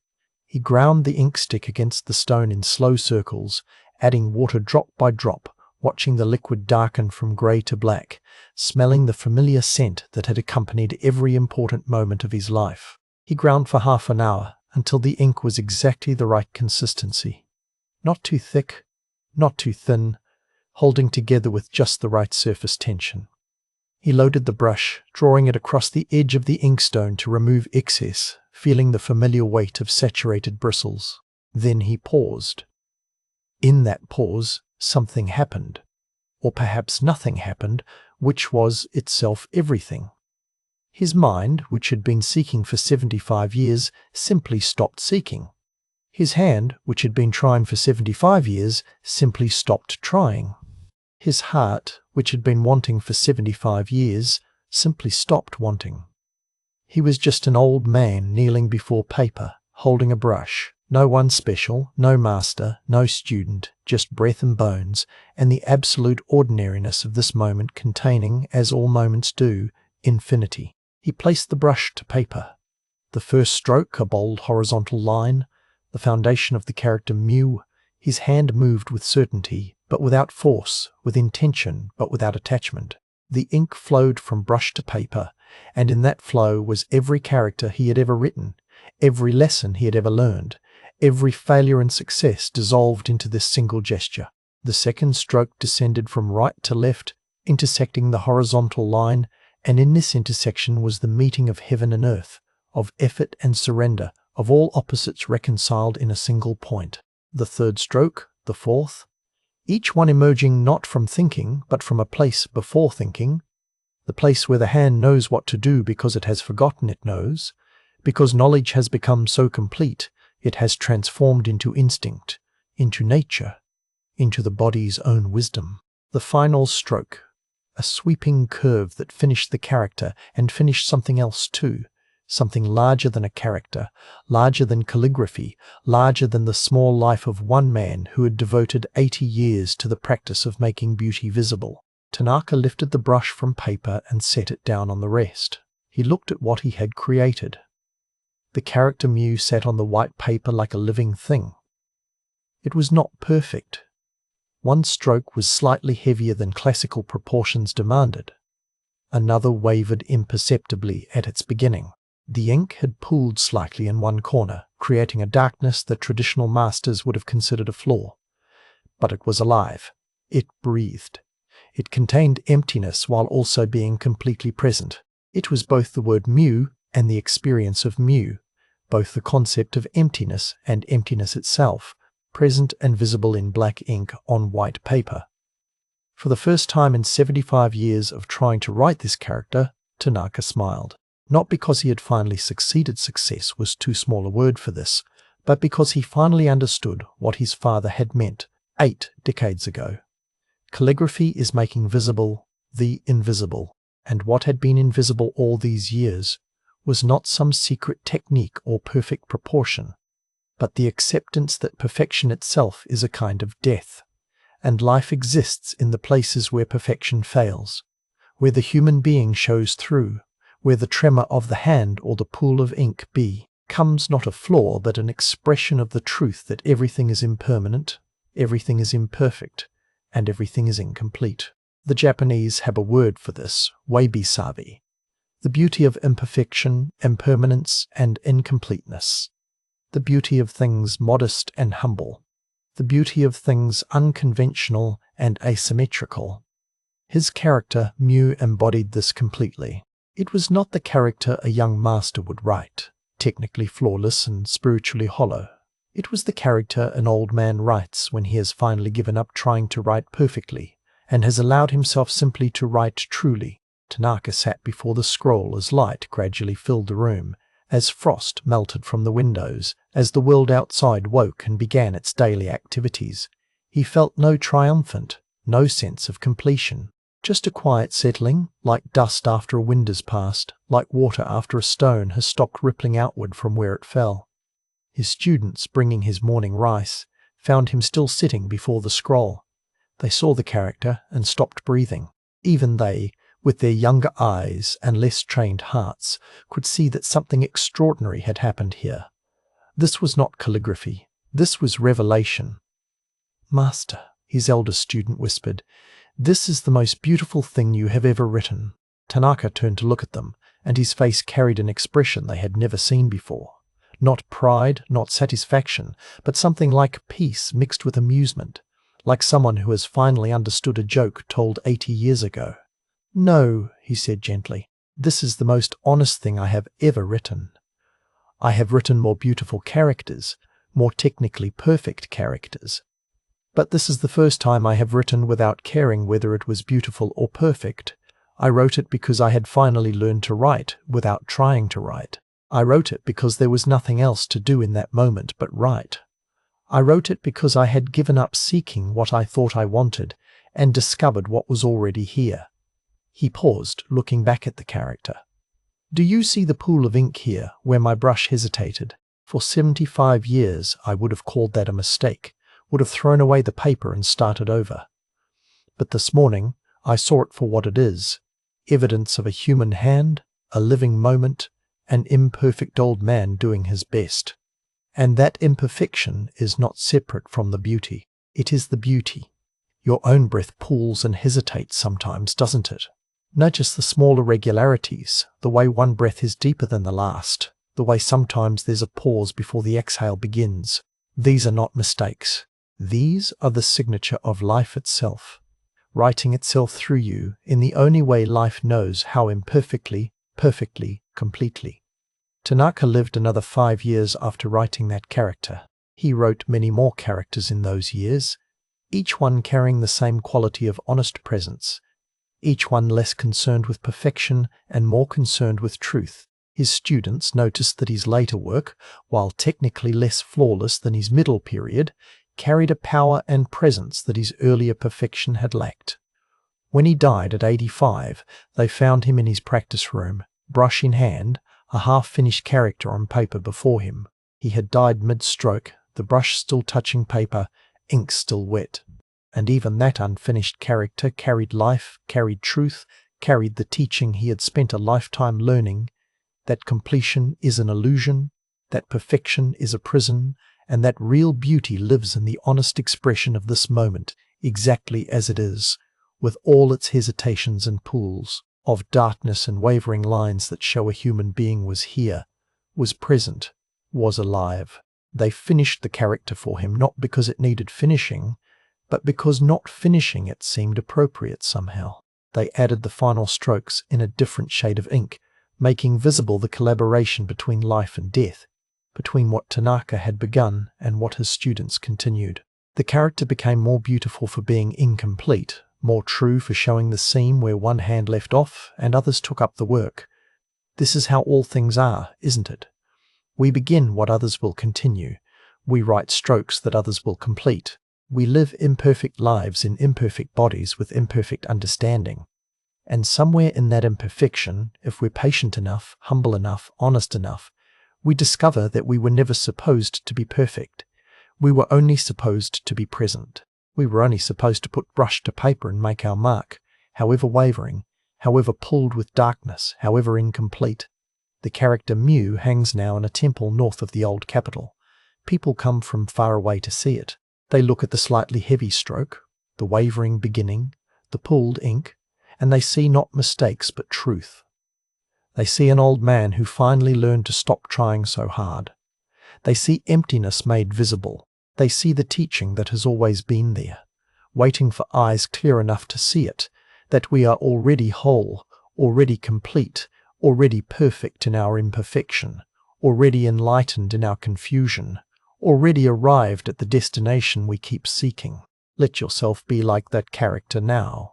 Imperfect, wavering, pulled with darkness here and there, human, alive, true. The brush is aggressed, the ink is dry, the scroll hangs in eternal presentation of the moment when trying finally ceased and being finally began. Sleep now in that same cessation. Rest in that same beginning. You are already the character you've been trying to write. You already contain the emptiness you've been seeking to understand. You are already home, already complete, already exactly what you need to be, exactly when you need to be. It Mew, emptiness, fullness. Fullness, the stroke that completes by accepting incompletion, the breath that arrives by releasing the last one, the sleep that comes when you finally stop trying to sleep and simply allow the darkness to receive you, to hold you, to carry you through the night on currents older than trying, deeper than seeking, truer than any perfection could ever be. The calligrapher's brush is still, the scroll is complete. And you, dear friend, can rest now in the same stillness, the same completion, the same eternal present moment where everything has always been and will always be, exactly, perfectly, beautifully as it is.